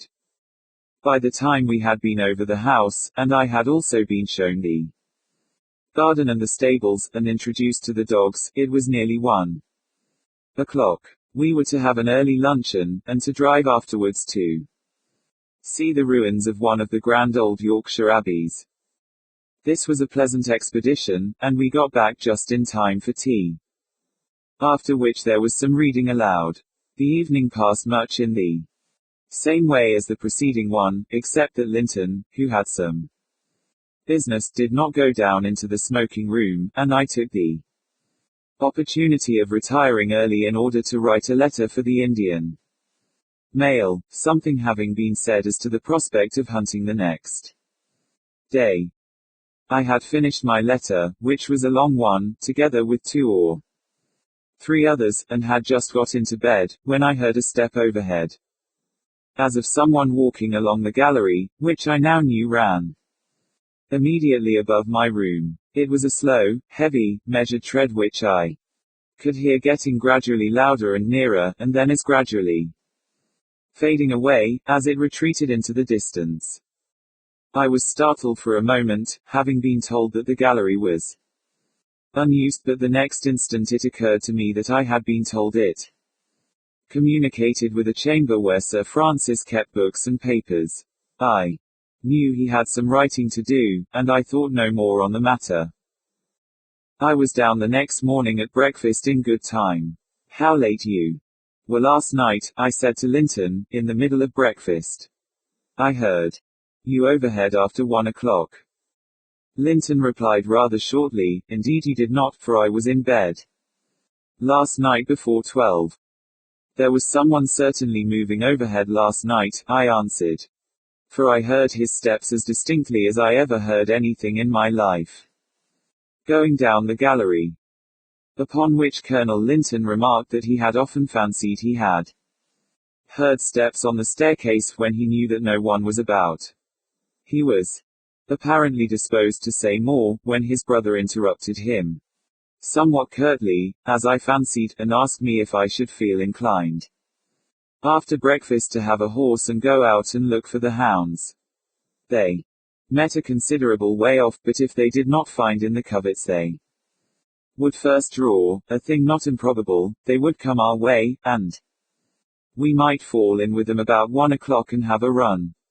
I said there was nothing I should like better. Linton mounted me on a very nice chestnut, and the rest of the party having gone out shooting, and the young ladies being otherwise engaged, he and I started about 11:00 for our ride. It was a beautiful day, soft with a bright sun, one of those beautiful days which so frequently occur in the early part of November. On reaching the hilltop where Linton had expected to meet the hounds, no trace of them was to be discovered. They must have found at once, and run in a different direction. At 3:00, after we had eaten our sandwiches, Linton reluctantly abandoned all hopes of falling in with the hounds, and said we would return home by a slightly different route. We had not descended the hill before we came on an old chalk quarry and the remains of a disused kiln. I recollected the spot at once. I had been here with Sir Francis on my former visit, many years ago. Why, bless me, said I, do you remember, Linton, what happened here when I was with you before? There had been Men engaged removing chalk, and they came on a skeleton under some depth of rubble. We went together to see it removed, and you said you would have it preserved till it could be examined by some ethnologist or anthropologist, any one of those dry as dusts, to decide whether the remains were dolichocephalous or brachycephalous, whether British, Danish, or modern. What was the result? Sir Francis hesitated a moment, and then answered, "It is true, I had the remains removed." Was there an inquest? No. I had been opening some of the tumuli on the wolds. I had sent a crouched skeleton and some skulls to the Scarborough Museum. This, I was doubtful about whether it was a prehistoric interment in fact to what date it belonged. No one thought of an inquest.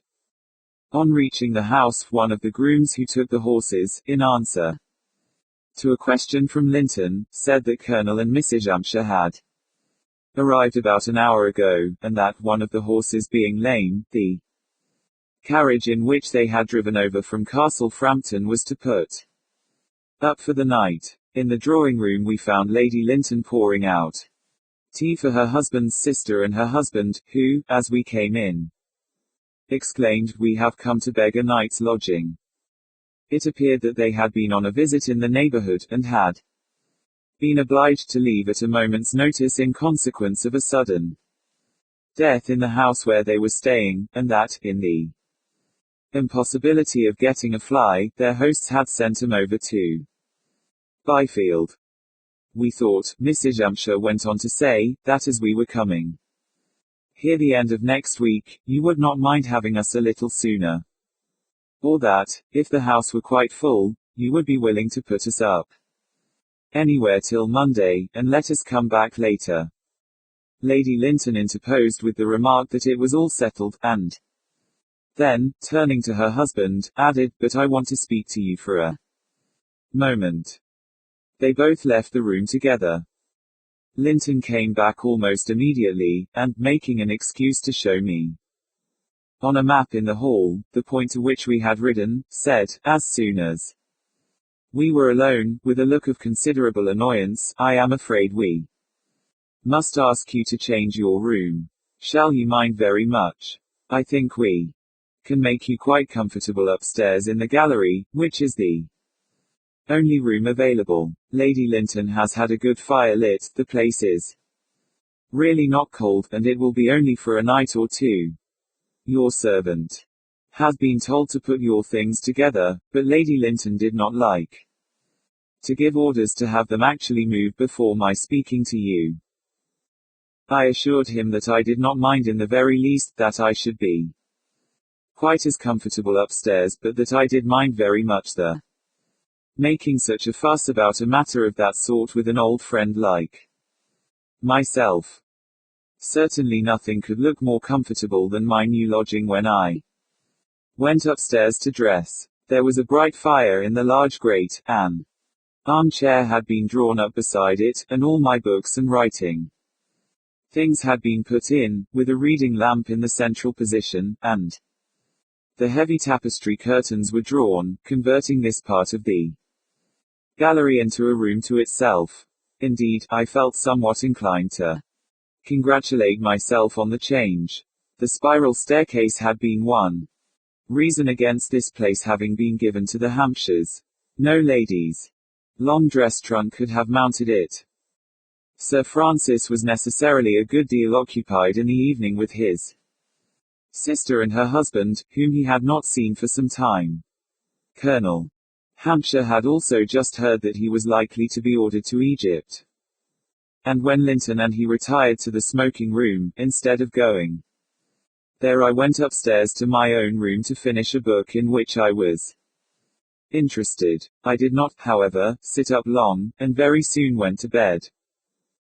Before doing so, I drew back the curtains on the rods, partly because I like plenty of air where I sleep, and partly also because I thought I might like to see the play of the moonlight on the floor in the portion of the gallery beyond where I lay, and where the blinds had not been drawn. I must have been asleep for some time, for the fire, which I had left in full blaze, was gone to a few sparks wandering among the ashes, when I suddenly awoke with the impression of having heard a latch click at the further extremity of the gallery, where was the chamber containing books and papers. I had always been a light sleeper, but on the present occasion I woke at once to complete an acute consciousness, and with a sense of stretched attention which seemed to intensify all my faculties. The wind had risen, and was blowing in fitful gusts round the house. A minute or two passed, and I began almost to fancy I must have been mistaken, when I distinctly heard the creak of the door, and then the click of the latch falling back into place. Then I heard a sound on the boards as of one moving in the gallery. I sat up to listen, and as I did so I distinctly heard steps coming down the gallery. Illustration, who are you? I heard him approach and pass my bed. I could see nothing, all was dark, but I heard the tread proceeding toward where were the uncurtained and unshuttered windows, 2 in number, but the moon shone through only one of these. The nearest the other was dark, shadowed by the chapel or some other building at right angles. The tread seemed to me to pause now and again, and then continue as before. I now fixed my eyes intently on the one illumined window, and it appeared to me as if some dark body passed across it, but what? I listened intently, and heard the step proceed to the end of the gallery, and then return. I again watched the lighted window, and immediately that the sound reached that portion of the long passage it ceased momentarily, and I saw, as distinctly as I ever saw anything in my life by moonlight, a figure of a man with marked features, in what appeared to be a fur cap drawn over the brows. It stood in the embrasure of the window, and the outline of the face was in silhouette. Then it moved on, and as it moved I again heard the tread. I was as certain as I could be that the thing, whatever it was, or the person, whoever he was approaching my bed. I threw myself back in the bed, and as I did see a mass of charred wood on the hearth fell down and sent up a flash of, I fancy, sparks, that gave out a glare into the darkness, and by that red as blood I saw a face near me. With a cry, over which I had as little control as the scream uttered by a sleeper in the agony of a nightmare, I called, "Who are you?" There was an instant during which my hair bristled on my head, as in the horror of the darkness I prepared to grapple with the being at my side, when a board creaked as if someone had moved, and I heard the footsteps retreat, and again the click of the latch. The next instant there was a rush on the stairs, and Linton burst into the room, just as he had sprung out of bed, crying, "For God's sake! What is the matter? Are you ill?" I could not answer. Linton struck a light and leaned over the bed. Then I seized him by the arm, and said without moving, "There has been something in this room gone in thither." The words were hardly out of my mouth when Linton, following the direction of my eyes, had sprung to the end of the corridor and thrown open the door there. He went into the room beyond, looked round it, returned, and said, "You must have been dreaming." By this time I was out of bed. "Look for yourself," said he, and he led me into the little room. It was bare, with cupboards and boxes, a sort of lumber place. "There is nothing beyond this," said he, "no door, no staircase. It is a blind way." Then he added, "Now pull on your dressing gown and come downstairs to my sanctum." I followed him, and after he had spoken to Lady Linton, who was standing with the door of her room ajar in a state of great agitation, he turned to me, and said, "No one can have been in your room.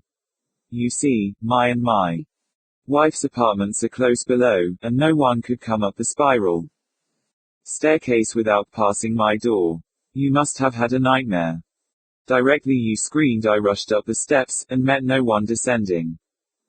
And there is no place of concealment in the lumber room at the end of the gallery. Then he took me into his private snuggery, blew up the fire, lighted a lamp, and said, "I shall be really grateful if you will say nothing about this. There are some in the house and neighborhood who are silly enough as it is. You stay here, and if you do not feel inclined to go to bed, read here are books. I must go to Lady Linton, who is a good deal frightened, and does not like to be left alone." He then went to his bedroom. Sleep, as far as I was concerned, was out of the question, nor do I think Sir Francis and his wife slept much, either. I made up the fire, and after a time took up a book, and tried to read. But it was useless. I sat absorbed in thoughts and questionings till I heard the servants stirring in the morning. I went to my own room, left the candle burning, and got into bed. I had just fallen asleep when my servant brought me a cup of tea at 8 o'clock. At breakfast Colonel Hampshire and his wife asked if anything had happened in the night, as they had been much disturbed by noises overhead, to which Linton replied that I had not been very well, and had an attack of cramp, and that he had been upstairs to look after me. From his manner I could see that he wished me to be silent, and I said nothing accordingly. In the afternoon, when everyone had gone out, Sir Francis took me into his snuggery, and said, "Halifax, I am very sorry about that matter last night. It is quite true, what my brother said, that steps have been heard about this house, but I never gave heed to such things, putting all noises down to rats. But after your experiences I feel that it is due to you to tell you something, and also to make to you an explanation. There was no one in the room at the end of the corridor, except the skeleton that was discovered in the chalk pit when you were here many years ago. I confess I had not paid much heed to it.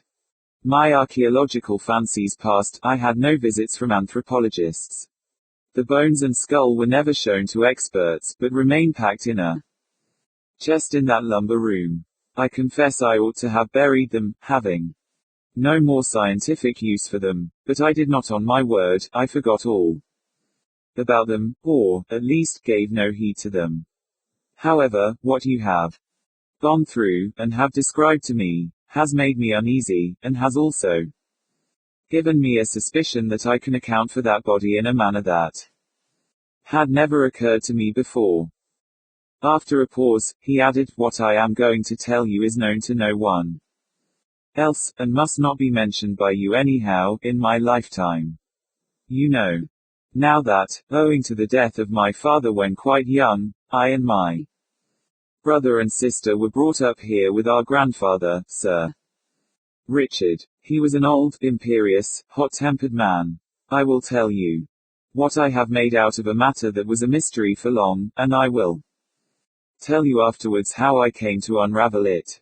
My grandfather was in the habit of going out at night with a young underkeeper, of whom he was very fond, to look after the game and see if any poachers, whom he regarded as his natural enemies, were about.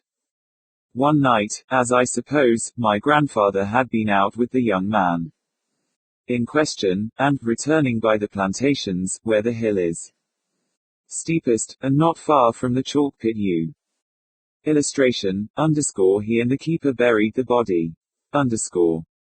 Remarked on yesterday, they came upon a man who, though not actually belonging to the country, was well known in it as a sort of traveling tinker of indifferent character and a notorious poacher. Mind this, I am not sure it was at the place I mention, I only now surmise it. On the particular night in question, my grandfather and the keeper must have caught this man setting snares. There must have been a tussle, in the course of which, as subsequent circumstances have led me to imagine, the man showed fight, and was knocked down by one or the other of the two, my grandfather or the keeper. I believe that after having made various attempts to restore him, they found that the man was actually dead. They were both in great alarm and concern, my grandfather especially. He had been prominent in putting down some factory riots, and had given orders to the military to fire, whereby several lives had been lost. There was a vast outcry against him, and a certain political party had denounced him as an assassin. No man was more vituperated, yet now, in my conscience, I believe he acted with both discretion and pluck, and arrested a mischievous movement that might have led to much bloodshed. Be that as it may, my impression is that he lost his head over this fatal affair with the tinker, and that he and the keeper together buried the body secretly, not far from the place where he was killed. I now think it was in the chalk pit, and that the skeleton found years after there belonged to this man.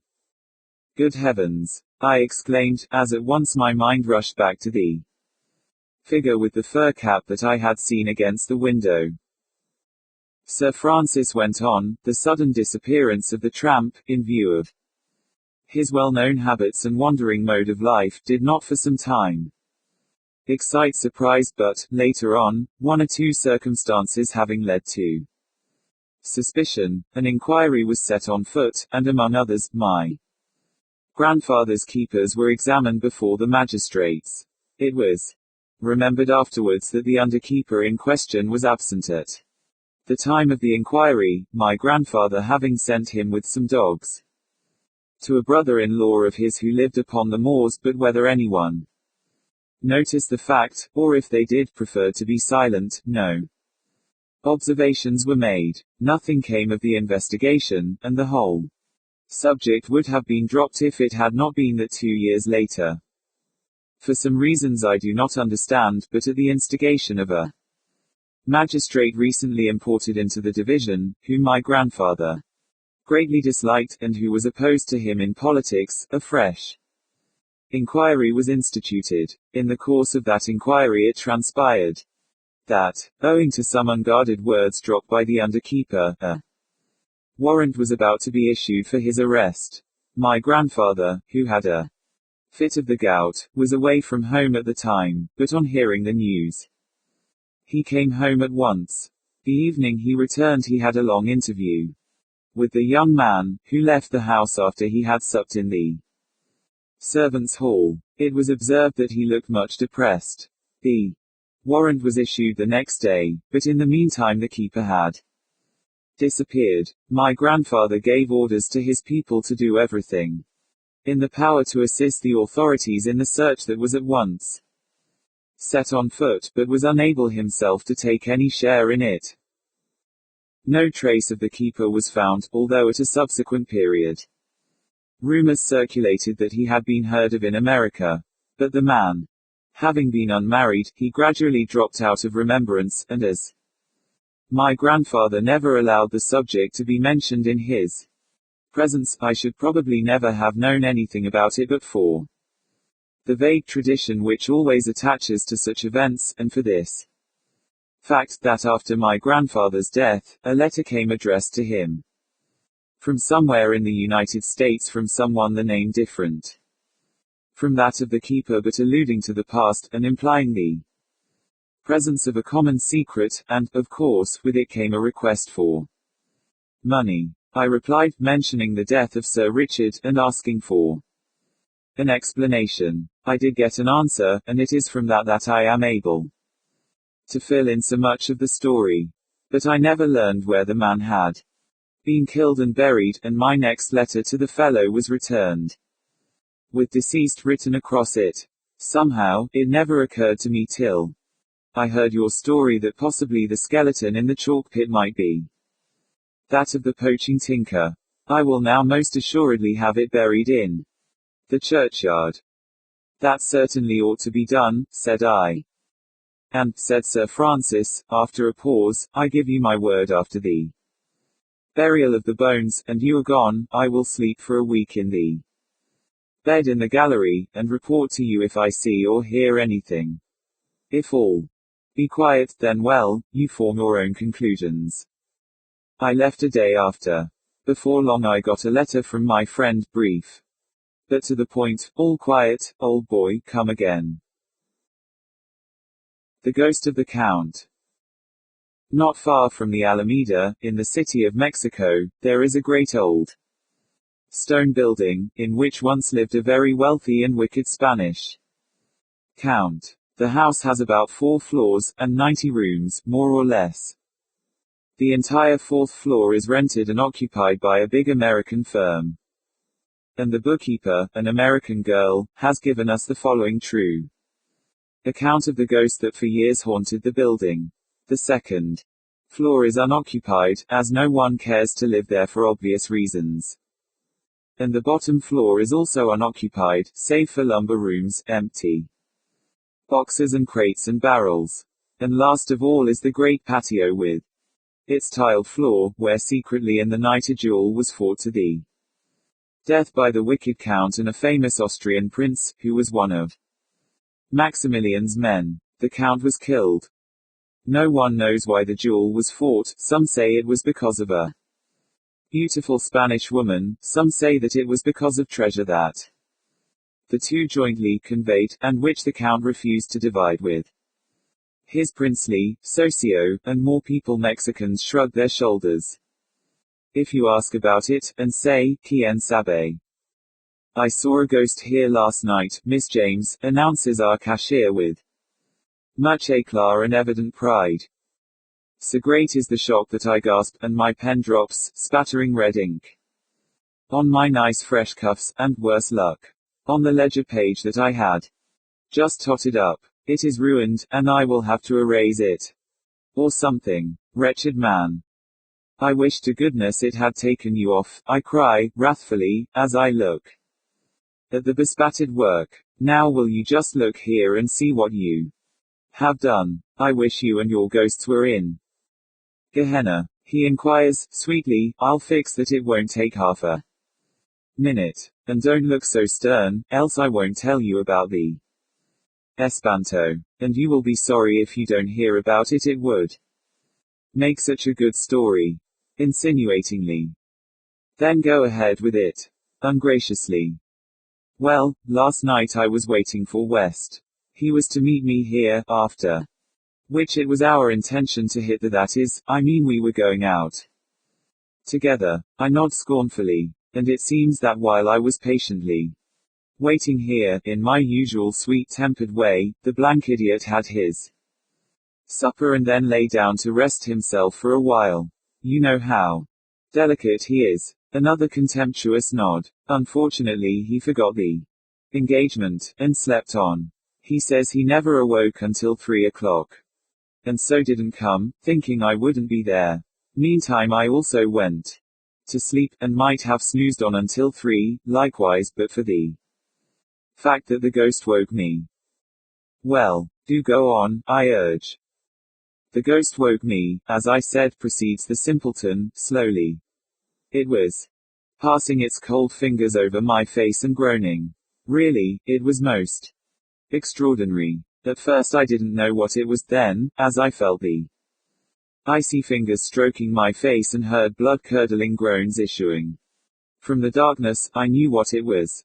And I remembered the story of the prince and his little jewel down in the patio, and knew it was the ghost of the prince's victim. By the way, you don't know what a funny sensation it is to have a ghost pat your face, Miss James. Pat nothing, I retort, indignantly. I wonder you are not ashamed to tell me such fibs. Such a tar-ra-diddle. And as for the man that the prince killed downstairs, you know as well as I do that he was taken home to Spain and buried there. Why, then, should he come back here into our offices, and pat your face? Ah, that I can't say, with a supercilious drawl. I can only account for it by thinking that the ghost has good taste, better than that of some people I know, meaningly. But honestly, I swear that I am telling you the truth, cross my heart and hope to die if I am not. And you don't know how brave I was. I never screamed, in fact, I never made a sound. Oh, I was brave. Then what did you do? Sternly. I ran. Por Dios, how I ran. You remember with what alacrity we got down the stairs during the November earthquake. I remember only too distinctly. Well, last night's run wasn't a run, in comparison it was a disappearance, a flight, a sprint. I went down the 4 flights of stairs like a streak of blue lightning, and the ghost flew with me. I heard the pattering of its steps and its groans clean down to the patio door, and I assure you I quite thought I had made such an impression that it was actually going on home with me. And the thought made me feel so weak that I felt perforce obliged to take that is, strengthen myself with a cocktail. After which I felt stronger and went home quite peacefully. But it was an uncanny experience, wasn't it? Was it before or after taking that cocktail? I asked, incredulously. And did you take one only or 11? I am hard on the man, but he really deserves it. Ghosts. Spirits. Perhaps, but not ghosts. Whereat his feelings are quite hurted, so much so that he vows he will never tell me anything again. I had better read about Doubting Thomas. He never has seen such an unbelieving woman in all his life, and if I were only a man he would be tempted to pray that I might see the ghost. It would serve me right. Then, wrathfully, departs to notice me no more that day. Not believing the least bit in ghosts, I gave the matter no more thought. In fact, when you fall heir to a set of books that haven't been posted for 19 days, and you have to do it all, and get up your trial balance too, or else give up your Christmas holidays, you haven't much time to think about ghosts, or anything else, except entries. And though I had been working 14 hours per day, the 24th of December, noon hour, found me with a difference of $13.89. The which I, of course, must locate and straighten out before departing next morning on my week's holiday. Por supuesto, it meant night work. Nothing else would do, and besides, our plans had all been made to leave on the 8 o'clock train next morning. So I would just sit up all night, if need be, and find the wretched balance and be done with it. Behold me settled for work that night at 7 o'clock in my own office, with 3 lamps burning to keep it from looking dismal and lonely, and books and ledgers and journals piled up 2 feet high around me. If hard work would locate that nasty, hateful $13.89, it would surely be found. I had told the portero downstairs on the ground floor to try and keep awake for a time, but if I didn't soon finish the work I would come down and call him when I was ready to go home. He lived in a little room, all shut off from the rest of the building, so that it was rather difficult to get at him. Besides, he was the very laziest and sleepiest peon possible, and though he was supposed to take care of the big building at night, patrolling it so as to keep off ladrones, he in reality slept so soundly that the last trumpet, much less Mexican robbers, would not have roused him. And for this very reason, before settling to my work I was careful to go around and look to locks and bolts myself. Everything was secure, and the doors safely fastened, so that if ladrones did break through they would have to be in shape to pass through keyholes or possess false keys, with never a thought of spirits or porteros, or anything else beyond the $13.89, I worked and added and re-added and footed up. And at 11 o'clock, gracias a Dios, I had the $13 all safe, and would have whooped for joy, had I the time. However, I wasn't out of the woods yet, the sum of $89 being often more easy of location than 89 cents. The latter must be found, also, before I could have the pleasure of shouting in celebration thereof. At it I went again. After brain cudgeling and more adding and prayerful thought, I at last had under my thumb that abominable 80 cents. Eureka! Only 9 cents out. I could get it all straight and have some sleep, after all. Inspired by which thought I smothered my yawns and again began to add. I looked at my watch. 10 minutes to 12. Perhaps I could get it fixed before 1. I suppose I had worked at the 9 cents for about 20 minutes. 1 of the cash entries looked to me to be in error. I compared it with the voucher. Yes, that was just where the trouble lay. 11 cents 10.9. STT. Out went the lights in the twinkling of an eye as I sat, gaping.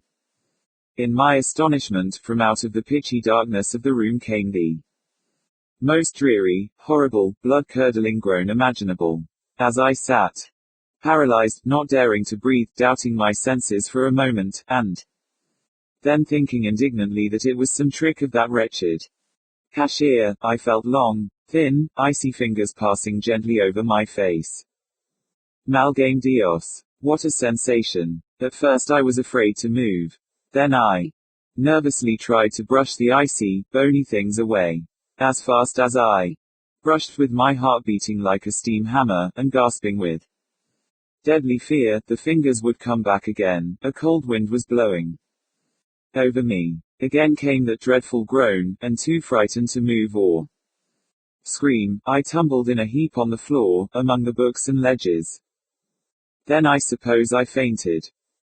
When I regained my senses I was still in a heap with the ledgers, still. It was dark and still I felt the cold fingers caressing my face. At which I became thoroughly desperate. No ghost should own me. I had laughed at the poor cashier and hinted darkly at cocktails. Pray, what better was I? I scrambled to my feet, the fingers still stroking my face. I must address them. What language did they understand, English or Spanish? I wondered. Spanish would doubtless be most suitable, if indeed it was the ghost of the murdered count. Will you do me the favor, Senor Ghost? I started out bravely, in my best Spanish but with a very trembling voice, to inform me what it is that you desire. Is there anything I can do for you? Because, if not, I would like very much to be allowed to finish my work, which I cannot do.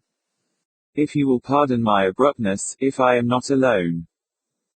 Being the ghost of a gentleman and a diplomat, surely he would take the hint and vanish. Oyala. Perhaps the ghost did not understand my Spanish, at any rate there was no articulate reply. There was another groan again, the fingers touched me, and then there was such a mournful sigh that I felt sorry for the poor thing. What could be the matter with it? With my pity, all fear was lost for a moment, and I said to the darkness all about me, what is it that you wish, Pobre Senor? Can I not aid you? I am not afraid, let me help you. The fingers moved uncertainly for a moment, then the ledgers all fell down. With a loud bang, a cold hand caught mine. Very gently I tried not to feel frightened, but it was difficult and I was led off blindly through the offices. I could not see a thing, not a glimmer of light showed, not a sound was heard except my own footsteps, and the faint sound of the invisible something that was leading me along. There were no more groans, thank goodness, else I should have shrieked and fainted. Without a doubt. Only the pattering footsteps and the cold hand that led me on and on. We, the fingers and I, were somehow in the great hall, then on the second floor, and at last on the stairs, going on down, flight after flight. Then I knew that I was being led about by the fingers on the tiled floor of the patio, and close to the Portero's lodge. Simpleton that he was, sleeping like a log, no doubt, while I was being led about in the black darkness by an invisible hand, and no one to save me. I would have yelled, of course, but for one fact I found it utterly impossible to speak or move my tongue, being a rare and uncomfortable sensation. But where were we going? Back into the unused lumber rooms joining onto the patio. Nothing there, except barrels and slabs and empty boxes. What could the ghost mean? He must be utterly demented, surely.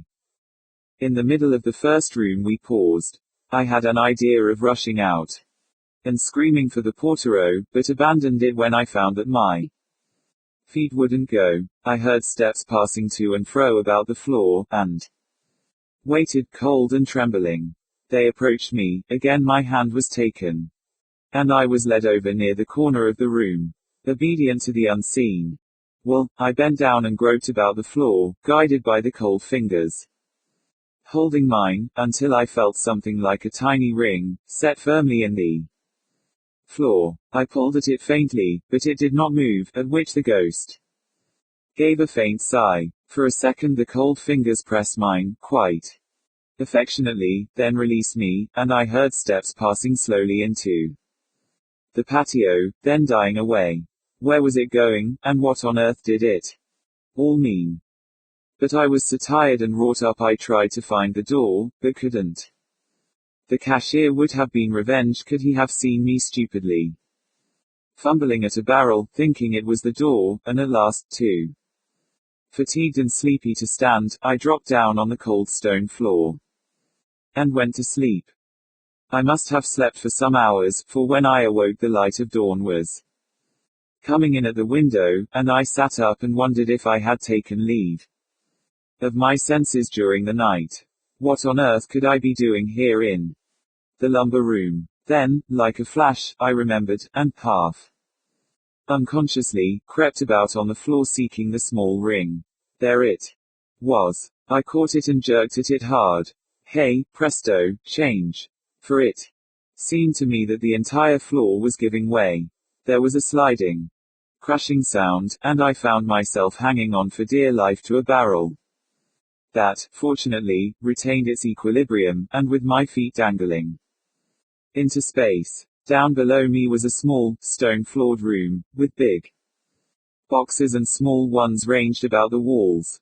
Treasure. Like a flash the thought struck me, and with one leap I was down in the secret room, gazing about at the boxes. But, alas, upon investigation, the biggest chests proved empty. The bad, wicked Count. No wonder he couldn't rest in his Spanish grave, but must come back to the scene of his wickedness and deceit to make reparation.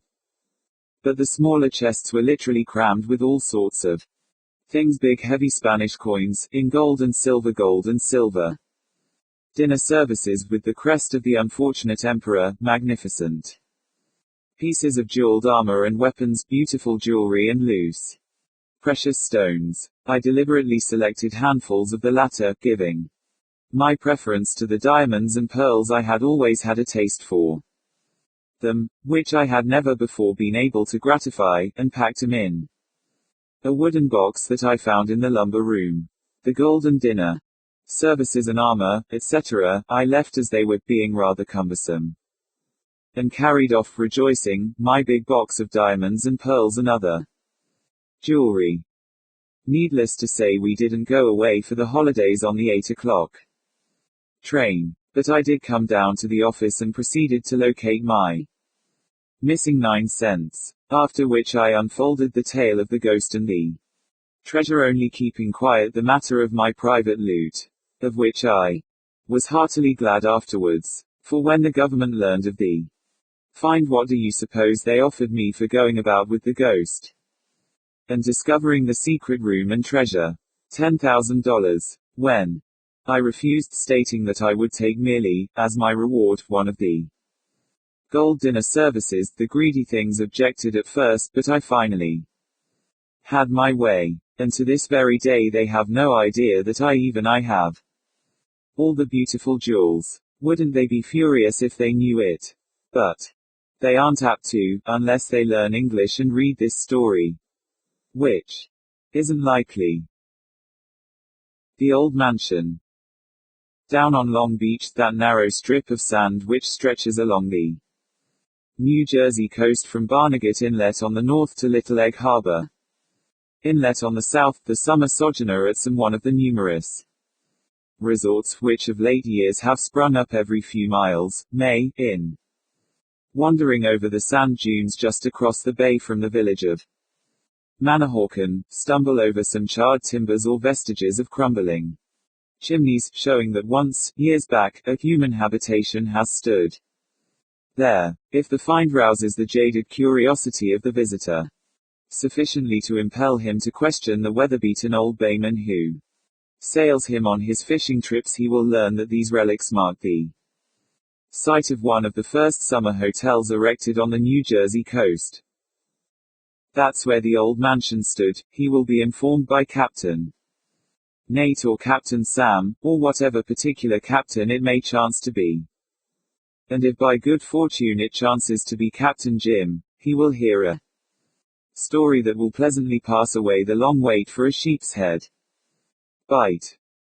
It was my good luck to have secured Captain Jim for a preceptor in the Angler's Art during my vacation last summer, and his stories and reminiscences of Long Beach were not the least enjoyable features of the 2 weeks sojourn. Captain Jim was not garrulous. Few of the Baymen are.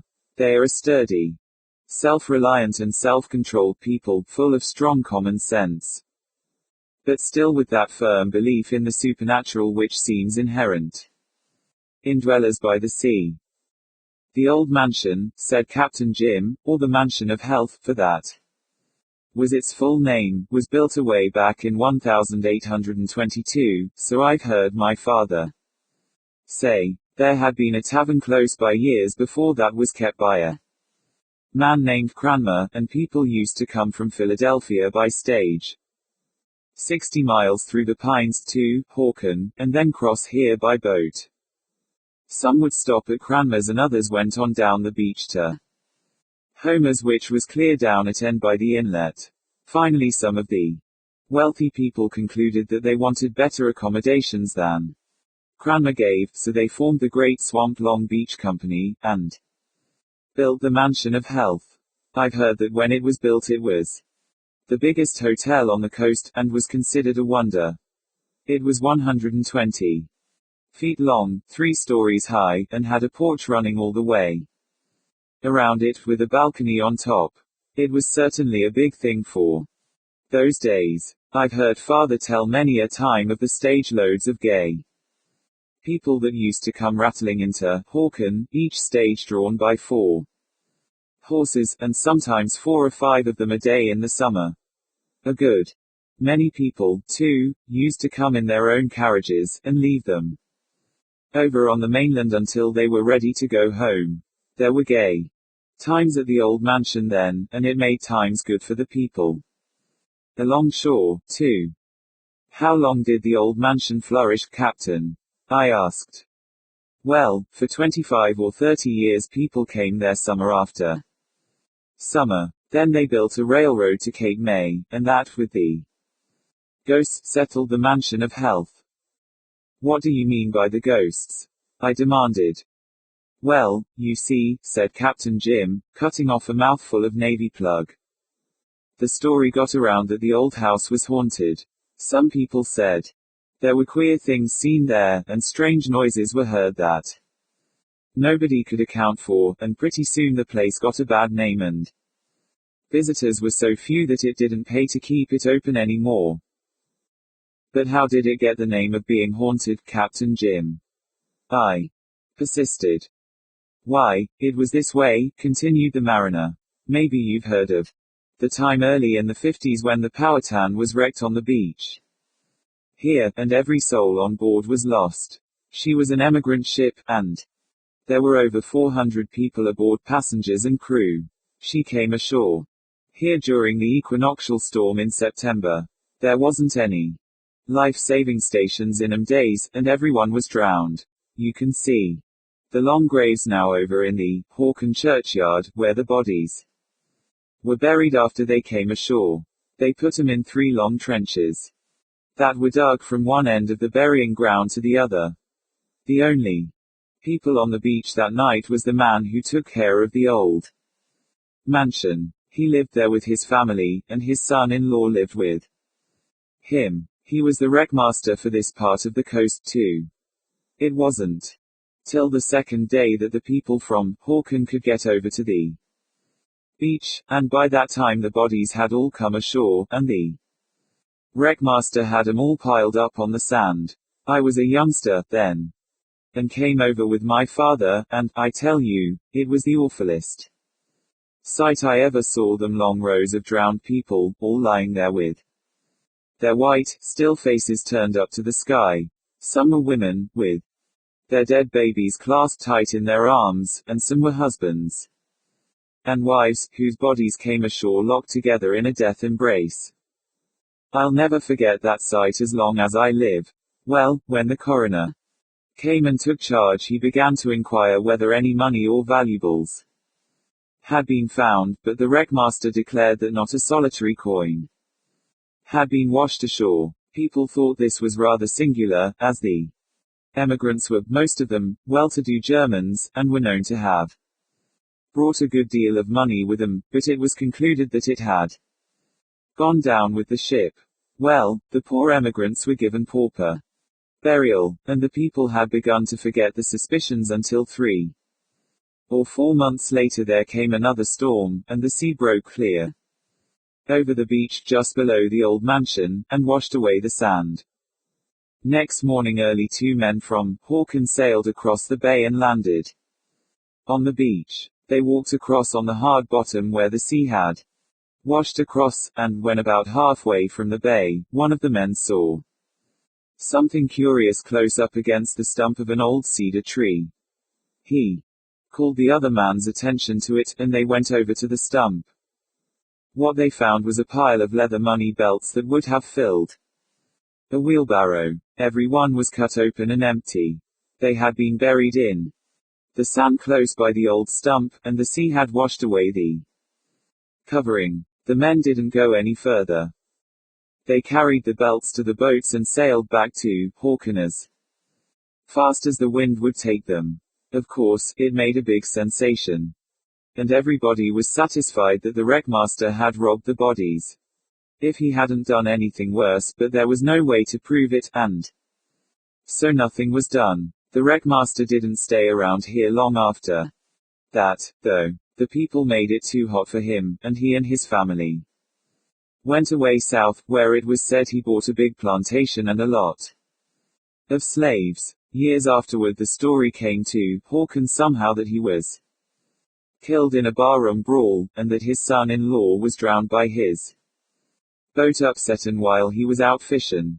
I don't furnish any affidavits with that part of the story, though. However, after that nobody lived in the old mansion for long at a time. People would go there, stay a week or 2, and leave, and at last it was given up entirely to beach parties in the daytime, and ghosts at night. But, Captain, you don't really believe the ghost part, do you? I asked. Captain Jim looked down the bay, expectorated gravely over the side of the boat, and answered slowly. Well, I don't know as I would have believed in if I hadn't seen the ghost. What? I exclaimed, you saw it? Tell me about it. I've always wanted to see a ghost, or next best thing, a man who has seen one. It was one August, about 1861, said the captain. I was a young fella then, and with a half-dozen more was over on the beach cutting salt hay. We didn't go home at night, but did our own cooking in the old mansion kitchen, and at nights slept on piles of hay upstairs. We were a reckless lot of scamps, and reckoned that no ghosts could scare us. There was a big full moon that night, and it was as light as day. The mosquitoes was pretty bad too, and it was easier to stay awake than go to sleep. Along toward midnight me and 2 other fellas went out on the old balcony, and began to race around the house. We hollered and yelled, and chased each other for half an hour or so, and then we concluded we had better go to sleep, so we started for the window of the room where the rest were. This window was near one end on the ocean side, and as I came around the corner I stopped as if I had been shot. And my hair raised straight up on top of my head. Right there in front of that window stood a woman looking out over the sea, and in her arms she held a little child. I saw her as plain as I see you now. It seemed to me like an hour she stood there, but I don't suppose it was a second. Then she was gone. When I could move I looked around for the other boys. And they were standing there paralyzed. They had seen the woman, too. We Didn't say much, and we didn't sleep much that night, and the next night. We bunked out on the beach. The rest of the crowd made all manner of fun of us, but we had had all the ghost we wanted, and I never set foot inside the old house after that. When did it burn down, Captain? I asked, as Jim relapsed into silence. Somewhere about 25 years ago. A beach party had been roasting clams in the old oven, and in some way the fire got to the woodwork. It was as dry as tinder, and I hope the ghosts were all burnt up with it. A misfit ghost.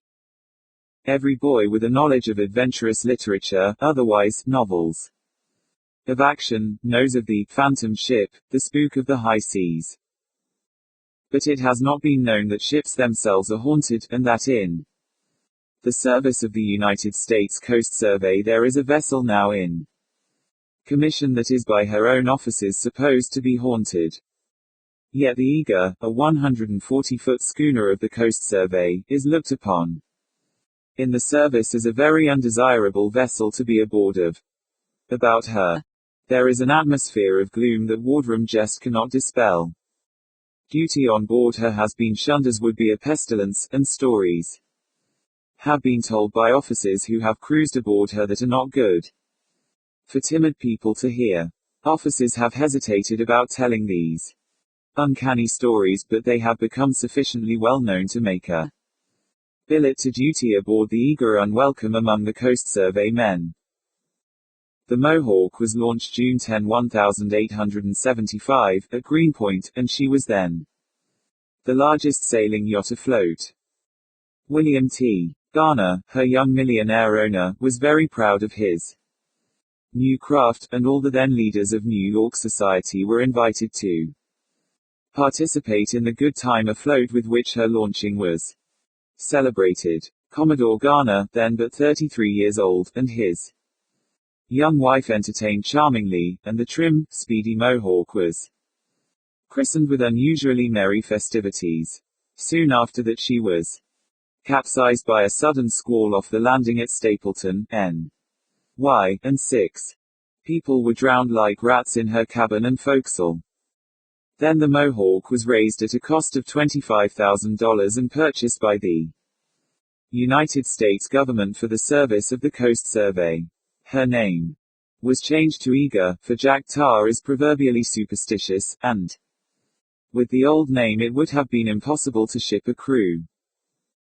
Lieutenant Higby King describes his initial experience when he was assigned to duty on the Eager in this way.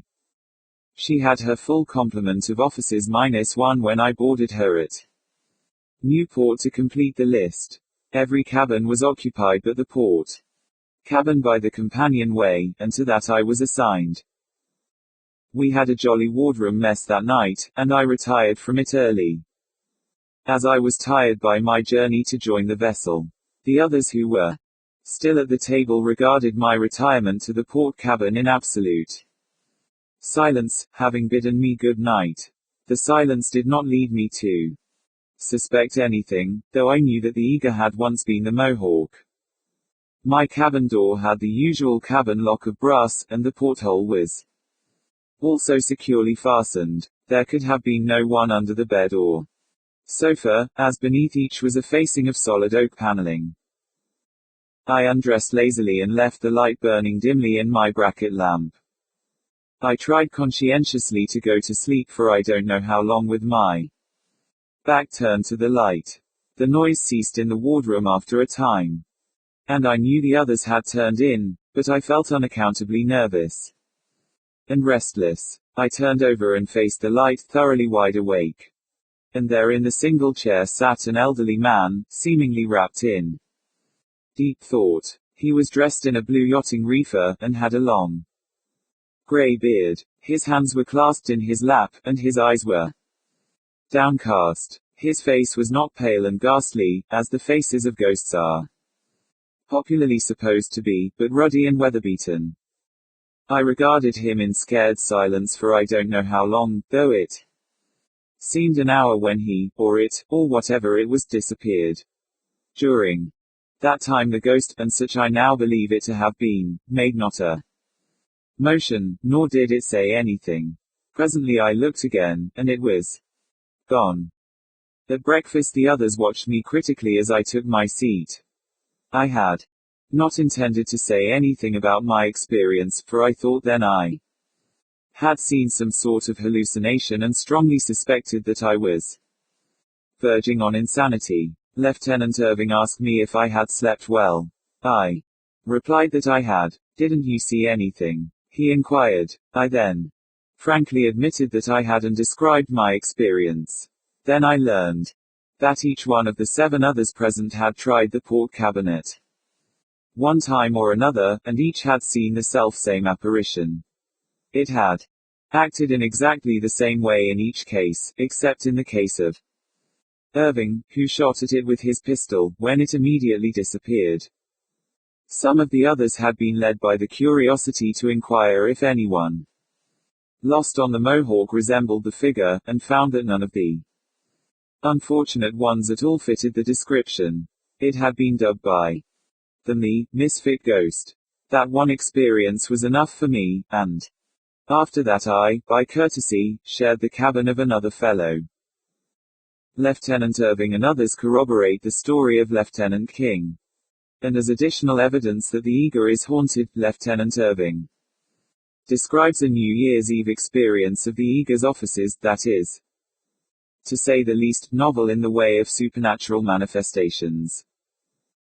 It was at mess. The first toast, sweethearts and wives, had been drunk, as it always is by Yankee sailors the world over on occasions of festivity. Everyone was feeling happy, or, as Thackeray has it, pleasant, when suddenly the sliding doors separating the wardroom from the companionway closed slowly with a loud, squeaking noise. They had seldom been closed, and it took the entire strength of a man to start them from their rusty fastenings. Yet upon this occasion they started easily and closed tightly, while the officers jumped to their feet in breathless astonishment. Half a dozen men hauled them open in haste, but not a soul was behind them or anywhere about. It must be our old friend of the port cabin, suggested one, and in awe-stricken silence the health of the misfit ghost was drunk.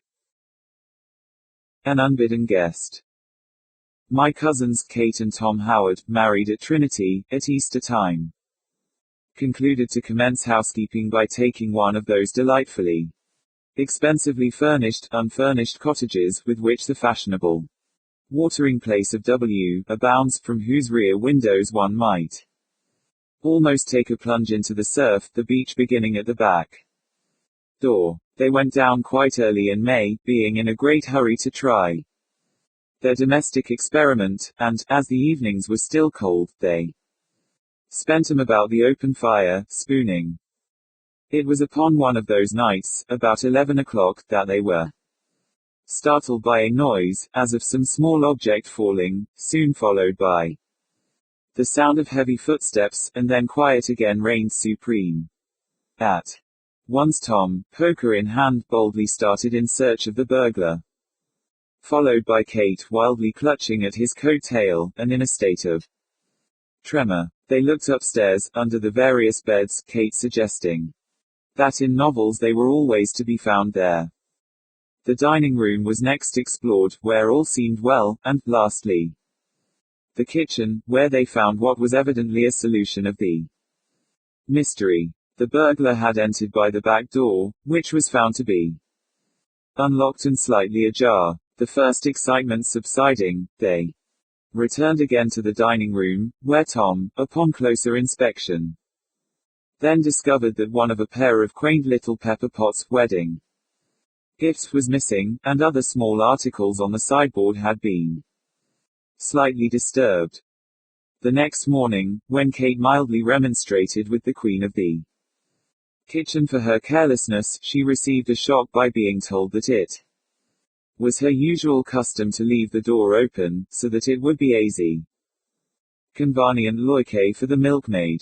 They parted with her, and a new maid was engaged, whose chief qualification for the place was that she was most faithful in the discharge of her duties, especially in locking up While they mourned the loss of the pepper pot, still it seemed so trifling when they thought of that lovely repousse salad bowl, sent by Aunt Julia, which stood nearby, that nothing was said of the loss outside of the family, and the little household settled into its normal state once more of billing and cooing.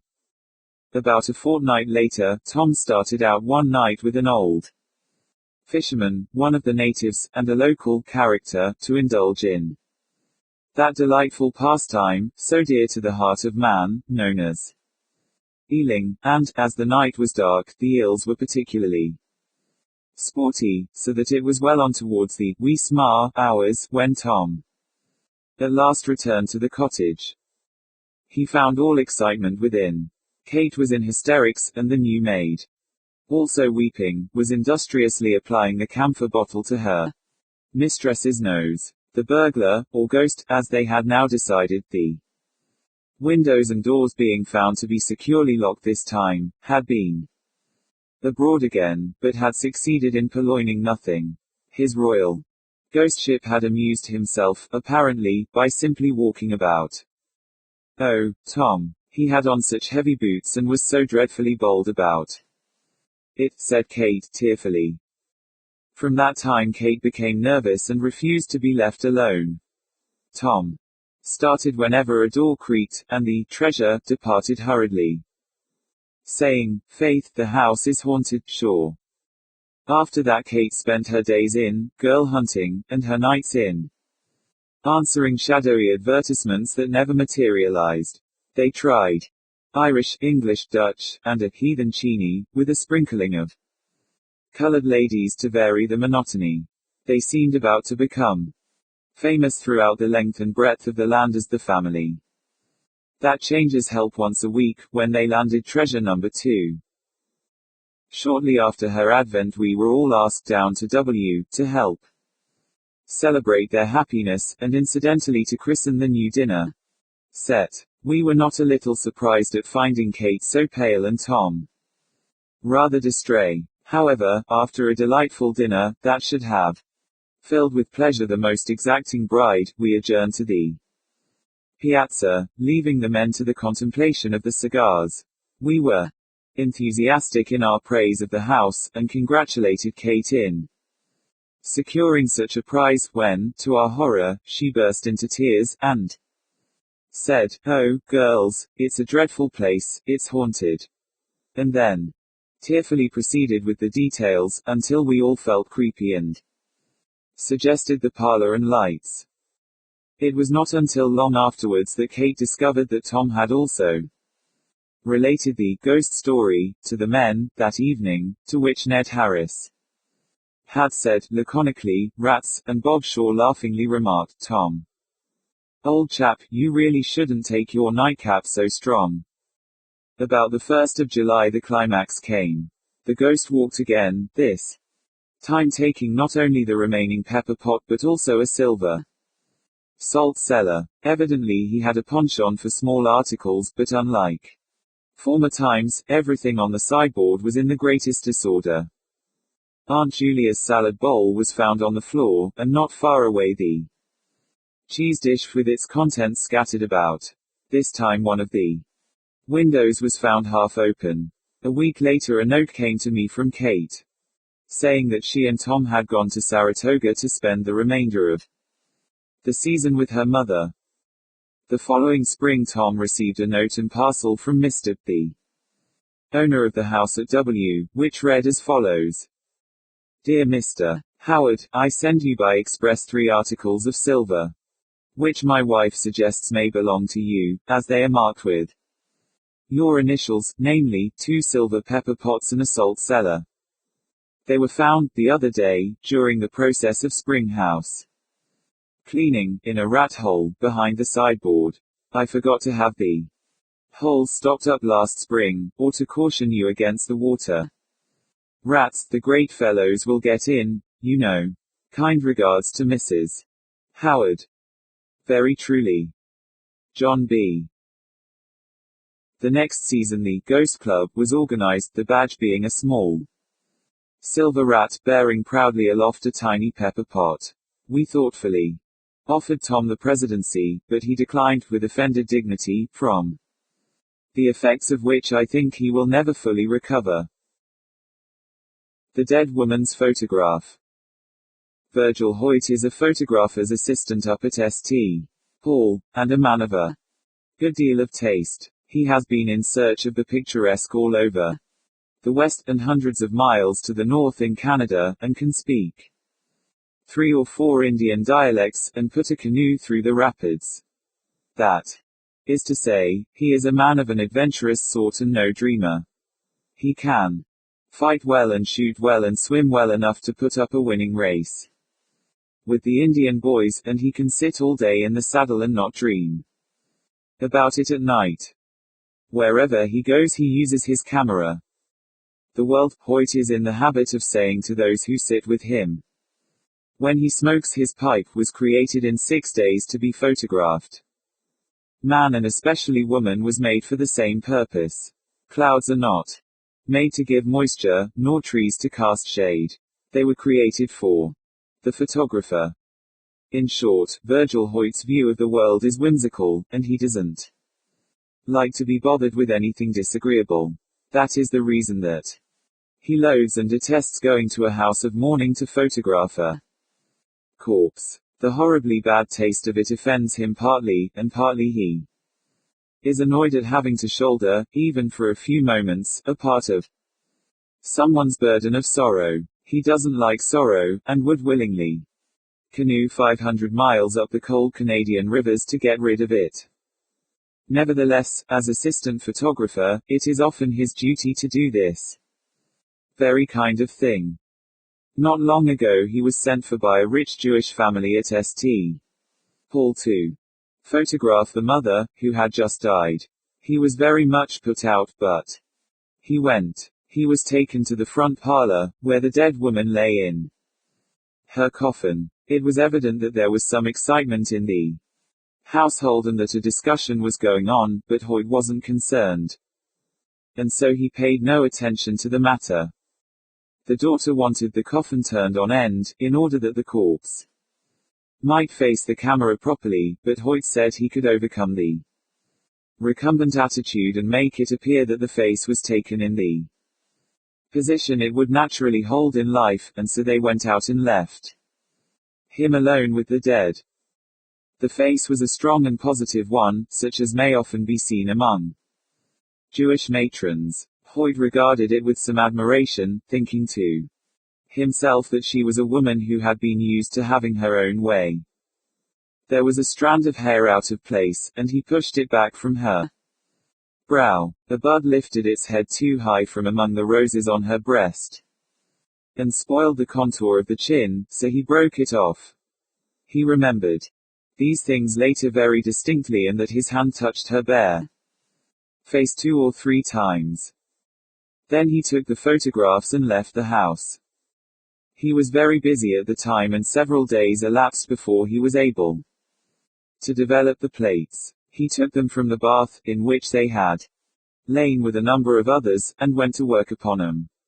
There were 3 plates, he having taken that number merely as a precaution against any accident. They came up well, but as they developed he became aware of the existence of something in the photograph which had not been apparent to his eye. The mysterious always came under the head of the disagreeable with him, and was therefore to be banished, so he made only a few prints and put the things away out of sight. He hoped that something would intervene to save him from attempting an explanation. But it is a part of the general perplexity of life that things do not intervene as they ought and when they ought, so one day his employer asked him what had become of those photographs. He illustration, _ they left him alone with the dead, _ tried to evade him, but it was futile, and he got out the finished photographs and showed them to him. The older man sat staring at him a long time. Hoyt, said he, at length, you're a young man, and I suppose you have never seen anything like this before.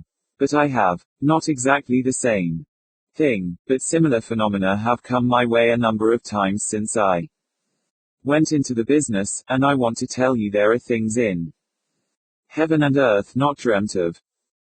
Oh, I know all that, Tommy Rot, cried Hoyt, angrily, but when anything happens I want to know the reason why, and how it is done. All right, said his employer, then you might explain why and how the sun rises. But he humored the younger man sufficiently to examine with him the bath in which the plates were submerged and the plates themselves. All was as it should be. But the mystery was there and could not be done away with. Hoyt hoped against hope that the friends of the dead woman would somehow forget about the photographs, but of course the wish was unreasonable. And one day the daughter appeared and asked to see the photographs of her mother. Well, to tell the truth, stammered Hoyt, those didn't come out as well as we could wish. But let me see them, persisted the lady. I'd like to look at 'em. Anyway. Illustration, _ he showed her the prints. _ Well, now, said Hoyt, trying to be soothing, as he believed it was always best to be with women to tell the truth, he was an ignoramus. Where women were concerned, I think it would be better if you didn't see them. There are reasons why, he ambled on like this stupid man. That he was, and of course the Jewess said she would see those pictures without any further delay. So poor Hoyt brought 'em out and placed 'em in her hand, and then ran for the water pitcher, and had to be at the bother of bathing her forehead to keep her from fainting. For what the lady saw was this, over face and flowers, and the head of the coffin fell a thick veil, the edges of which touched the floor in some places. It covered the features so well that not a hint of them was visible. There was nothing over mother's face, cried the lady at length. Not a thing, acquiesced Hoyt. I know, because I had occasion to touch her face just before I took the picture. I put some of her hair back from her brow. What does it mean, then? Asked the lady. You know better than I. There is no explanation in science. Perhaps there is some in psychology. Well, said the lady, stammering a little and coloring, mother was a good woman, but she always wanted her own way, and she always had it too. Yes. And she never would have her picture taken. She didn't admire herself. She said no one should ever see a picture of hers. So, said Hoyt meditatively, well, she's kept her word, hasn't she? The two stood looking at the pictures for a time. Then Hoyt pointed to the open blaze in the grate. Throw them in, he commanded. Don't let your father see them, don't keep them yourself. They wouldn't be good things to keep. That's true enough, said the lady, slowly. And she threw them in the fire. Then Virgil Hoyt brought out the plates and broke them before her eyes. And that was the end of it, except that Hoyt sometimes tells the story to those who sit beside him when his pipe is lighted. The Ghost of a Live Man. We were in the South Atlantic Ocean, in the latitude of the island of Fernando Noronha, about 40 degrees 12 minutes south, on board the bark H.G. Johnson, homeward bound from Australia. I was the only passenger.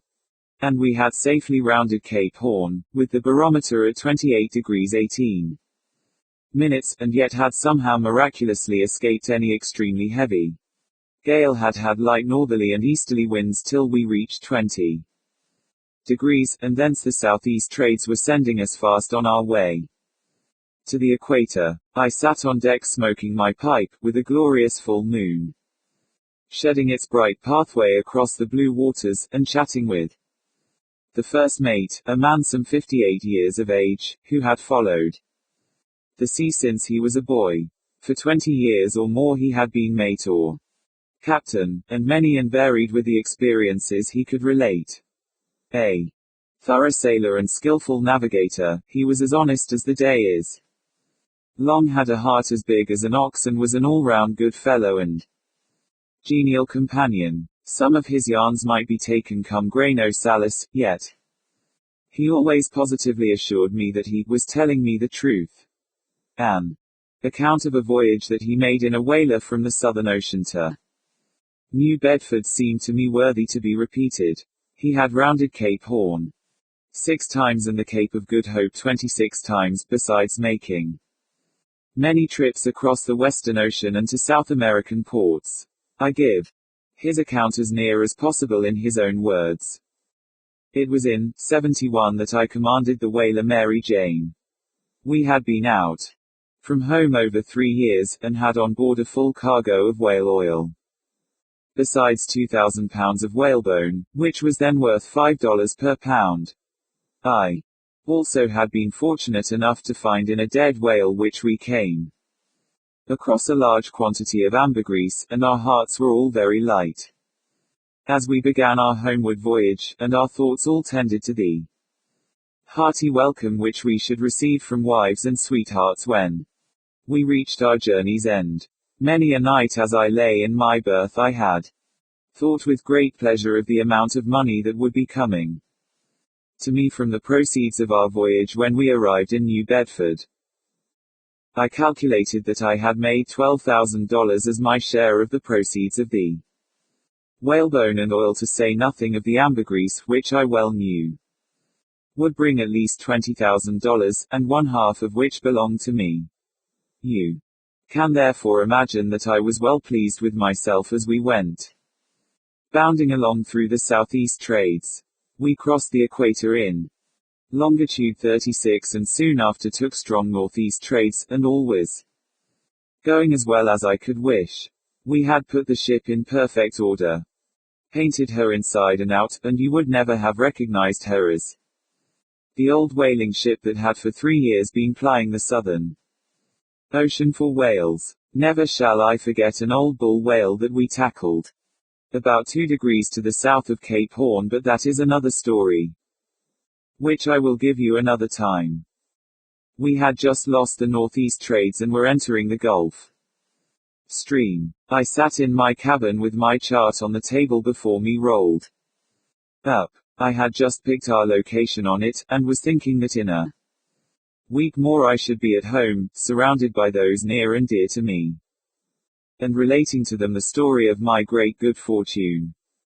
It was always my custom to work up my latitude and longitude about 4 o'clock in the afternoon, and then after supper pick off her position on the chart, have a smoke, and perhaps just before retiring a nip of grog.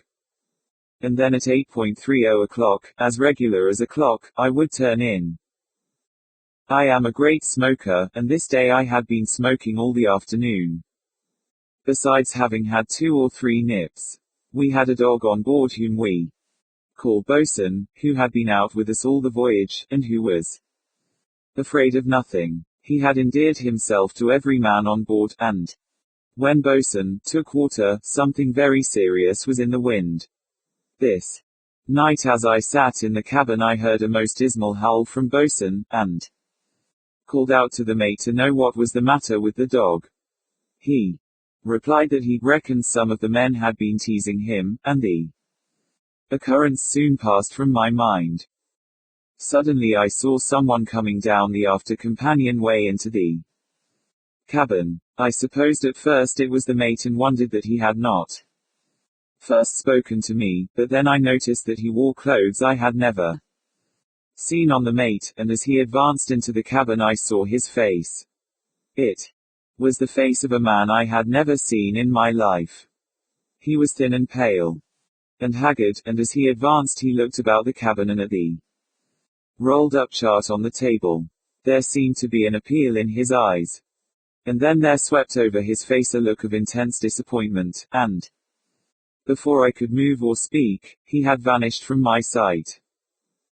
Now I am a very practical man, and I at once straightened myself in my chair and said to myself, well, old man, you have smoked one too many pipes today, or else you have had one drink too much, for you have been asleep in your chair and seen a ghost.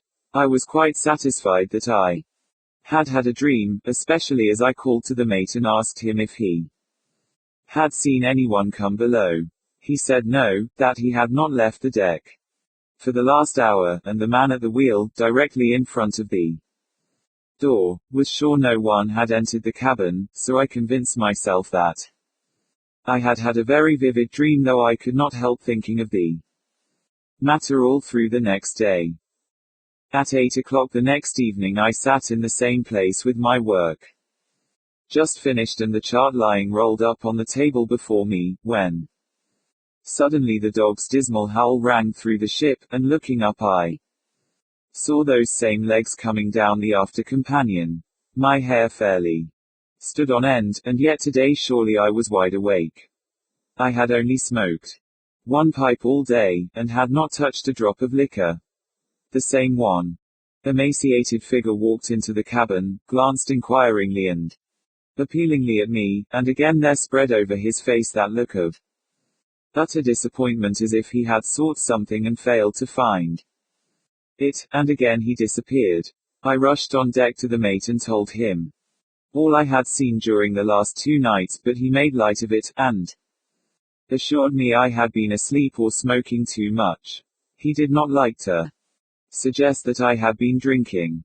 Still, I could see that the thought that came into his mind was, the old man has seen em again. I gave up trying to convince him, but requested that the next night from 8 to 8:30, he should sit with me in the cabin. How the next day passed I cannot tell. I only know that my thoughts never left that ghostly visitant, and somehow I felt that the evening would reveal something to me and the spell be broken. I made up my mind. I would speak to the thing, whatever it was, and I felt a sort of security in the presence of the mate, who was a daring fellow and feared neither man nor the devil. Neither rum nor tobacco passed my lips during the next day, and 8 o'clock found the mate and I sitting in the cabin, and this time the chart lay open on the table beside us. Just as 8 bells struck, the dog's premonitory wail sounded, and looking up we both saw the figure descending the cabin stairs. We both seemed frozen to our seats, and the strange weirdness of the whole proceeding cast the same spell over the mate and me alike, and we were both unable to move or speak. Slowly the figure proceeded into the cabin and glanced around. Without a word, but with the same expectant look on his face. His form was even more wasted, his cheeks sunken, and his eyes seemed almost out of sight, so deeply were they set in the sockets. As his eye fell on the open chart, a look of supreme joy fairly irradiated his features, and advancing to the table he placed one long, bony finger on the chart, held it for a moment, and then again disappeared from our sight. For 5 minutes after he had left us we sat speechless. Then I managed to say, "What do you think of that, Mr. Morris?"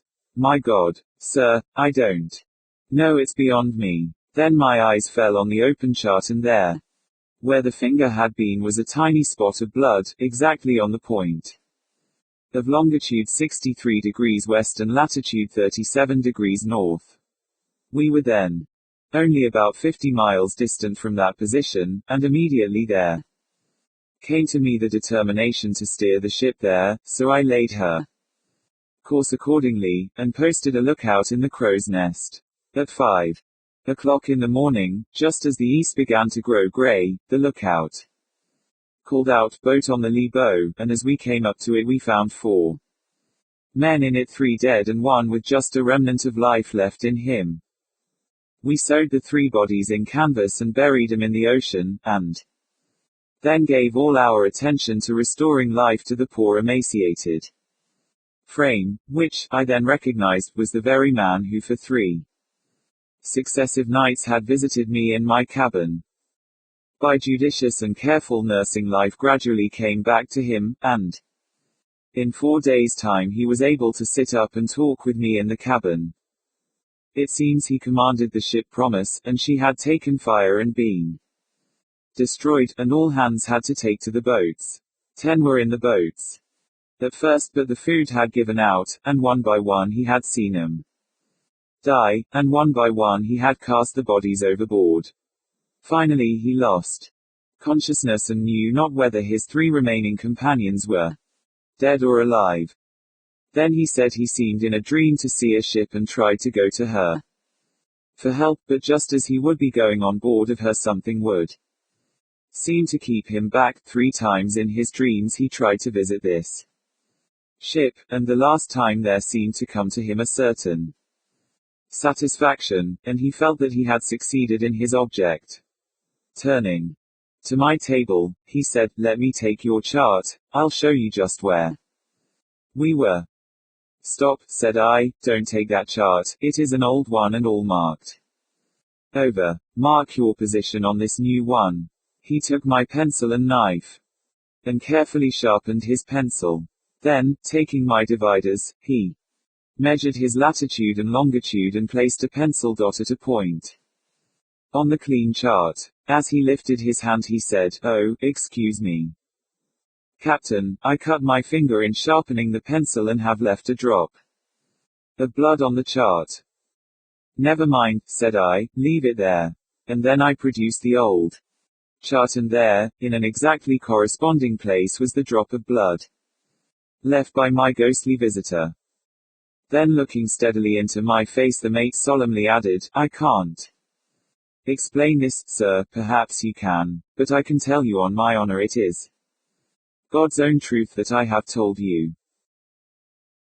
The Ghost of Washington. It was early on Christmas morning when John Riley wheeled away from a picturesque little village where he had passed the previous night, to continue his cycling tour through eastern Pennsylvania. Today his intention was to stop at Valley Forge, and then to ride on up the Schuylkill Valley, visiting in turn the many points of historical interest that lay along his route. Valley Forge, his road map indicated, was but a short distance further on. All around him were the hills and fields and roads over which Washington and his half-starved army had foraged and roamed throughout the trying winter of 1777-8 126 years ago.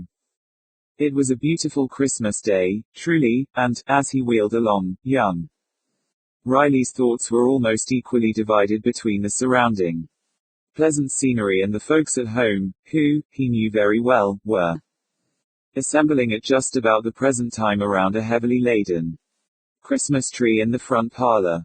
The sun rose higher and higher, and Riley pedaled on down the valley, passing every now and then quaint, pleasant-looking farmhouses, many of which, no doubt, had been built anterior to the period which had given the vicinity its history.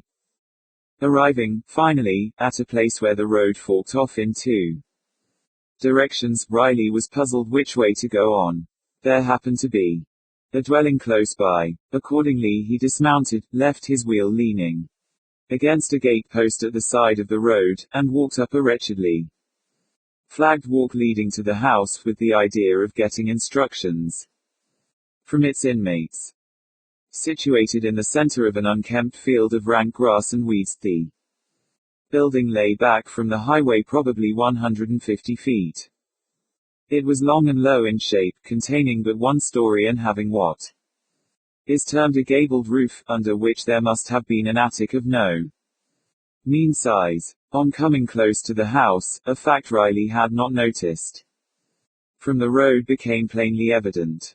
It was deserted. He saw that the roof and side shingles were in wretched condition, that the window sashes and frames as well as the doors and door frames were missing from the openings in the side walls where once they had been, and that the entire side of the house, including that part of the stone foundation which showed above the ground, was full of cracks and seams.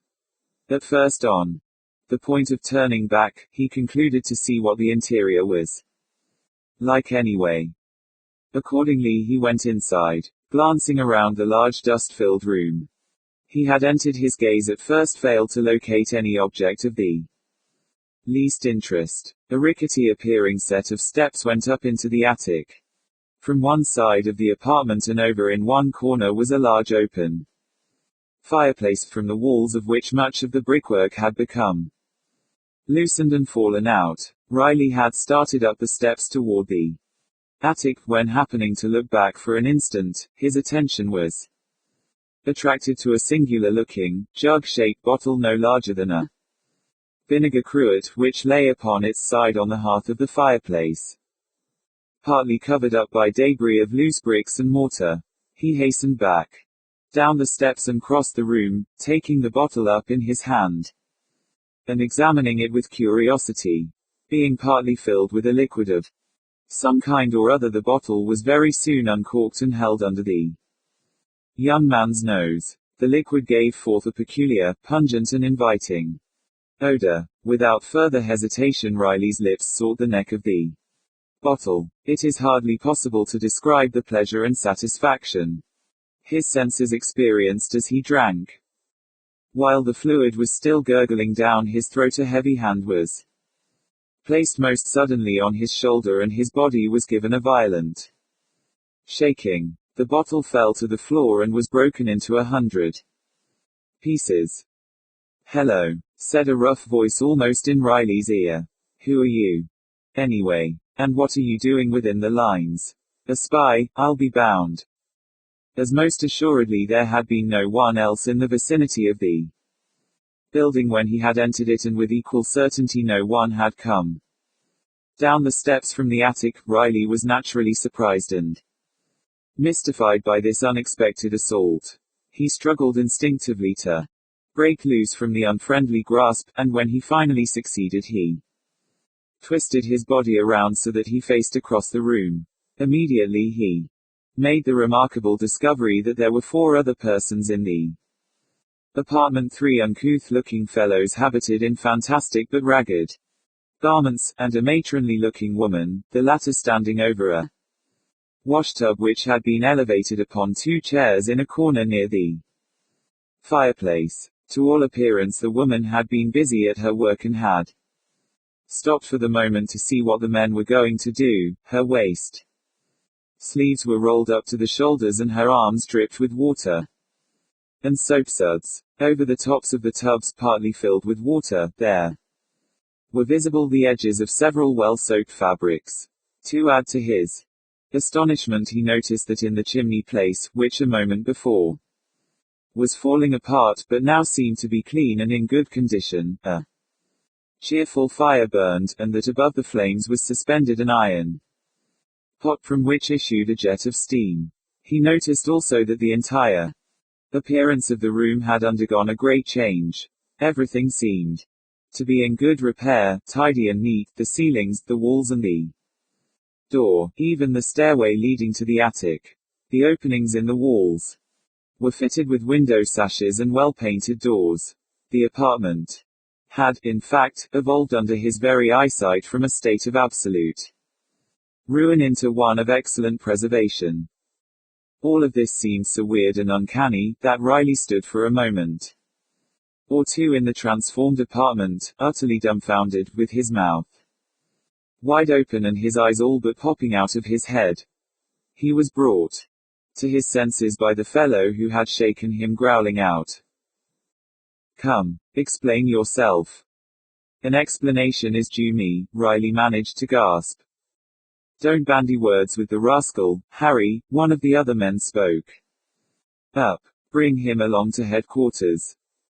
Thereupon, without further parley, the 3 men marched Riley in military fashion into the open air and down to the road. Here he picked up at the gate post his bicycle, while they unstacked a group of 3 old-fashioned looking muskets located close by. When the young man had entered the house a few minutes before, this stack of arms had not been there. He could not understand it. Neither could he understand, on looking back at the building as he was marched off down the road, the mysterious agency that had transformed its dilapidated exterior, just as had been the interior, into a practically new condition. While they trudged along, the strangers exhibited a singular interest in the wheel Riley pushed at his side, running the coarse hands over the frame and handlebar, and acting on the whole as though they never before had seen a bicycle.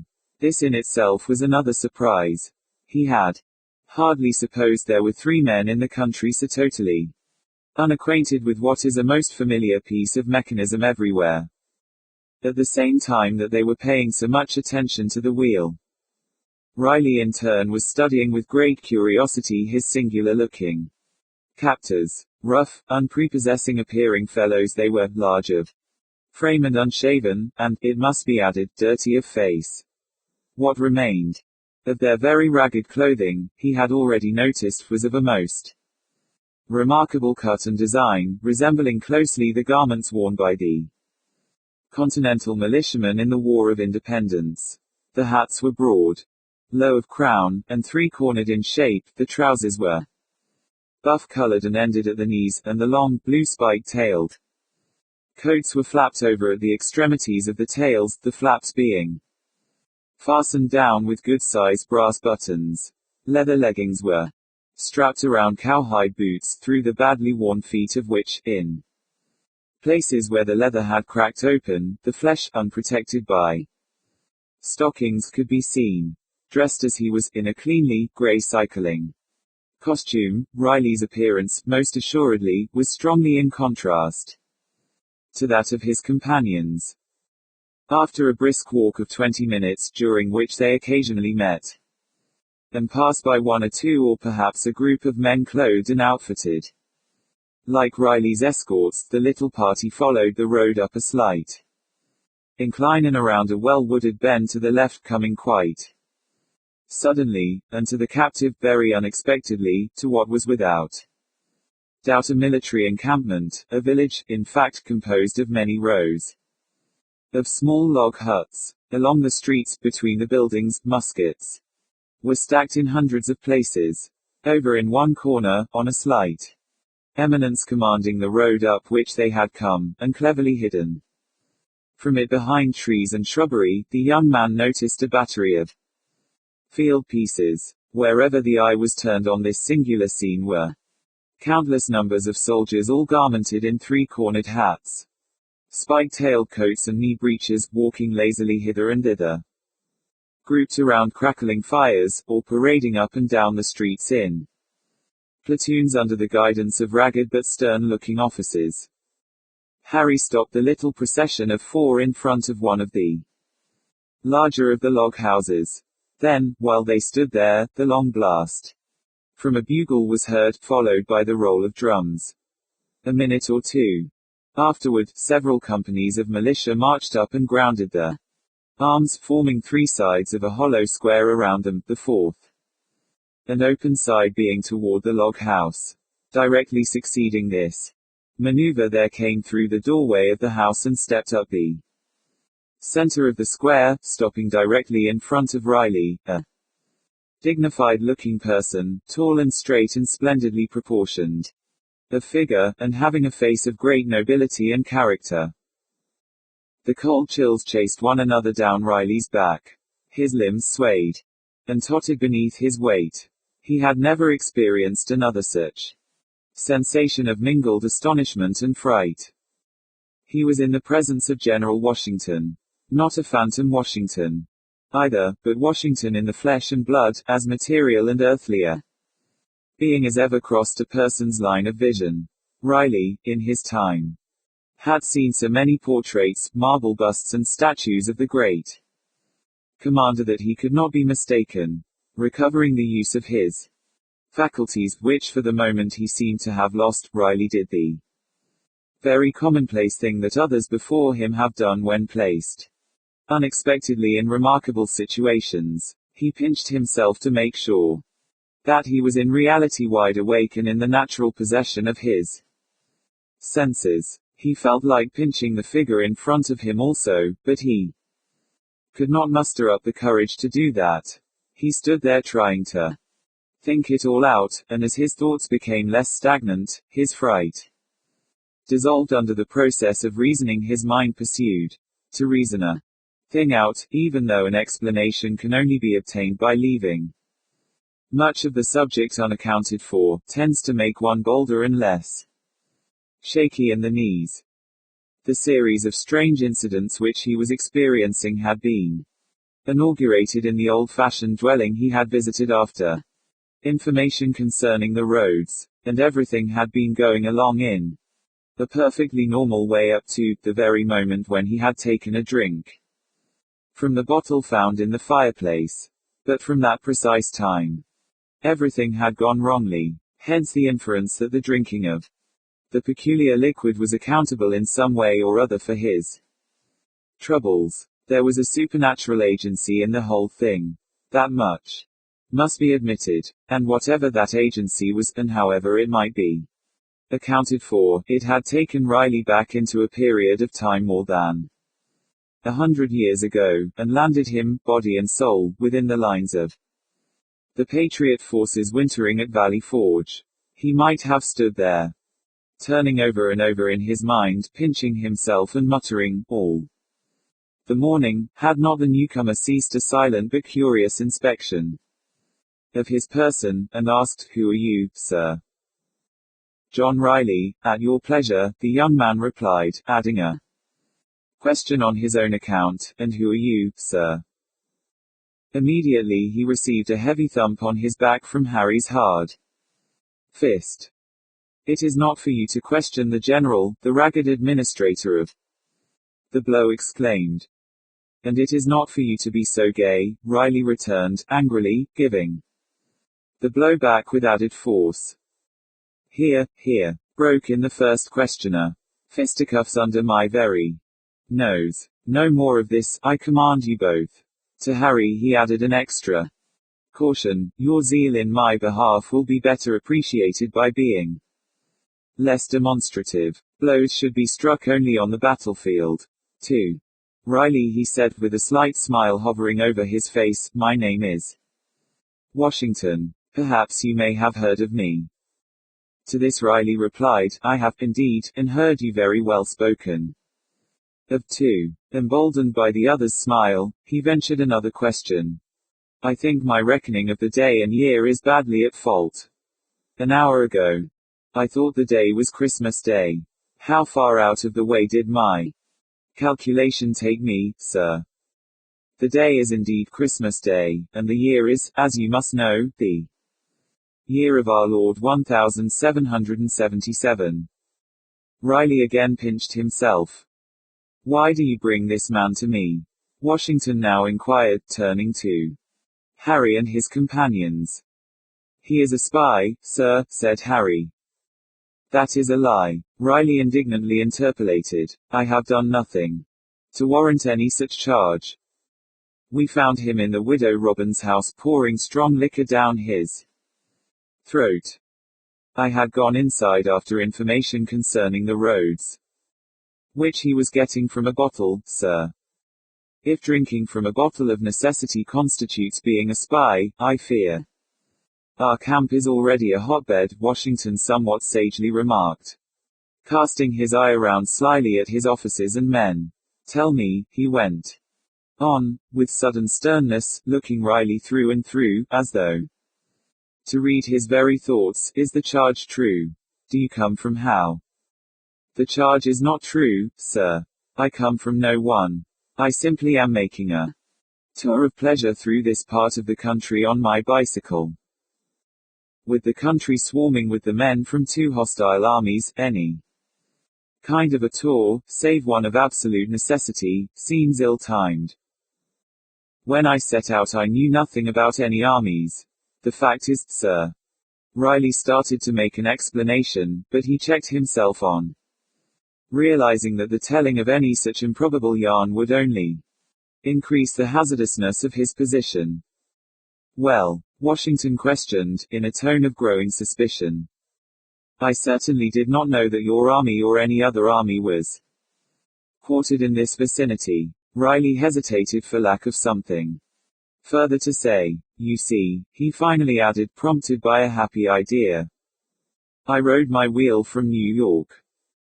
You may have come from New York, though it is hard to believe you came on that singular-looking machine so great a distance.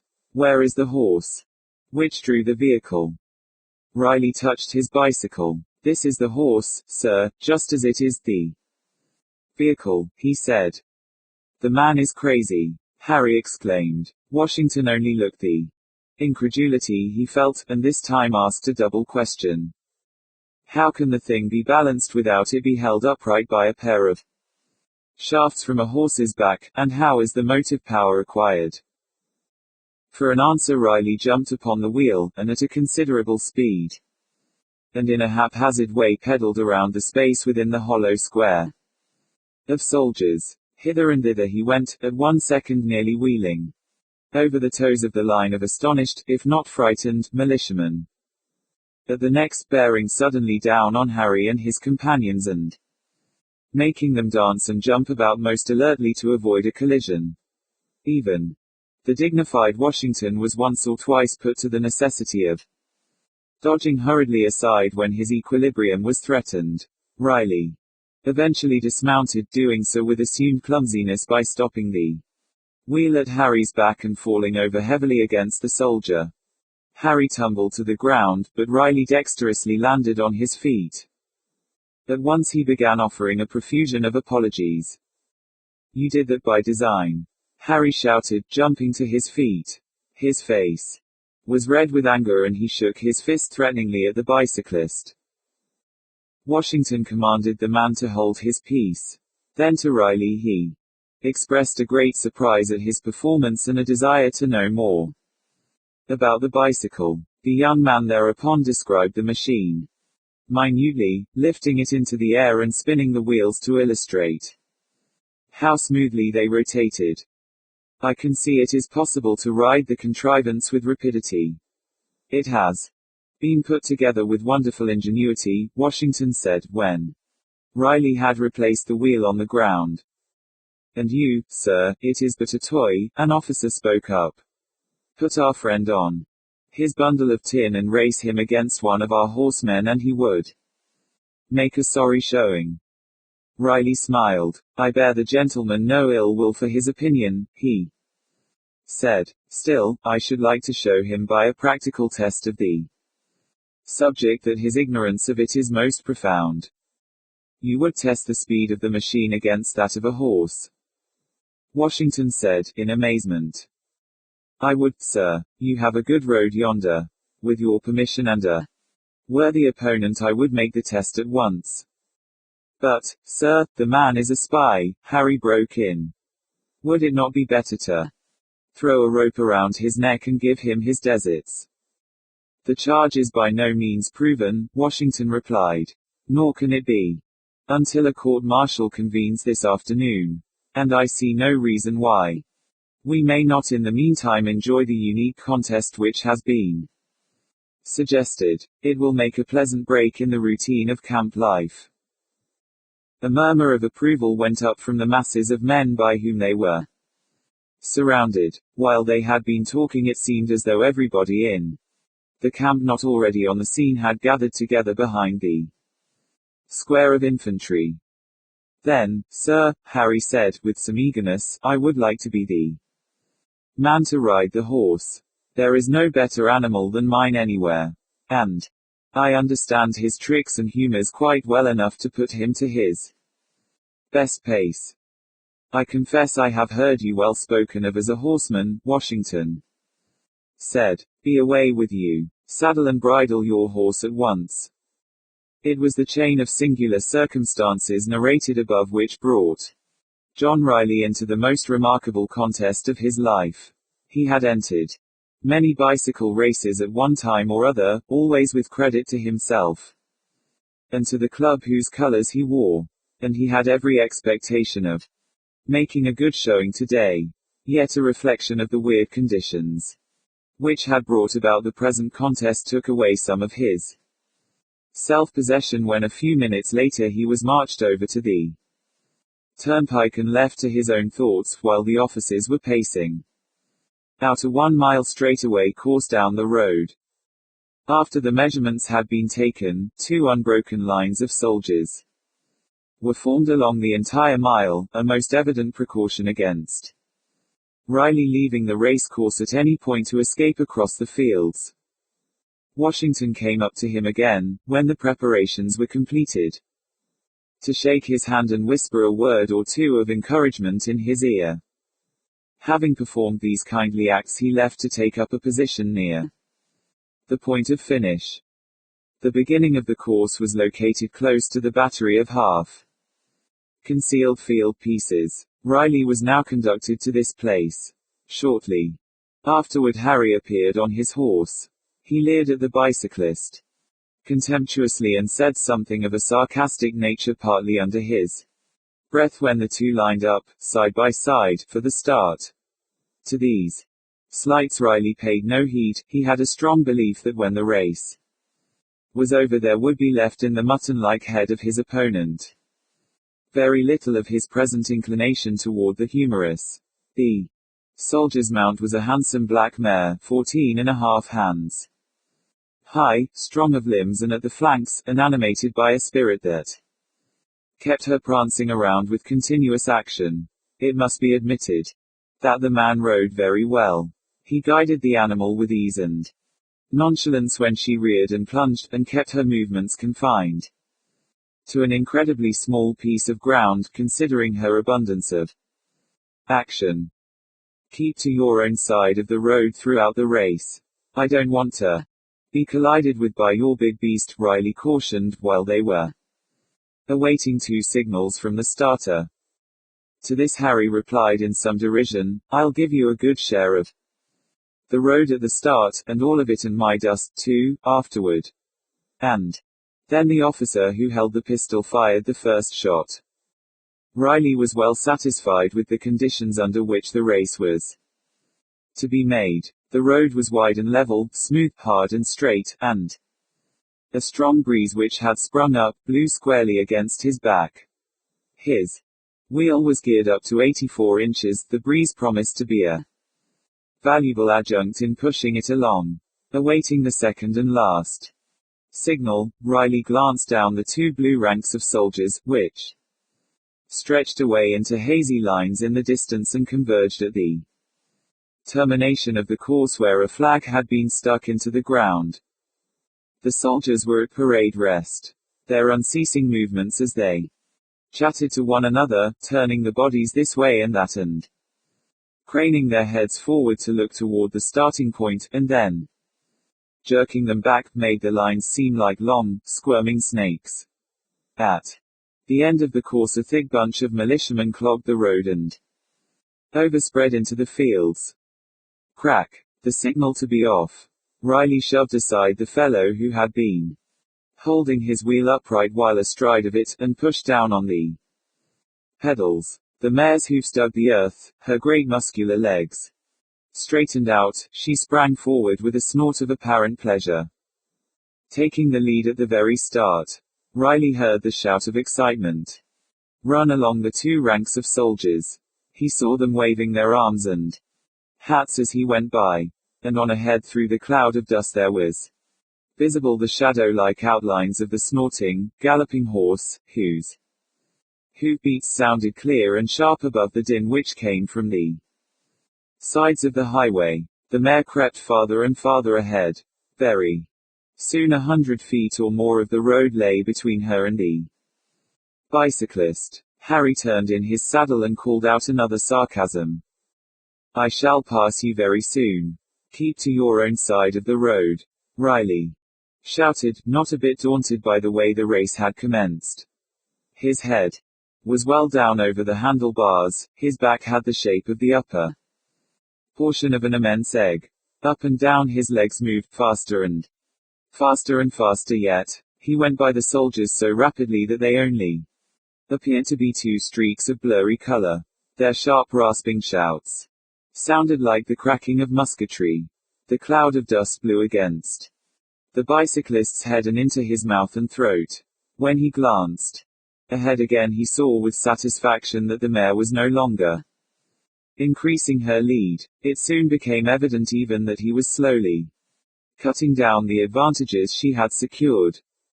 Harry again turned his head shortly afterward, doubtless expecting to find his opponent hopelessly distanced by this time. Instead of this, Riley was alarmingly close upon him. The man ejaculated a sudden oath and lashed his animal furiously, straining every nerve and sinew. The mare for the moment pushed further ahead. Then her pace slackened a bit, and Riley again crept up to her, closer and closer to her than before. until his head was abreast of her outstretched tail. Harry was lashing the mare and swearing at her unceasingly now. But she had spurted once, and appeared to be incapable of again increasing her speed. In this way, they went on for some little distance, Harry using his whip brutally, the mare desperately struggling to attain a greater pace, Riley hanging on with tenacity to her hind flanks and giving up not an inch of ground. A mile is indeed a very short distance when traversed at such a pace. The finishing flag was already but a few hundred feet further on. Riley realized that it was time now to go to the front.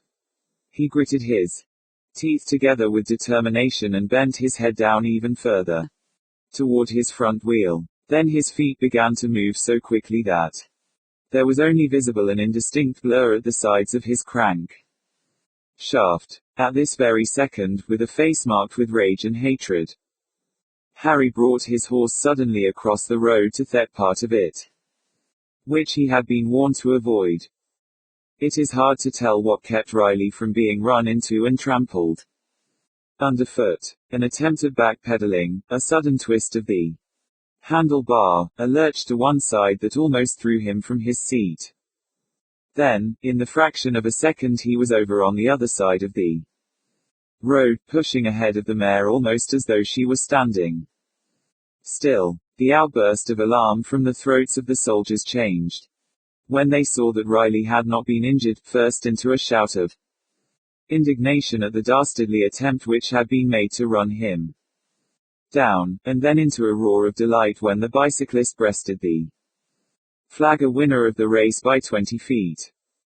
As he crossed the line, Riley caught a glimpse of Washington. He stood close to the flag and was waving his hat in the air with the enthusiasm of a schoolboy. Riley went on down the road, slackening his speed as effectively as he could. But before it was possible to entirely stop his wheel's momentum, the noisy acclamations in his rear ceased with startling suddenness. He turned in his saddle and looked back. As sure as St. Peter, he had the road entirely to himself. There wasn't a soldier, or the ghost of a soldier, in sight. As soon as he could, he turned his bicycle about and rode slowly back along the highway, now so singularly deserted, looking hither and thither in vain for some trace of the vanished army.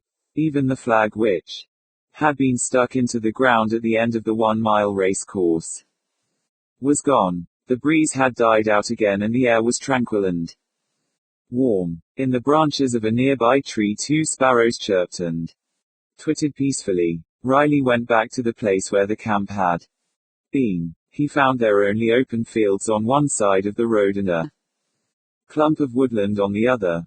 He continued on down the little hill up which Harry and his companions had brought him a few hours previously, and followed the road on further, coming finally to the fork in it, near which was located the old farmhouse wherein he had been taken captive. The house was, as it had been when he had previously entered it, falling apart from age and neglect. When he went inside, he found lying on the brick hearth in front of the fireplace a number of pieces of broken glass. The end. True Ghost Stories. By Hereward Carrington. Illustration. The author of this book is well known in both America and Europe as a prominent scientific writer on psychical and occult subjects. He has been a member of both the English and American Societies for Psychical Research for more than 15 years, has written over a dozen books on the subject, a number of which have been translated into foreign languages including the Japanese and Arabic, and he has lectured in London, Paris, Rome, Venice, Milan, Geneva, Turin, etc., before scientific organizations. His writings are well known and have earned him a high place in psychical circles. In this book he presents a number of startling cases which he has discovered in his unrivaled investigations of psychical mysteries. They are not the ordinary ghost stories based on pure fiction and having no foundation in reality, but are a collection of incidents all thoroughly investigated and vouched for, the testimony being obtained first-hand and corroborated by others. The first chapter deals with the interesting question what is a ghost? And attempts to answer this question in the light of the latest scientific theories which have been advanced to explain these supernatural happenings and visitants.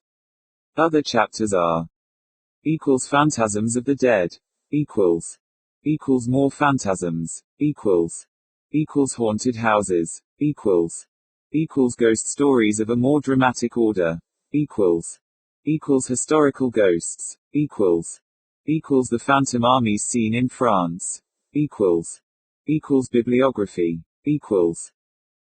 true ghost stories is a book of absorbing interest and cannot fail to grip and hold the attention of every reader, whether he be a student of these questions, or merely in search of hair-raising anecdotes and stories. He will find 'em here aplenty. The book contains 250 pages printed on antique woven book paper, attractively bound in cloth, with illustrated jacket in colors. Price 75 cents by mail, postpaid. J.S. Ogilvy Publishing Company. P.O. Box 767. 57 Rose Street, New York.